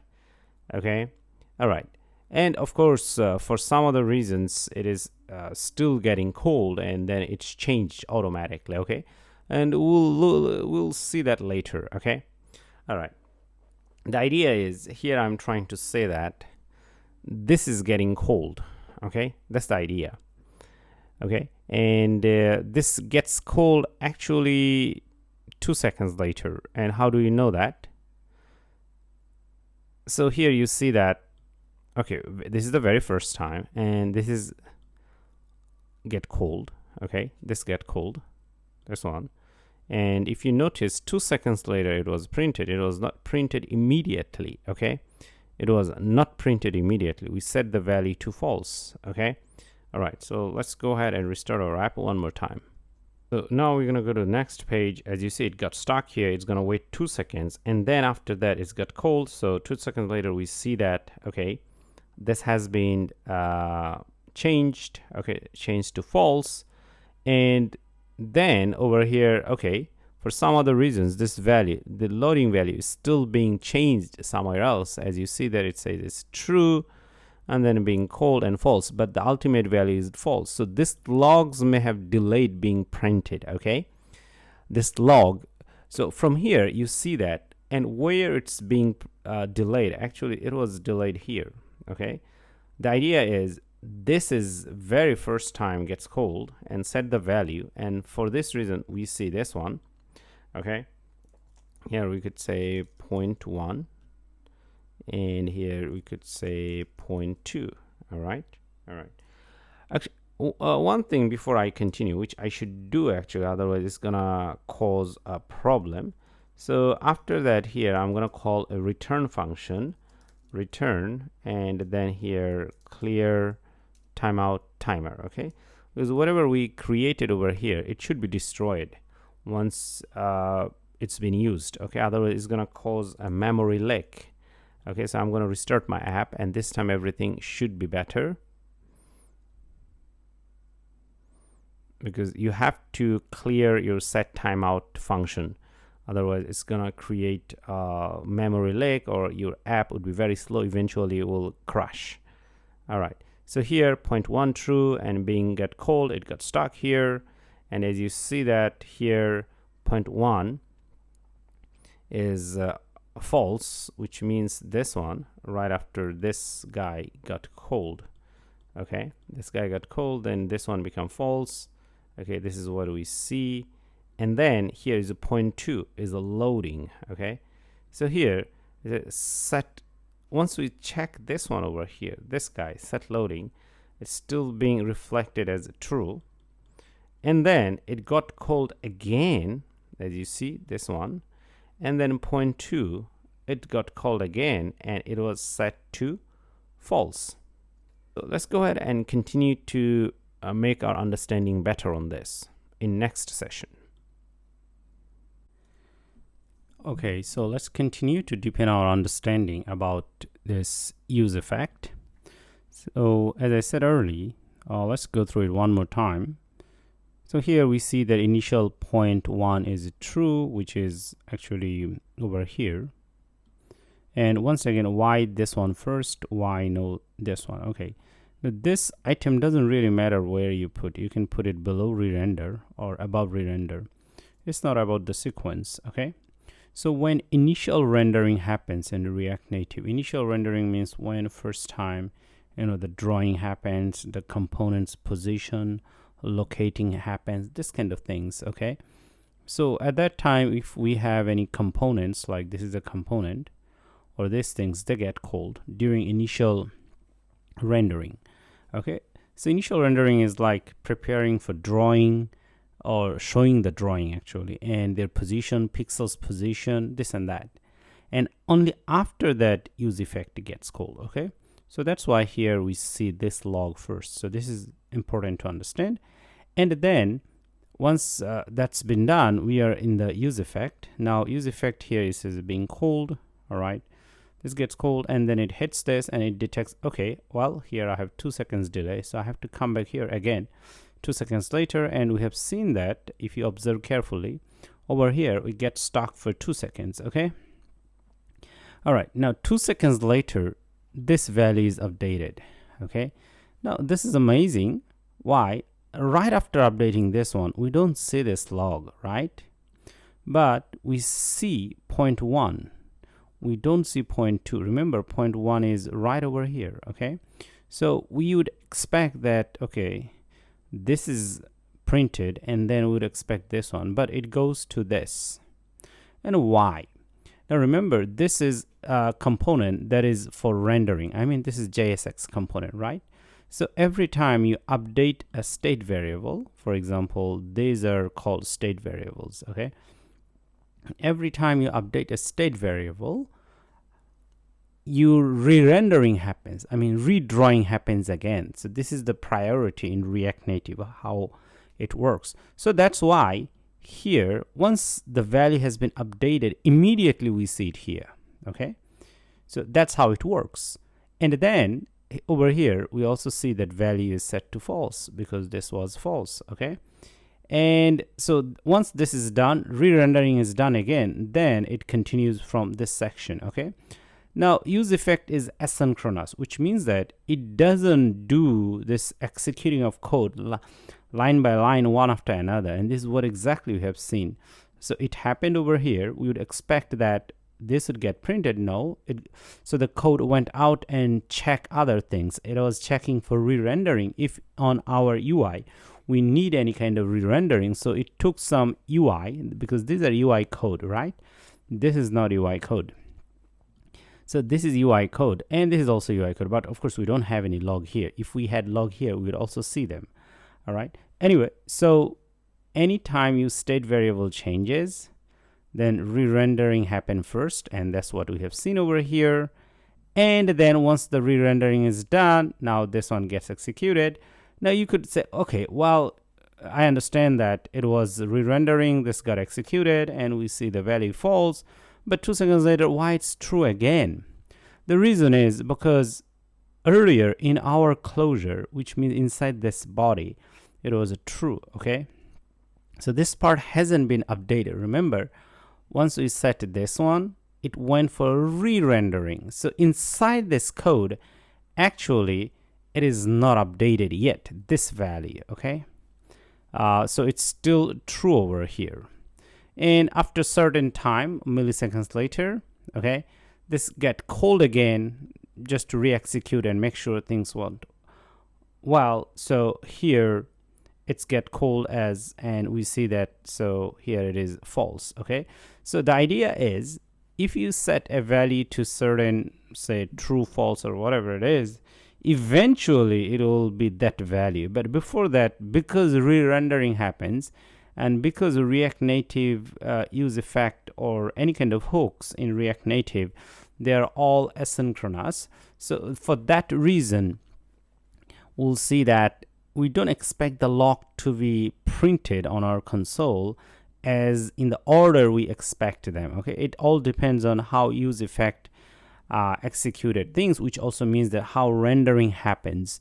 Now in general, rendering happens one by one, but if you involve use effect, it kind of destroy this your line of order, which means because it's asynchronous, it has to check many other things. So it goes out of this closure or body, you can understand, and then do other things, and then it comes back again. Okay, now last, to prove that, here we could do, say, console.log, and here we could say that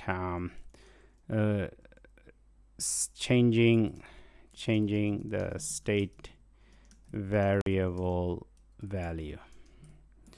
Okay, so let's go ahead and print it. All right, and then over here we're gonna reload our app so that everything starts from scratch and we understand that how things gonna work. Okay, so let's go ahead and wait for it. All right, so rendering happened anyway, and then now we go to the next page, we'll have a new rendering. So over here we are. So as you see that, so initial value is true, and then over here we see that it said is being called, which is this one, and then we see this one. Okay, so as you see that here, and being called, and then here we see that change the value, and which is this one, and as always we expected, it went out and printed this. Okay, so you understand, right? It executed this up to this line, and it went there and went out, it printed out this one, and then it went back again, okay, after when our rendering was done, and this is what we see, and then this value, and then this. So hopefully after this you'd understand how use effect works and why it's so important, because we are going to use it over and over again in our tutorial. So that's why we spend a lot of time to understand and how it works in terms of sequence and execution and how re-rendering works. So anyway, so in this section, we learned what is state variable and how we can change the value of the state variable, and from where we should change the value of the state variable. And we also learned if you change the value of the state variable, how it triggers re-render. And we also learned that once you do that, it calls use effect again. So if you use effect, you don't expect to just get it called once. It can get it called more than once. All right. Okay. Right. So cool. Next section, we will see now how we can actually simulate the loading, because we understand how use effect works. Okay, let's go ahead. Okay, cool. Since we understand this one, now it's time to simulate actual loading of data. In fact, we are actually ready. So here we have this state variable loading, and this is the one that we want to utilize over here. So here we could do like this: if loading, this one, if loading is true, then we can just return a JSX. Okay, so here we can return, say, a view, and inside view we can return a text component. Okay, and we can just say it's loading. All right, not here though. All right, so just like this, and inside this here we can say loading, and then we can do a temporary style over here, styles dot, here you'd say that, say for example, justifyContent center, and then here we'd say alignItem center, alignItems actually, not content. All right, and then also let's give this view flex of 1. Okay, so with this we'd be able to simulate that how actually it looks like. I'm going to save it, and then I'm going to reformat the code. All right, now it looks better. So what's going to happen over here, remember earlier at the beginning is loading is true, so it's going to hit this section. Okay, it's going to hit this section, and as it is true, it's going to return from here, so it's not going to do anything else. And 2 seconds later we'll see that it becomes false.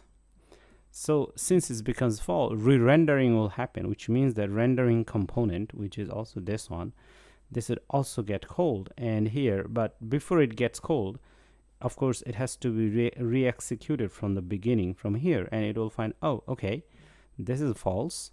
Now since this is false, it's not going to go over there, it's gonna go over here, and we'll see this item. Okay, and that's how it works actually. So now well, we can simply go ahead and try to do it on our own. Let's step back and see. And okay, our simulator gets stuck. All right, okay, cool. Okay, so now we're gonna go ahead and click on this, and then here we expect that it's loading, and as you see that exactly 2 seconds later it's gone, and then we were displaying this render, which means this card component, and this is all we wanted to do all along, and we spent a lot of time to understand that this is only possible in the React Native because we are using use effect. Okay, so use effect plays a very important role when it comes to asynchronous programming, which means that mostly your data loading from network, or like reading from your local storage, or doing some heavy operation, then most probably you want to use this kind of hook to make it easy, to make your life easy. Okay, so one more time, if we go ahead and click, and here it says this loading. Okay, cool, the products are ready. Okay, and in fact you will see that this is much better, because earlier we have seen that when you're trying to load things, some of them were a little blurry at the beginning. But now here, since you're waiting for 2 seconds, they're all loaded by the time we see it. And it gives you a very better feeling how you're going to use the app. Okay, so by this time, I think you have experienced one issue. So when you come over here, that is fine. For example, in this page, we don't have any issues, but when you go to next page, most likely you'll see the app is very slow or it crashes. The reason is here. Once we started to introduce this thing, it happened. Okay, now use effect may get called multiple times. Now if you put it here like this bracket, then it would just get called one time. Now this is called dependencies, but in this case this is empty dependencies. It means when this bracket has nothing inside, empty, this is called empty dependencies. And with this, it makes sure that this just gets called only once. Okay, because earlier we didn't have any of this thing, so that's why it was calling again and again internally, so it was causing crash. Okay, so now let's go ahead and save it, and then let's come over here. So it's loading, and then we are done. Okay, all right. So and here we also see that use effect is being called only once. Okay, and this is what actually we want, and with this it makes things more reliable. Okay, and not crashing. So I remember, if you also may have experienced this issue, that earlier if you came to this page, sometimes the app would crash or wouldn't work. Okay, all right, so now we'll see that we have a very smooth transition between pages. Okay, right. So now with this, actually we are one step closer how to show this loading icon, because for now we have shown the loading text. In fact, you can also show loading icon. So here I think Ionicons, this one. Okay, now inside this, hopefully we'd be able to, I think they have a property called name, I think it's called circle reload. I hope this is circle reload. I'm not sure we can find anything. If let's do say circle. Yes, we have a different kind of circle, as you can see: pause circle, arrow up circle, alert circle, stop circle, play circle. So we can actually use a play circle, this one. Okay, most probably this is something that we can use, play circle. All right, and then over here we could do size. Say in this case we want a big size, say 64. Okay, all right, and let's go ahead and save it. Okay, now let's come over here and try to load. Okay, so as you see that this one, but looks like this play circle icon is not actually what we want. So let me see if we can find a better one. So I think I found something called reload circle. So we're gonna go ahead with this one, and let's put it here. Reload circle or load circle, not sure it's gonna be useful. Okay, let's go ahead and click on this. Okay, right. Yeah, so for now we can go ahead and use this, but actually we can also change it to something better. But anyway, so in this session, actually one important thing we learned, that whenever you use effect, you should use a dependency, okay, inside this. Otherwise it's gonna get called multiple times during each render, and then it can cause crash. Okay, now by this time, before we finish, I'm going to remove this log because we don't need. If we have too many logs, it can cause unfriendly situations sometimes, because you don't know which one we should track. Okay, right. Loading icon. Now to do that, here first you need to make sure that you go ahead and install Lottie React Native, this package. Most of you might have heard Lottie. They provide JSON files for animation. Okay, so first you have to install their SDK. So just go ahead and hit enter. Actually, I already did that, so I don't need to go ahead and do. I don't need to do it anymore. And then over here, we would come over here and create a new folder, and I'm gonna call it JSONs. JSONs. Okay, so it's just for JSON files. Okay, right. So here we'll put all the JSON files that we need for our animation. Okay, now of course for this one here, you'll get a free JSON file for your animation. Okay, that you can find, but then you can also work or find your own JSON file from Lottie website. So now I'm in Lottie's official website over here. Okay, first you need to do a registration, and then you can here search for your favorite icon, like you could do loading. Okay, now they will show you tons of icons here. Okay, you can go ahead and just download. Some of them are paid, some of them are free. It's up to you which one you use. So you can always use this one. A lot of them are free, I believe. Okay, so say for example, if you want this one, you can go ahead and download. Okay, and then it'll show up with more options. Okay, like the type of file you want to download. Okay, all right. Let me see what's going on here. Looks like this one is covered over here. Okay, right. Anyway, so here different files. Lottie JSON in general, you want to download this one.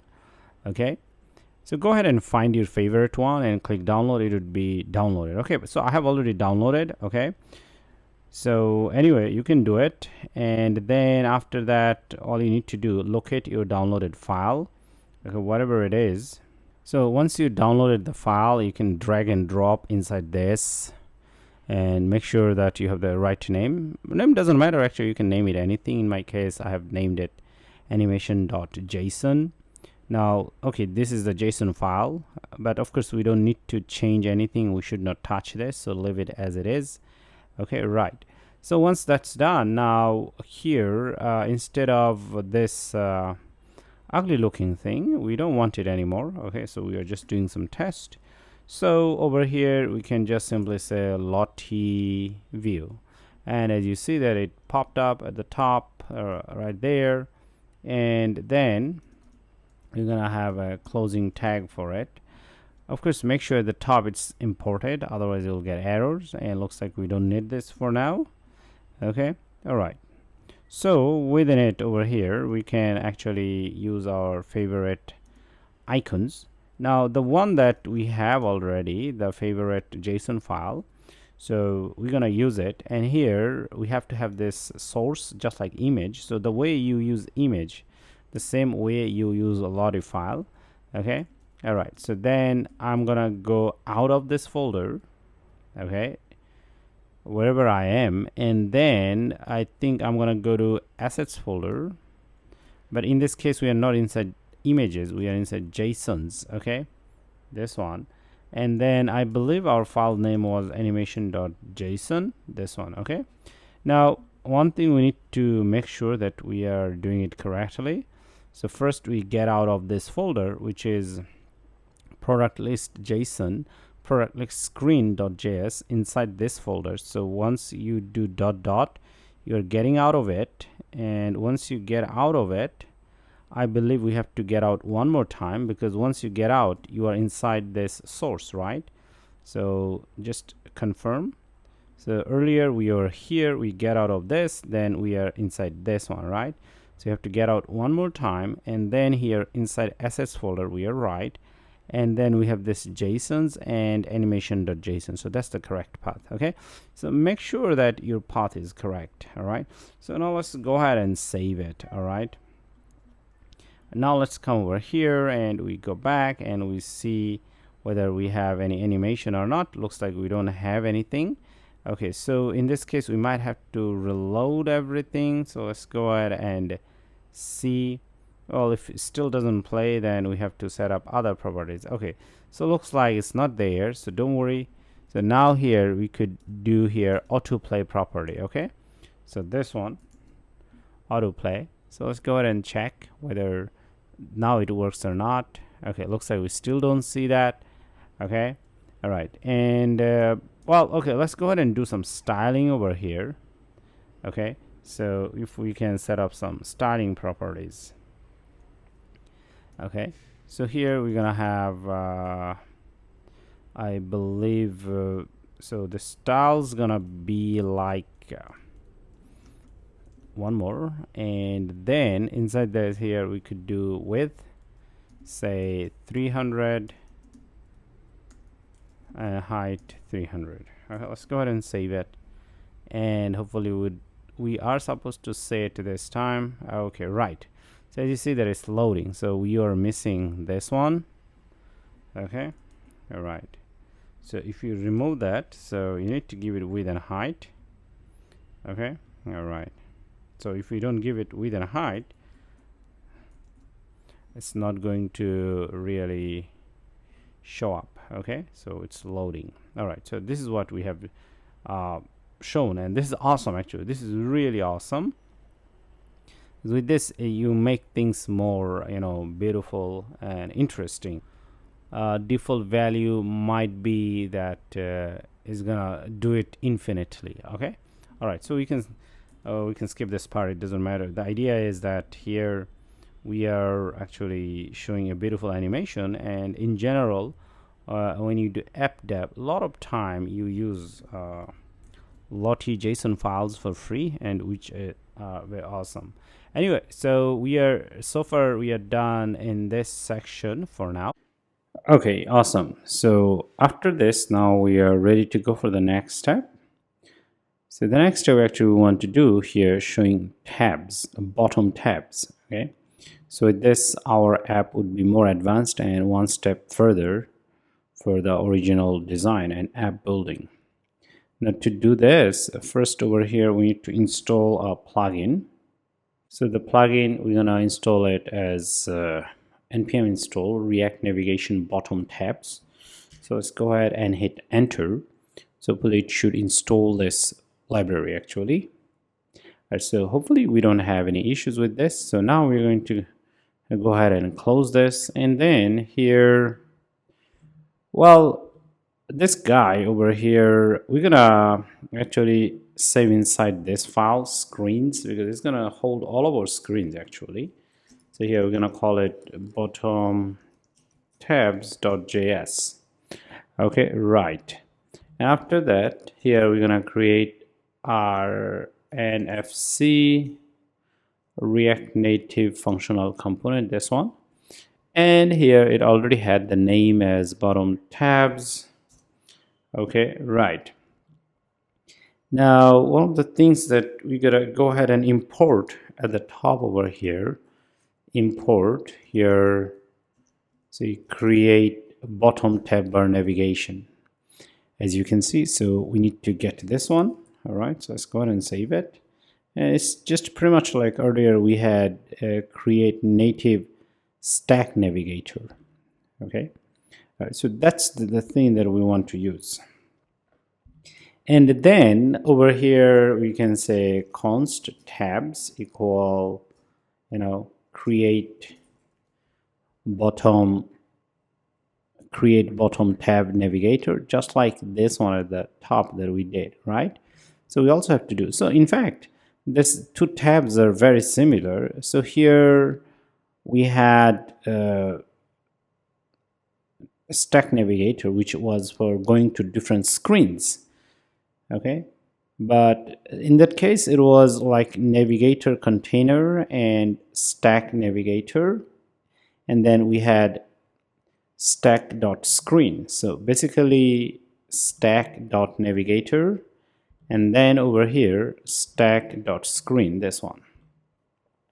So over here we are going to follow the same actually. So I'm going to remove this first, and since at the top we created this tabs object, so from here we could do more other things. For example, here we can say tabs dot navigator, this one. Okay, all right, and inside this you can create another one, tabs dot screen. Okay, all right, so this is the one that we are going to create over here.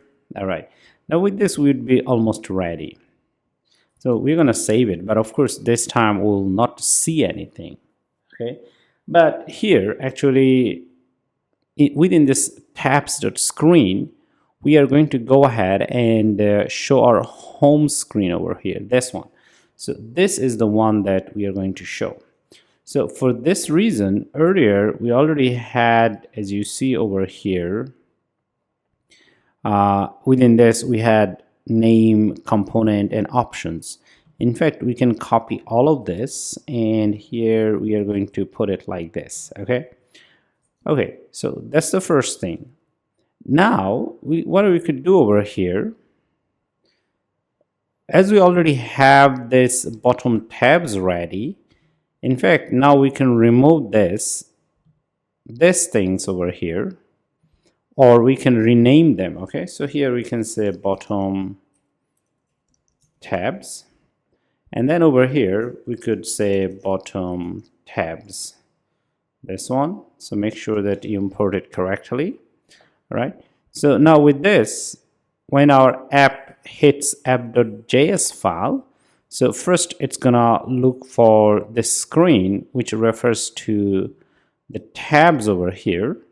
Okay, and within it we also have other screens, like in our case we will have home screen. Okay, all right, of course home screen looks like the path has not been imported because we copied it. So here you could do home screen and like this. Okay, so make sure that it's imported at the top. Now we're gonna save it here, and then over here we're gonna save it. Okay, all right, now as you see over here, if you see carefully, that it already showed up over here.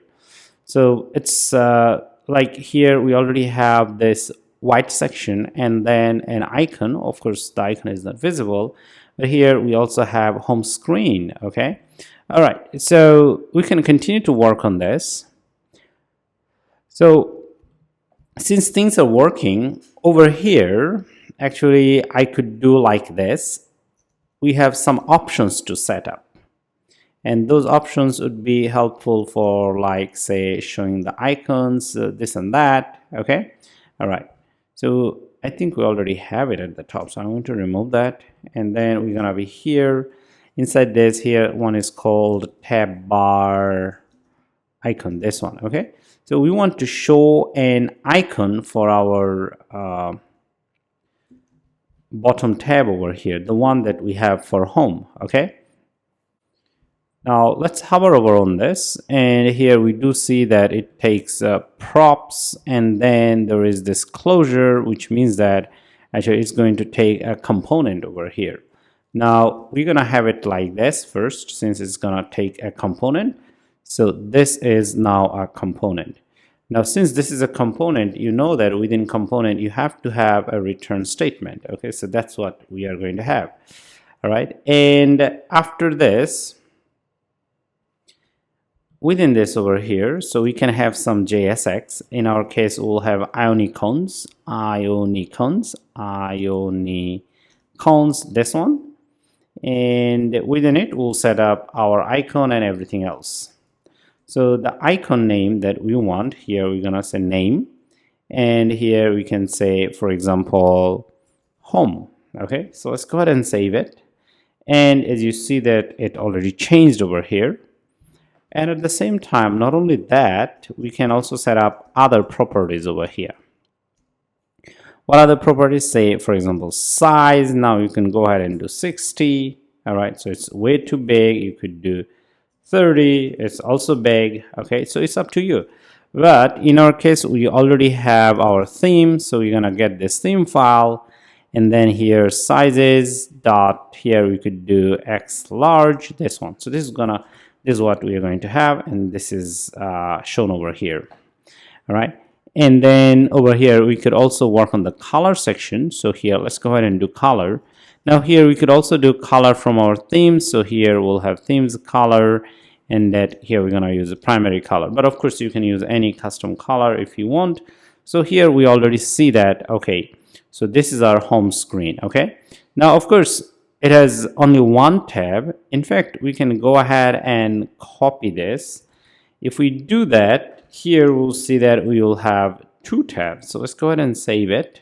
Here can't contain multiple screen components with the same name. So here you see that this is a home screen and this is also home screen. Now since we are doing the test, just go ahead and change the name. Say for example, just say home. Let's go ahead and save it.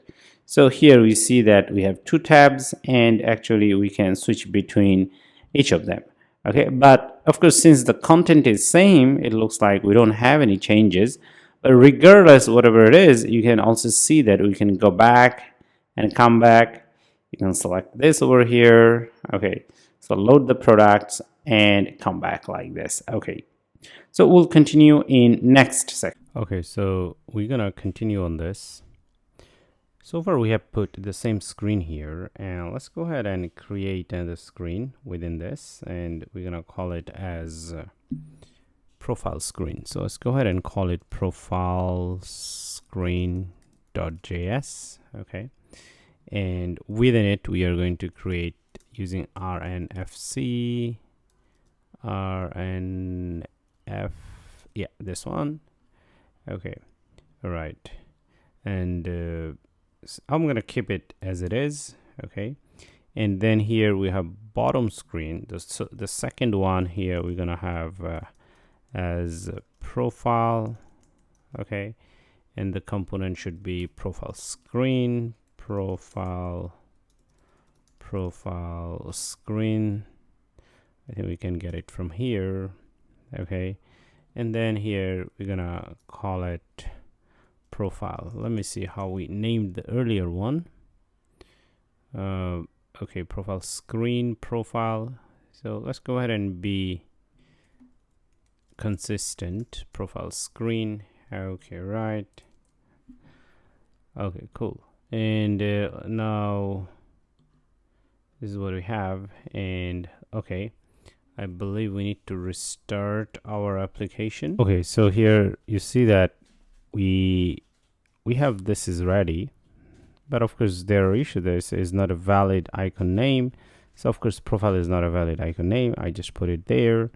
Of course we can change it. To change it, we need to come to Ionicons, and we can look for a few things. We're gonna look for if we have profile. Okay, looks like we don't have profile. So instead of people, we are going to put here as person, and we see that it changed. Okay, so you get the idea. So if you have, say for example, more of them, then more screens, you can put all of them here one by one.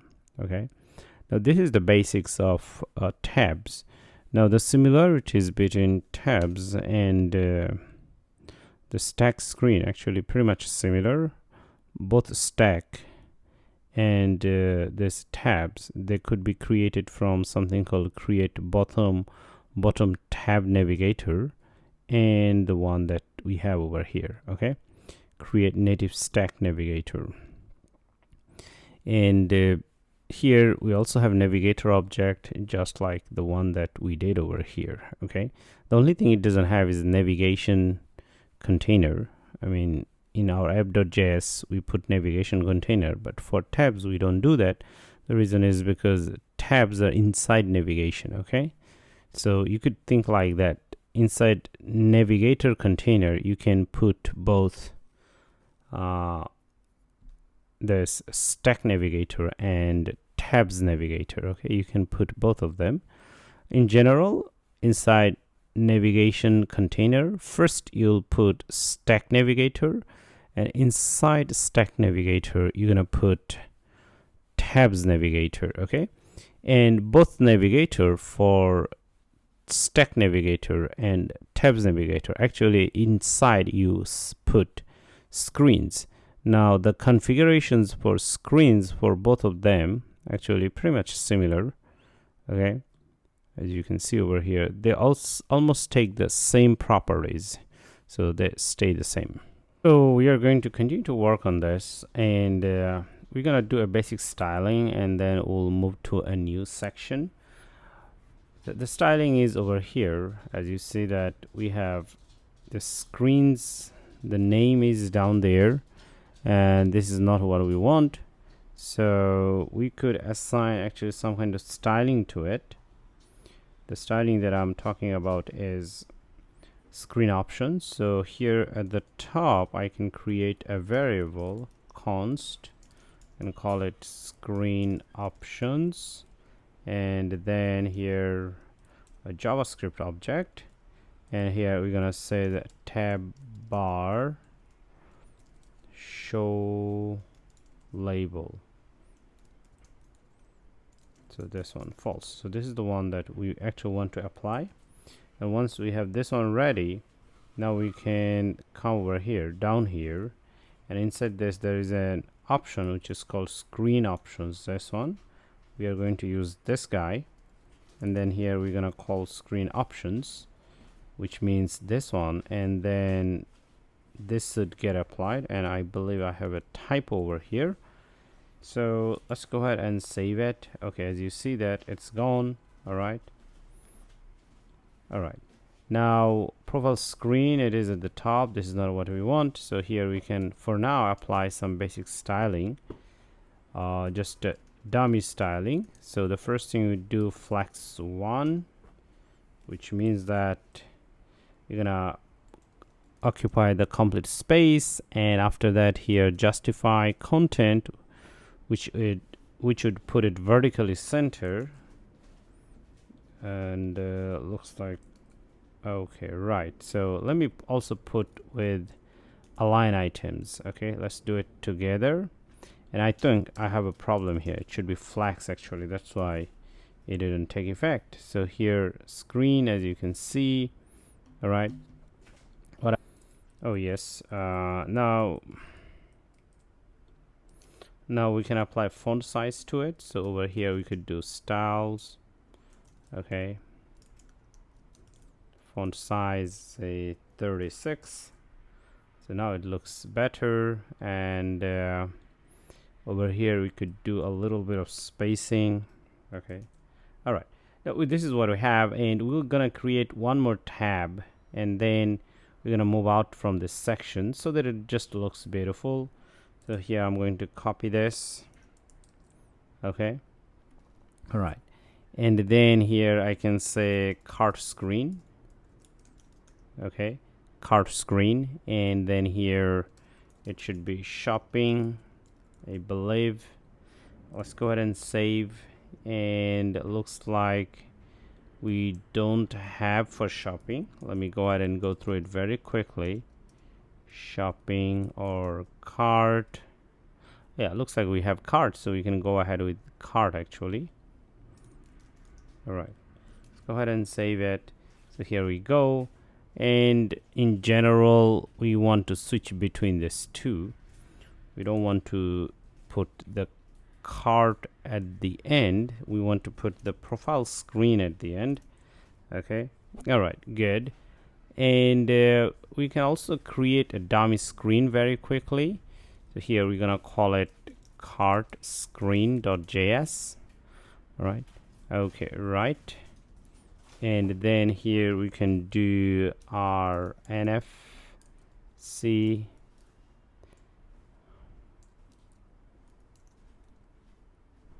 Okay, we're gonna go ahead with this, and if we are here, we can just simply copy this section so that we don't have to type in all the styles here. And then here we're going to change it to card screen.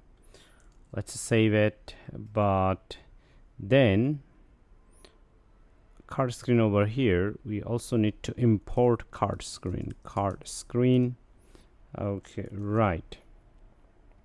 So now let's click on this. Okay, and I do see that this is our card screen. So here we are, card screen.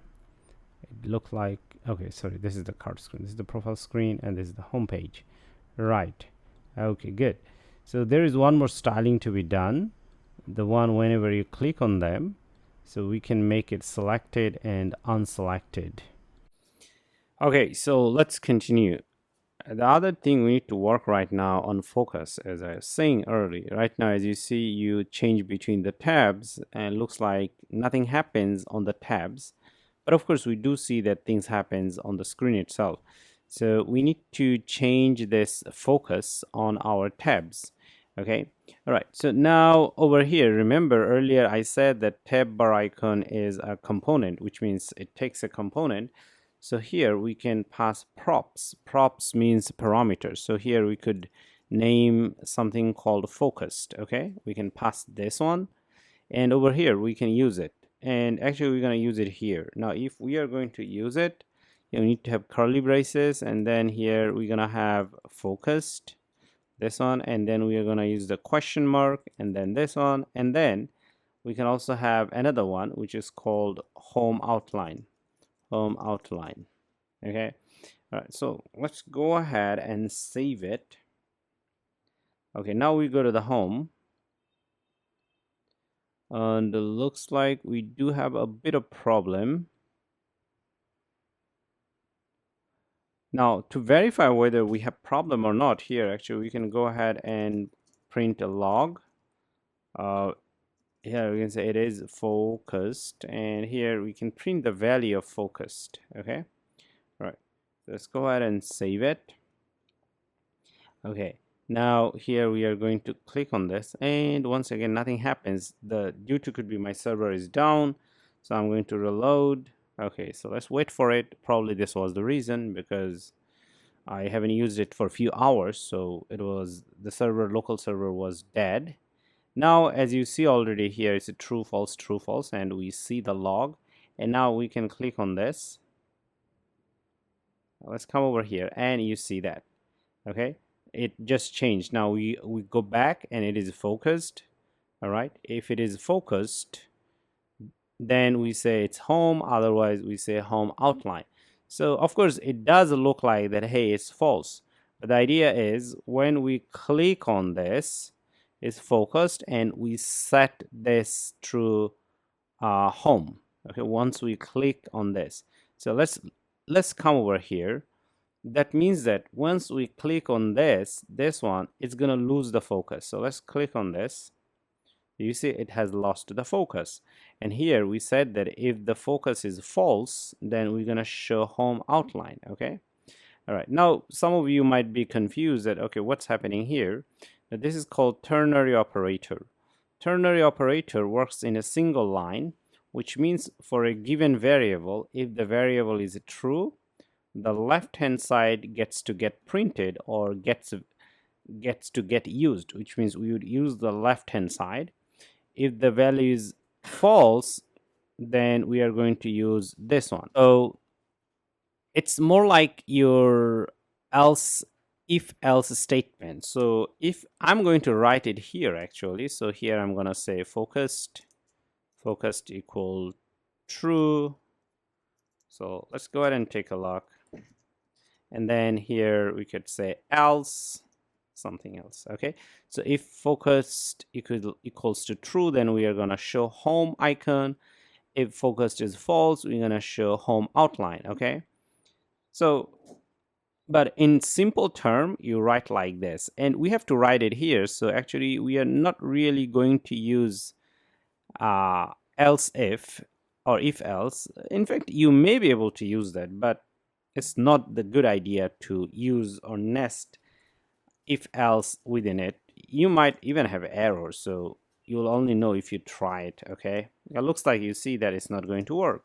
So now here we're gonna have, you know, errors, as you can see that. So inside this property assignment, like name is the property, so we see that we can't use if else directly. So in that case we have to use this kind of ternary operator. Okay, so ternary operator makes your life very easy and makes it looks like very simple. Okay, the idea is if it is true, whatever the value is here or whatever is here that's used, if it is false, we use this one, okay, on the right hand side. So hopefully it makes sense. Okay, so now let's save it. Okay, so you get the idea. So once I click on this, it will have the focus. Now focus this value over here. Actually, I believe you can name it anything. It doesn't really matter. So now here, once you have this value, once you click on this, the value is true. Okay, so it happens based on click. Once you click on this, it is focused and the value is set to true. Once you click on other places, the value is set to false. Okay, other places means other tabs. Okay, so we see them as, you know, false. So right now this is false. So whenever you click on the icons, they have the focus, which means true. When you click on other items, the earlier items, they lose focus. So that's the idea. Now to understand even it better, we can actually introduce more of this to other places, right? For example, we might have our cart section. So let's go ahead and see this cart over here. Now we can use the same approach over here. So I'm going to cut this guy over here. And then here we are going to have, say, for example, okay, first we need to check that we have this shopping or cart outline this one or not. So let me go ahead and click on this and then let me look for cart. So here we do see one cart because we need two icons, right? Okay, so there is also cart outline, so that means we would be able to use that because this kind of situation always involves two kind of icons. So these are the icons names, right? Okay, so I'm going to cut on this and then here I'm going to use this, but before that make sure that we have the property which is called focused, and then here focused equal true, then we use this, then we have to put a semicolon, and then here we'll say cart outline. Okay, so let's go ahead and save it. Okay, so we saved it, and then now here we are focused on this. Okay, so we say this one, but now if we move this, so you see that cart has become a different color. All right, so this is awesome. So it's more like an animation that we are working on right now. Awesome. Now the same could go for this profile screen over here. So let's assign the property first. So here we're gonna say focused. Okay, and then over here we are going to have things like this: focused, and then here we're gonna say person. Remember our icon name was person in this case, and the other one is person outline. Okay, so this is the one that we'll have. Okay, and you already see that it changed. Now you click on this, so this is the only tab that is focused, others are not focused, so that's why they became more like this outline thing. Awesome. So in fact we made a big progress. Okay, all right, cool. Now with the tab bar icon, there are other interesting things that here, since we have this curly braces here, you could do a lot of interesting stuff if you need. For example, if you click on a tab and you want to do some operations or some work for that tab, so you can do inside this curly braces, and this is awesome, and that's why they're given like that. Anyway, so I'm going to go ahead and remove this, so we don't need this one for now. All right, okay, right. So here we could also add actually a new item, and then we'll finish this tab bar tutorial. So I'm going to copy this one, and I'm just going to copy first. and then I'm gonna put it here, and then over here we're gonna say search screen. Okay, and then over here we can say search. Okay, and then of course we need to check if we have search outline or not. Search out. Okay, there is. Okay, all right, cool. So but of course we don't have search screen, so if we actually work we might get error.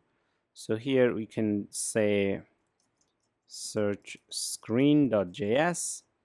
all right, and let me go ahead and find the other one, and from here we can just copy this and search screen rnf, this one. Okay, right, so let me go ahead and put it here, and here we can say search screen. I do believe that we are here good with this. And then now let's come to the bottom tabs and search screen. Over here we can say search screen. I believe we might have a problem with the name. Let me see, not this guy. We might not have saved the name correctly here. Okay, yes, it is search screen, so naming is fine. Not sure why it's not recognized.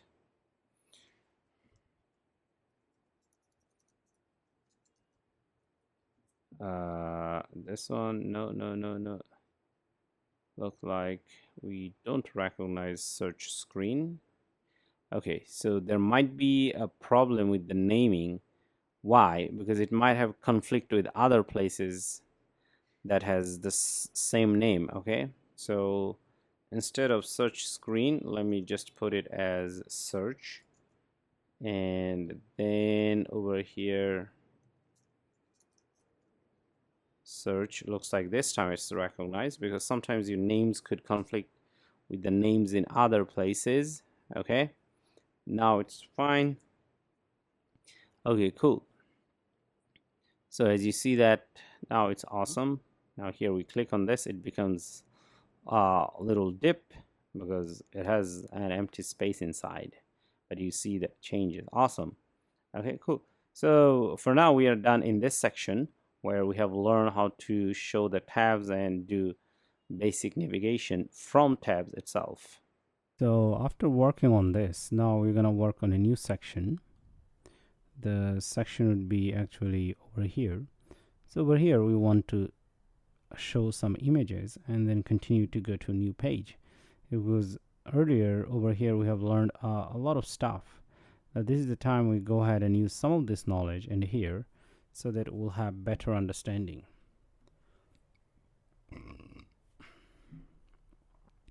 Now to do that, over here I'm going to go ahead and create a new file. Let's go ahead and do that. And here I'm gonna say home product list screen. Okay, .js. So this is the one that we want. And then over here we're gonna create a component, functional component, this one, right? Okay, so this is what we'll have over here. We're gonna save it, and then over here we're gonna just simply go ahead and call this one. So here we can say home product list screen. Make sure that it's imported at the top. Let's go ahead and save it, and you'll see it there immediately. All right, now over here we already have a return section where it returns this. Okay, now before we return this guy, over here we want to do some interesting thing. So like earlier in our case we have seen how to use state. For example, if you come over here, not this one, actually this one. Okay, right, and then we go to the new list, which is this I do believe new screen actually, which is product list, and which is this one, right? And over here we have seen that a lot of these things actually we are using together, right, in one component, but this time we'll see how to separate them. And then once we know how to separate them, in future we'll come back and separate them as well, so that our code is better organized. Okay, so we'll do pretty much the same thing, but we're gonna do it here actually. Okay, now over here we are going to go ahead and create actually we're gonna call a hook. Okay, fetch home product, like this. Now the thing is that this hook doesn't exist, so we're gonna go ahead and create it.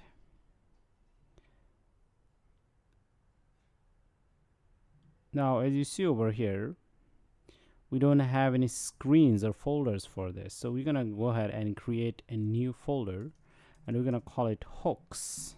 Okay, and inside this we're gonna create this, which is called a new file. We're gonna create here fetch home product.js. Okay, all right, cool. Now inside this we're gonna create our hook. Now this hook is actually just pure JavaScript. We are not going to really use any kind of JSX, which is more like HTML. So here we're gonna say fetch const fetch home product, this one, and we are not going to take anything as in the parameter, and we're gonna simply do like this. And after that over here we're gonna create two variables. One is data and another is set data, this one. And earlier we have seen that we can use state. This is also a React hook, which is this one, use state, and use this one. And here we'll load all our data from the server. For now we don't have that, but in future we'll have it. I think I'm missing an arrow over here. Okay, right. Okay, and after that over here we're gonna have const and is loading, and here we will have set is loading. Now we're gonna give it a default value as a false, which means that the loading is not loading. So our hook over here would be responsible for getting the data and along the way setting the state for loading or not loading. Okay, so that's what we want to show over here. Like here, and actually earlier, let me go ahead and find this guy. So here we have seen that we can toggle, we can change this one, loading and set loading, you know. So we hit this function hook, use effect, this hook, and then whenever we hit set out time, so 2 seconds later this is set to false. Okay, all right, so that means the loading has been done, so we are not loading. The initial value was true. All right, in our case right now here we are setting it to false. Okay, it doesn't matter, actually you can also set it to true. It depends how you use it. Initial value could be anything, but eventually it depends on how you're going to use it. And then over here you can also catch error. So here we'll have error and set error, and then once again here we're gonna use state hook, and we're gonna set it to null. Actually the error could be of any time, so we're gonna set it to null. All right, so once again this is a hook, and here we'll have pure JavaScript, and then we'll have actually it should go to top actually at the beginning. All right, So it doesn't matter, you can write it here, but if I put it at the top, it looks good, because as soon as we hit this hook, which we'll call, and you already saw that I'm calling it from here. So as soon as I call it, so I'm going to use this, and it would start calling, and after that calling, it will get data, and then after getting data, we'll change this is loading to false again, and then along the way, if there are errors, we'll set the errors in them. Okay, so let me go ahead and save this. All right, now over here it may throw an error, so let me type it so that it can automatically recognize. Looks like no, it doesn't. It didn't. Fetch home. Yes, eventually it did. I guess this is the guy. Let me see. No, it didn't. So it's okay. Even if it didn't, we can import it manually. So here I'm gonna copy this, and then I'm gonna put it here. But of course, we don't call it product. Here we're gonna call it fetch home product, this one, and where to get it. So look at this file over here. We have to get out one directory, and then we need to go inside hooks, and then we'll find it. Okay, so that's how we want to do. So here we are getting out, and then we're gonna go inside hooks, and then here we're gonna say the file name fetch home. Okay, I guess this one, but of course it's not this. So let's make sure that it is the correct one. Yes, right. So we just mentioned the this component name. So in this case, we are mentioning this hook's name, which is fetch home product. Fetch home product. And eventually we have to also do another thing, which is export default fetch home product, this one. All right, let's go ahead and save it, and let's save it, and it should work. Okay, let's see. Fetch home product. Fetch home product. Okay, this one. All right, so we don't have any issues. And then we may come over here. Let's go ahead and print something here. We can say console log. This hook is getting cold. All right, so we're gonna go ahead and save it, and we see that yes, so it automatically gets cold. Now of course it looks ugly because we need to work more on this UI, but we just built the skeleton. There is much more to go ahead and do on this, which we'll do in next session. Okay, so this is where we left off last time, and we are going to build a skeleton for calling a hook. Okay, so from this file we're going to call a hook. Now to call a hook, we are not ready. We need to work more on this. Eventually we're going to call use effect. Okay, now here we'll have use effect that looks like this. Okay, use effect. Okay, and then here we'll have a callback function, and within it we call something. Okay, now the question arises what we are going to call.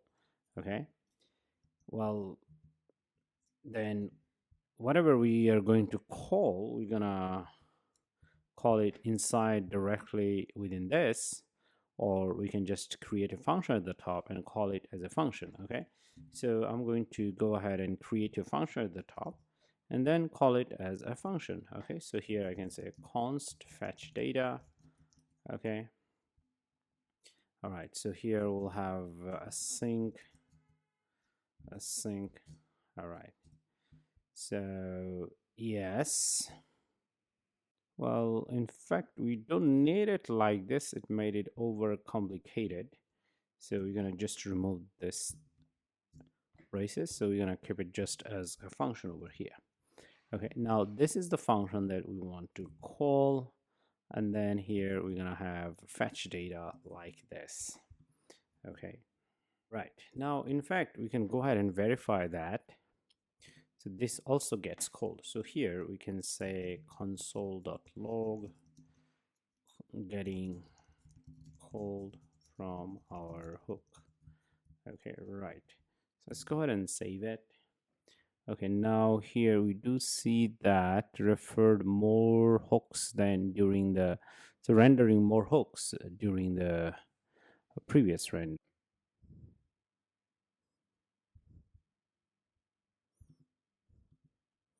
Okay, now after restarting it, actually it solved the problem. I think the problem was because we introduced a hook, but our state didn't update.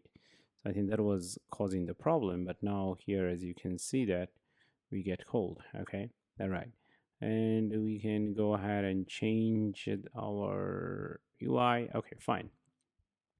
So here within it, actually, we are going to have a try catch block. So here, try catch, and then we'll have error, and then finally we'll have finally like this. Okay, so whenever we start, when this would get called, actually we want to set this is loading to true. So I'm going to copy this, and then here we're going to say true. So that tells us that we are going to loading something, and once loading is done, then we're gonna set it to false. Okay, so we need to keep track of true and false from our page over here, which we'll see very soon. And now in between this, we are going to have to call our network data API, or simulate our network request. All right, and then over here we may get error. In that case, we'll have set error, and we're gonna set it to error. So if we have error, we're gonna set it to error, and if we have error, first we'll set the error, and finally we'll set this one to false again. Okay, all right. So in general, this finally should get called if you catch error and then you set something. All right, so let's go ahead and save this thing. All right, now of course, once again, we don't have much changes, but now here, in fact, we may return few things over here. Now the things that we want to return, we need to mention it from here. Okay, so here we can just simply say return, and here we're gonna return is loading, and then over here we're gonna return error. Okay, there's two things, because is loading is changing. Whenever you call this, it'll first be as true, and then it would be as false. Okay, all right, and then if we have error, we'll also have error. So eventually we're going to return this true or false. And anytime one of these hooks, they change, in meaning that if their value is reset, we'll get the new value automatically. So this is the beauty about using things inside a hook and return the data based on the hook changes. Because remember, these are also hooks. Use state are same as use effect. I mean, they're all hooks, but they do different things.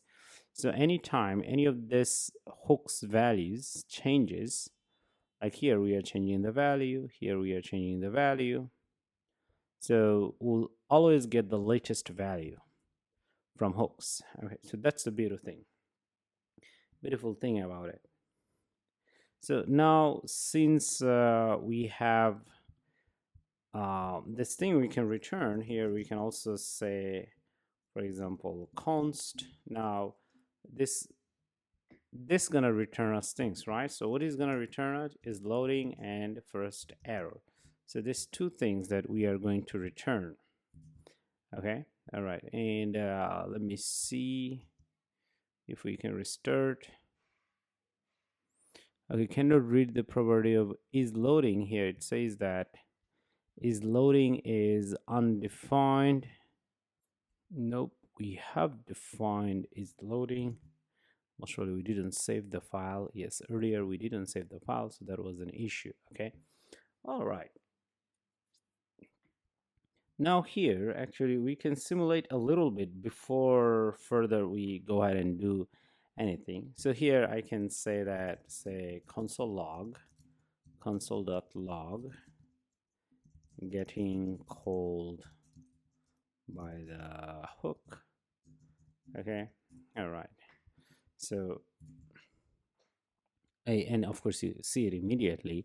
And then on the front end, in fact, we can go ahead and check on them.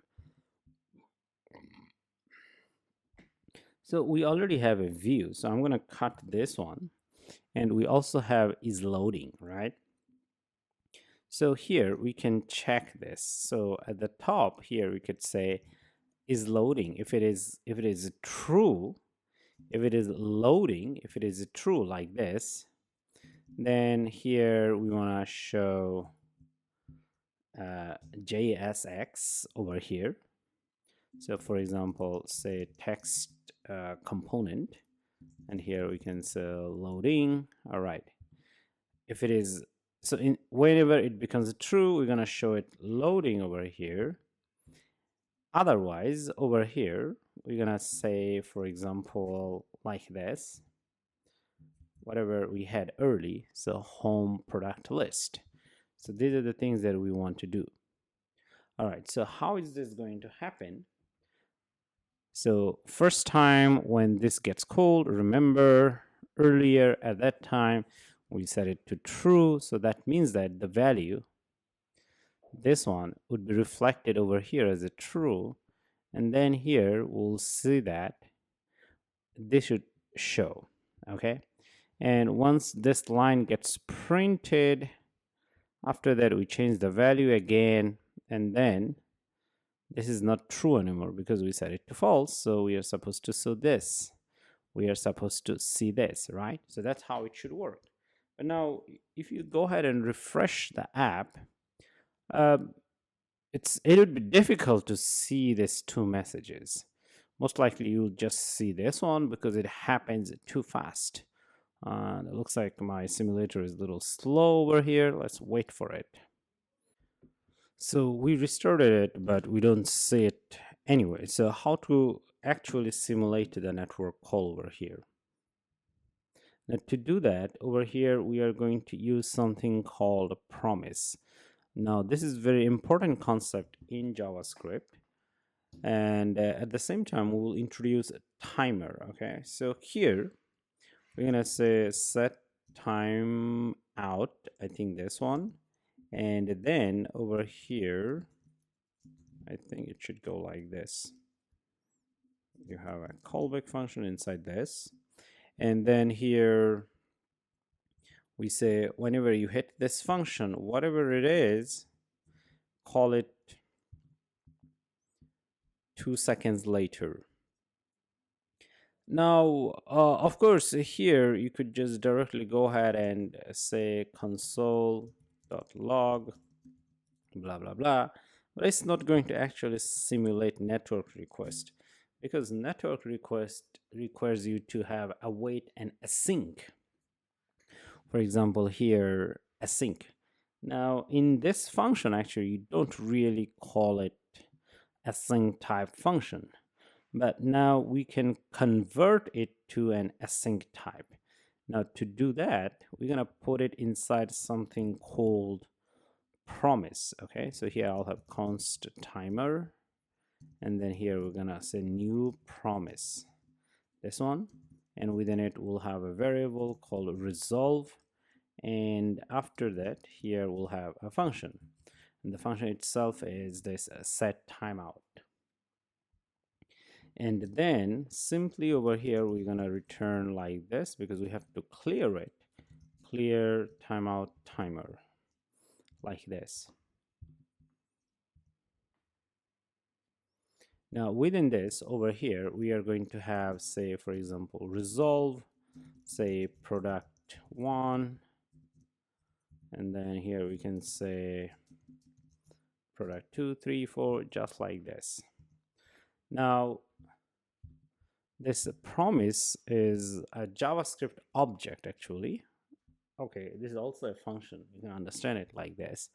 Then it whenever it executes, it'll promise to return you something. Okay, now as it promised to return you something, it can await. Okay, so that's why here inside this we have awaiting. Actually, this set timeout for 2 seconds, but how exactly it works. Now, even before we want to understand a little more, let me write out over here one more syntax that is important to write here. So you can say const result equal await timer, and this is the most important one. I will say that. So what's going to happen over here, you'll see that whenever this promise is trying to get called or resolved, whatever you say within it, it'll find this set timeout, and 2 seconds later it'll get executed. So this will return. Okay, now if you don't write this sentence, in fact it'll just continue to execute and set this to true. But we don't want, we want it to wait for 2 seconds until this 2 second has been passed. Okay, this way it'll get stuck here for 2 seconds, and then 2 seconds later over here it'll set this to, you know, false. If you don't write it, it will execute, and then it'll say, okay, I found set timeout, I'll come back here, and 2 seconds later I'll execute this. But by the time it'll also execute this one. But now, as we are returning a promise object, which is we call timer, then it'll wait. It'll block the rest of the execution of the code. Okay, so that's why it's very important that we write this one. Now, this kind of blocking we can do through this promising. So using this JavaScript promise, and then over here, 2 seconds later, it would get called, and then it'll set this result to resolve, and then it'll continue as always. So it's more like, okay, you already get the data, all right? So since you get the data, 2 seconds later, here you can say set data, and within it here you can say result. So your result is the data. So hopefully you understand. Now there are a few mechanisms that we work with. First, we have used promised, and then set timeout, resolve, clearing it, and then awaiting. Among the most important is this one, because it'll block executing this code. Okay, because with the set timeout, it'll hit it and it'll say, okay, 2 seconds later I'll come back and execute this. But then if it doesn't find this one, it'll go immediately and set this data, and it'll be chaos or mess, or it could be even null because you don't have data, but you're trying to set this data. But here we already have a blocking code. Okay, now when we do network requests, this part is blocking part. This one is automatically done by our network library, so we don't have to explicitly write this. Okay, now with this we're almost ready, because this is a simulation of network request. But in future, when we call our network data, only part we need to change is this one. Everything else stays the same, and this one. Okay, this few lines we need to remove, because we are just simulating how network request gets called and how we work with new data. Okay, so that's why this is very important. Now let me go ahead and save it. As you see, already it was showing this behavior here. Let's go ahead and restart our application. As you see, it's showing loading for 2 seconds, and then over here we shown our other UI. So let me do it again. If you refresh the page, awesome. So this is what actually we wanted to do. Once again, in future, all we need to do, change these few lines, and the whole structure stays the same, because we're going to return all of this. Okay, now over here we can also return data, actually, since we have data over here. We are setting data right inside this this one. So this is our data. We were setting the data using set data. So now here we can also return them. Okay, all right. Not only that, in fact, what else we could do? Let me see. Yeah, this few things. So let me go ahead and save, and you will see that here it changes. It's loading, And then, okay, cool. Now, one more thing before I wrap up actually. So here we are just checking if the value is changing between true and false. Okay. And not only that we could do, actually we can also look for error. Okay. If there is an error over here, we can also check that. So here we can say error. If error is true, then over here we're gonna show, say, okay, we have error. We have error. And then over here we're gonna write one more, and then here we'll have text. Okay, just like this. But for now we don't have error, but if in future we have error, we'll show the error warnings over here. Okay, so that's how it should work. So actually this is the first time you have successfully used a hook. So this is the real usage of hook for loading data. Okay, so anyway, let me summarize this thing. So to use a hook to load data, in general, first you need to set up a few variables.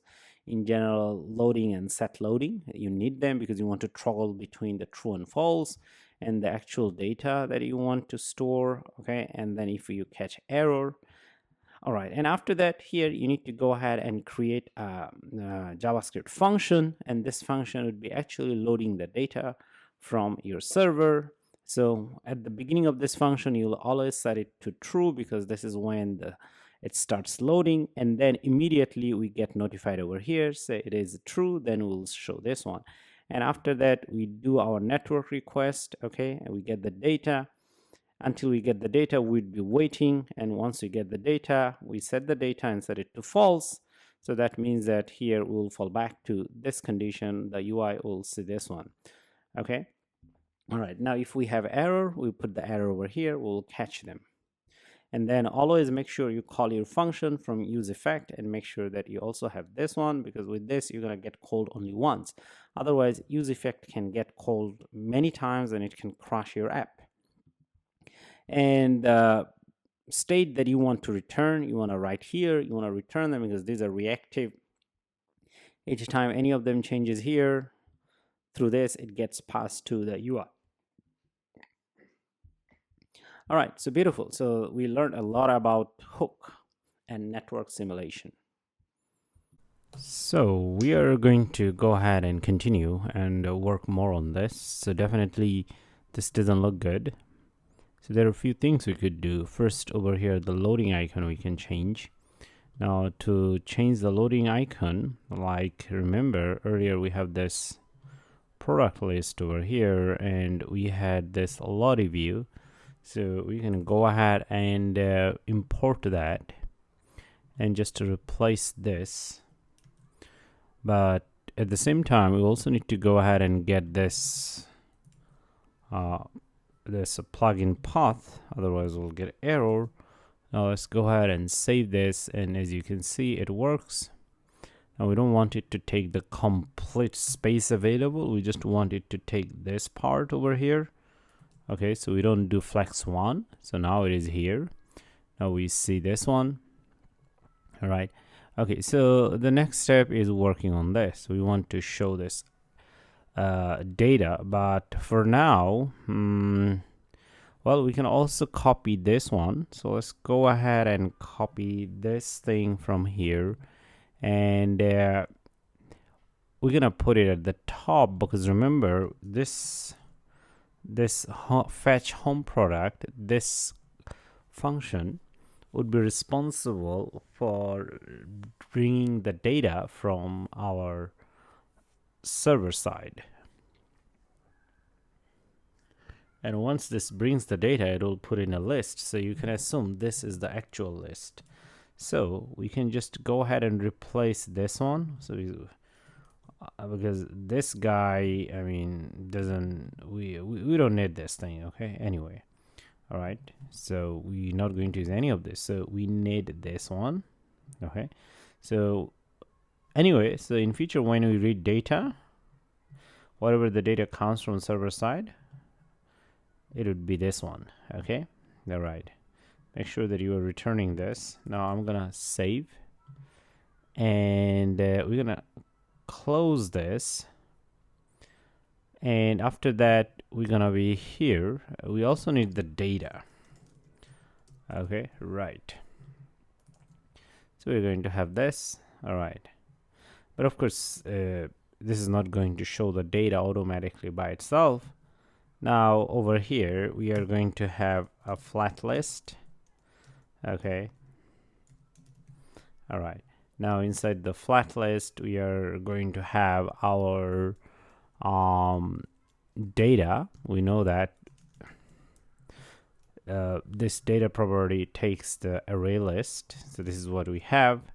And then we also have key extractor, and then here it should be, say, item, and then as a function item.id, which is unique.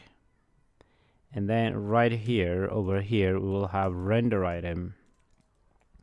Now here inside this, it takes our component.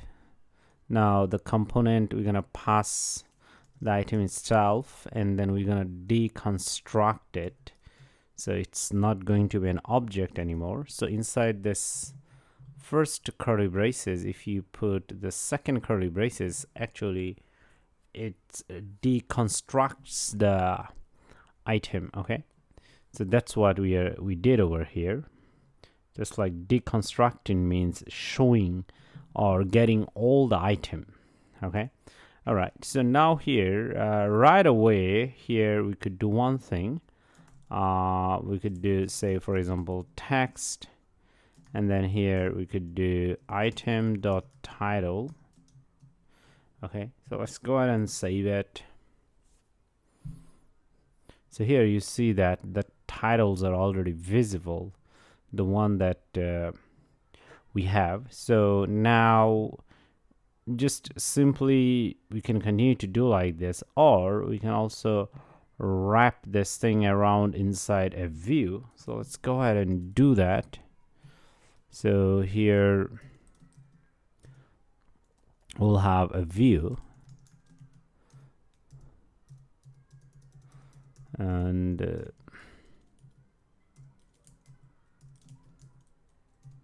view like this. And let's do something very quickly. So here we're gonna have this text, the first one. We could also do text. Here we could do item.price, because we know that we have the price thingy over there. And then we could also do a little bit of styling over here, say for example padding 10. So now let's go ahead and work on this. Beautiful. Okay, so we see here all these items available. Okay, all right, so that's pretty much about loading the data. But in fact, we just don't want to load the data. We also want to go ahead and style them, and style them in a sense that we want to put them like this. Okay, now let's see if we can actually go ahead and use some of the earlier components, the one that we had over here. Okay, so this one. Now remember earlier we had this, I think this guy over here, and this had a component which is product card component. So we can actually, in fact, go ahead and call this component directly, and let's see whether it can help us without writing much of the code, so we can reuse it. So we can close this one, and we may remove all of this.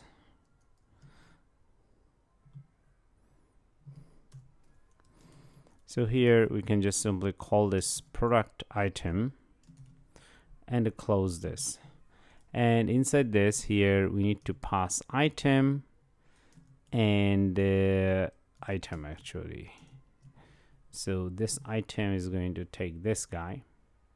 Now we need to make sure that we import it.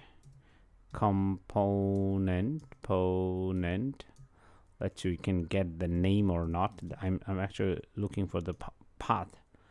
Product component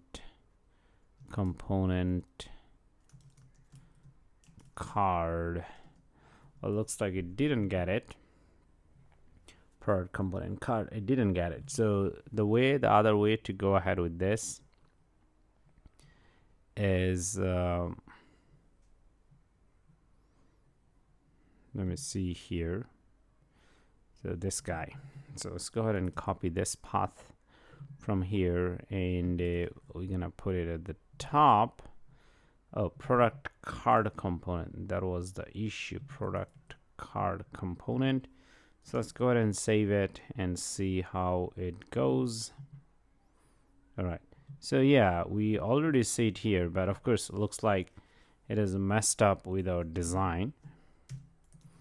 So let's go ahead and reload that. Okay, so now here we are able to kind of view it, but this is not supported by the design itself, the one that we have. The reason is you'll see that over here, I think this was the guy. Now this guy had this render view. The render view itself had this number of column, this and that. So let's go ahead and check that thing as well. Now let's go ahead and fix this. Okay, so it wants you to restart the whole app because number of columns is not supported on a refresh or hot reload. Okay, right.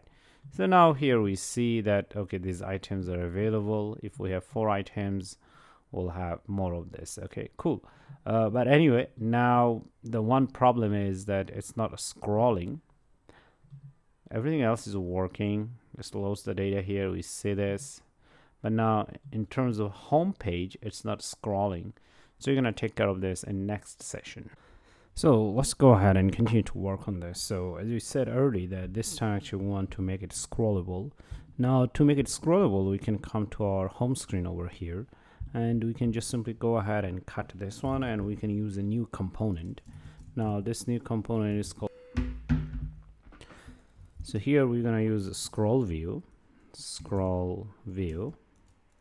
and make sure that it's auto imported at the top. Yeah, looks like it is. And then within it here, we're gonna actually, we can't do it like this, so we need to use the other components within it. And whatever we have copied already, we can just put it inside. And then over here, there are a few other properties that we need to start from. So here we're gonna do style, and then here within it we'll have, let's set up the flex one. Here we are saying the whole screen should take, SafeAreaView should take the whole screen, and then we need to do the same over here as well. But here there's another property which is called content container style. Looks like it is not there, but anyway, yes, right. And then within it here we can do flex grow, this one. Okay, flex grow to 1. Okay, now let's go ahead and save this thing. So yeah, we did save it, and then we see our data has loaded, and then over here we will see that we can already scroll this thing. Okay, this is okay, but then it is throwing up a new error. Here's a virtualized list should never be nested inside plain scroll views with the same operation, because it can break windows and other functionalities. So here it is saying that, okay, you are using scroll view, but now the scroll view itself also containing, for example, like FlatList. Now FlatList itself can scroll, so 2 scroll views are together. So that's why it is saying that, okay, this is a problem, so don't use it like this. So even though it is a solution, but if you have FlatList, then you should not use scroll view together. So in next section, we're gonna go ahead and work on this together with a better solution. Okay, so let's continue to work on this. And as I said earlier, that we have this home screen where we have this scroll view, and this virtualized list error has appeared. So we're gonna work on this. Okay, the very first thing before we work on this, we need to move this few of these things to our home page actually. Well, I would say that pretty much we can move let's see, the whole view actually, or the whole thing. So let me go ahead and move it, the whole thing on our home screen. Okay, now it might be a little bit confusing, and once I'm done with this, I'm going to explain that why we are doing this. And now it's also true that we also need to have these things, actually pretty much all of them, to our home screen. The home screen, I don't think they have this components.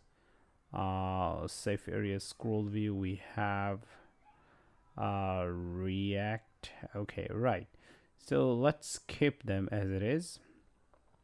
All right. So now if it is loading over here, if it is loading, then we are going to show this lottie view. Now, interestingly enough, right now I don't think we need this part over here. So I'm going to remove that, and then let's see, we can also actually remove this part. Okay, right. And even before we return, actually here we could do an if statement. I guess we also need to return this. Well, okay, one of them, right. So now the error is gone, so I'm going to cut this. So here I'm going to check if is loading. Okay, is loading. If it is true, which means actually it's loading, remember now the data would come from here. So we're gonna if it is loading, then we're gonna do this one. Okay, if it's loading, we're going to go ahead and show this lottie icon. And then similarly, actually we can also go ahead and do another one, which is if there is an error. If error, in this case here we are going to return our error message. So here we could say that view style. So for now, let's keep the style as it is. Justify content, here we could do center, and then align items center. Okay, all right. And then here within it we can do text.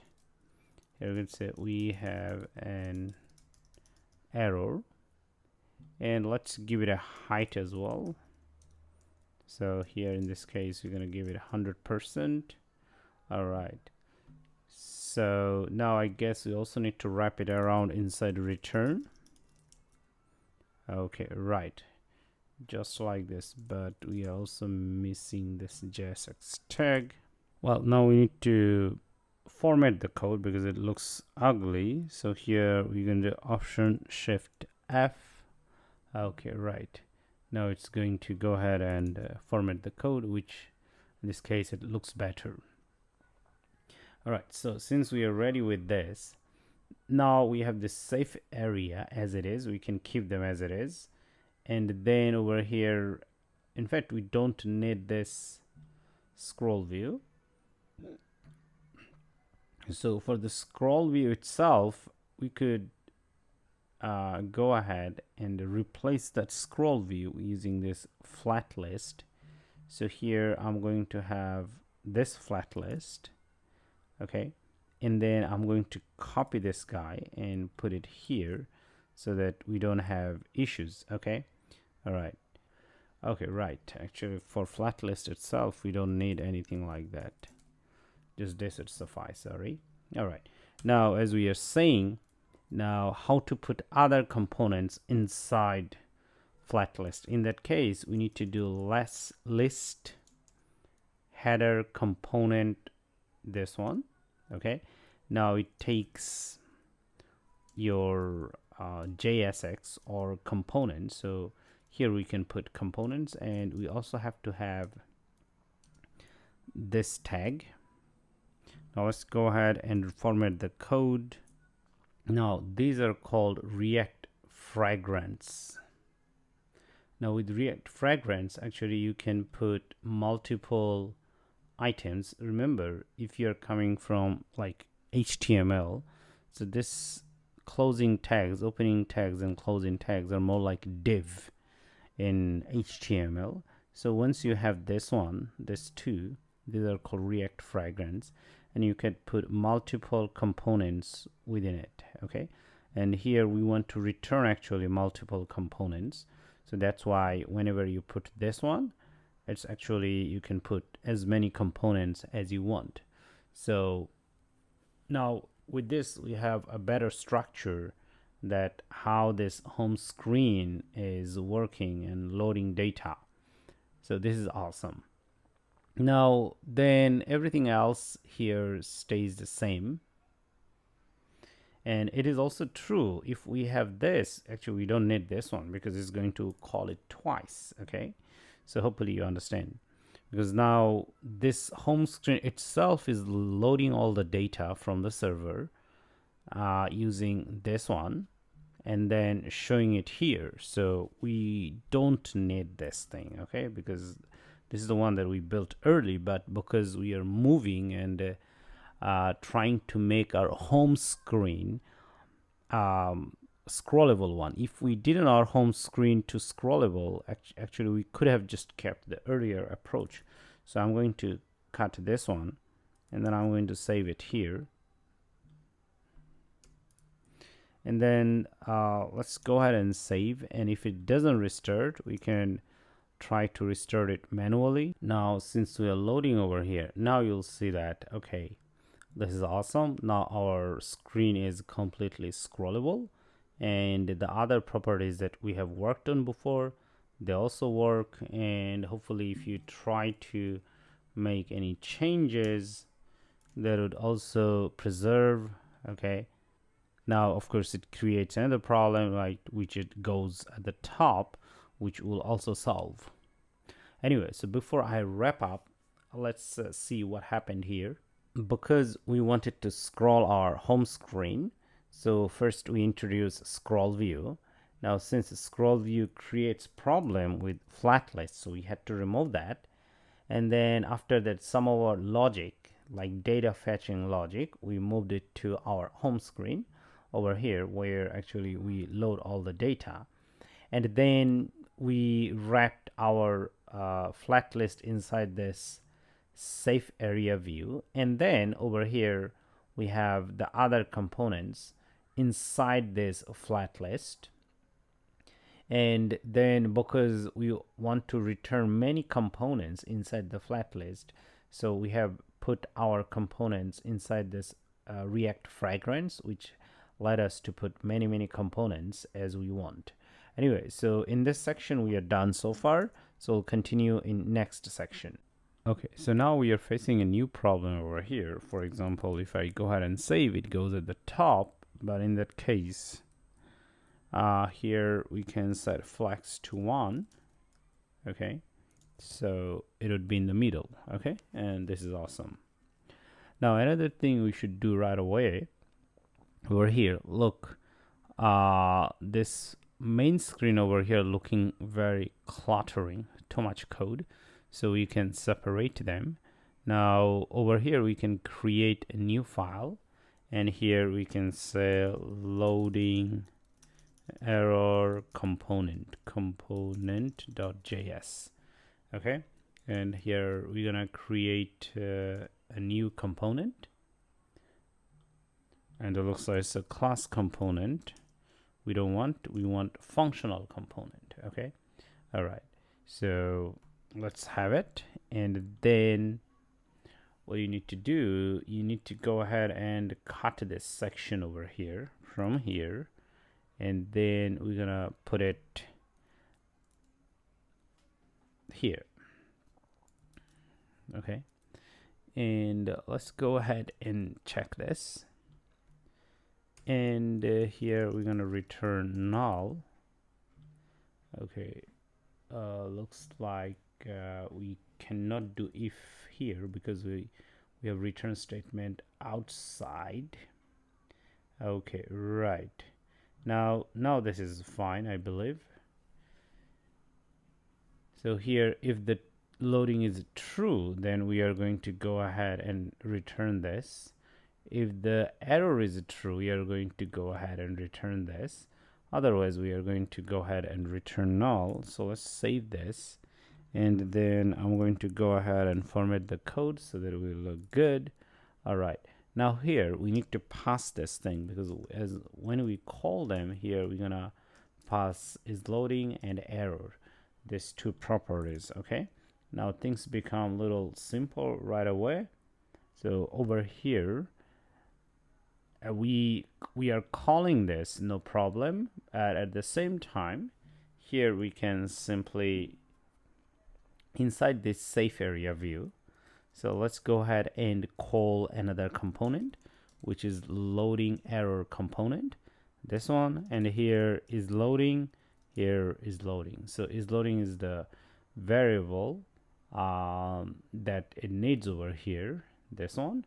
And this is the one that we get from here. The same goes for this error guy. All right. Okay. Now we have this flat list. Before we actually show the flat list, okay, over here we are passing the items, right? Okay. And then before we show over here, actually we need to do a check over here. Is loading. If it is loading true and there is no error, in that case, we are going to show our flat list. And just like this, we are good to go. Let's go ahead and save it. All right, and it looks like here it says that we don't have view, which in this case actually are talking about this guy. So I'm going to copy him and put it here. And we don't need this flat list. Let's go ahead and save. And looks like also Lottie view and a few other things we might need. So we can just copy this, put it here. Let's go ahead and save. Now we need to save it here because I don't think we have saved it here. Okay, now let me go ahead and restore the app. And I believe here it should be false. Okay, right. And then it is still scrollable. Okay, let's format the code. Okay, let's save it. It looks much better. So hopefully you understand. Over here we have this. So we call this one first. And remember, whenever you call this one first, okay, over here the default value is loading. Let us see the default value. So in our case, the default value of this guy is false, right? So what happens over here in home screen, let's go ahead and check our home screen. This is false.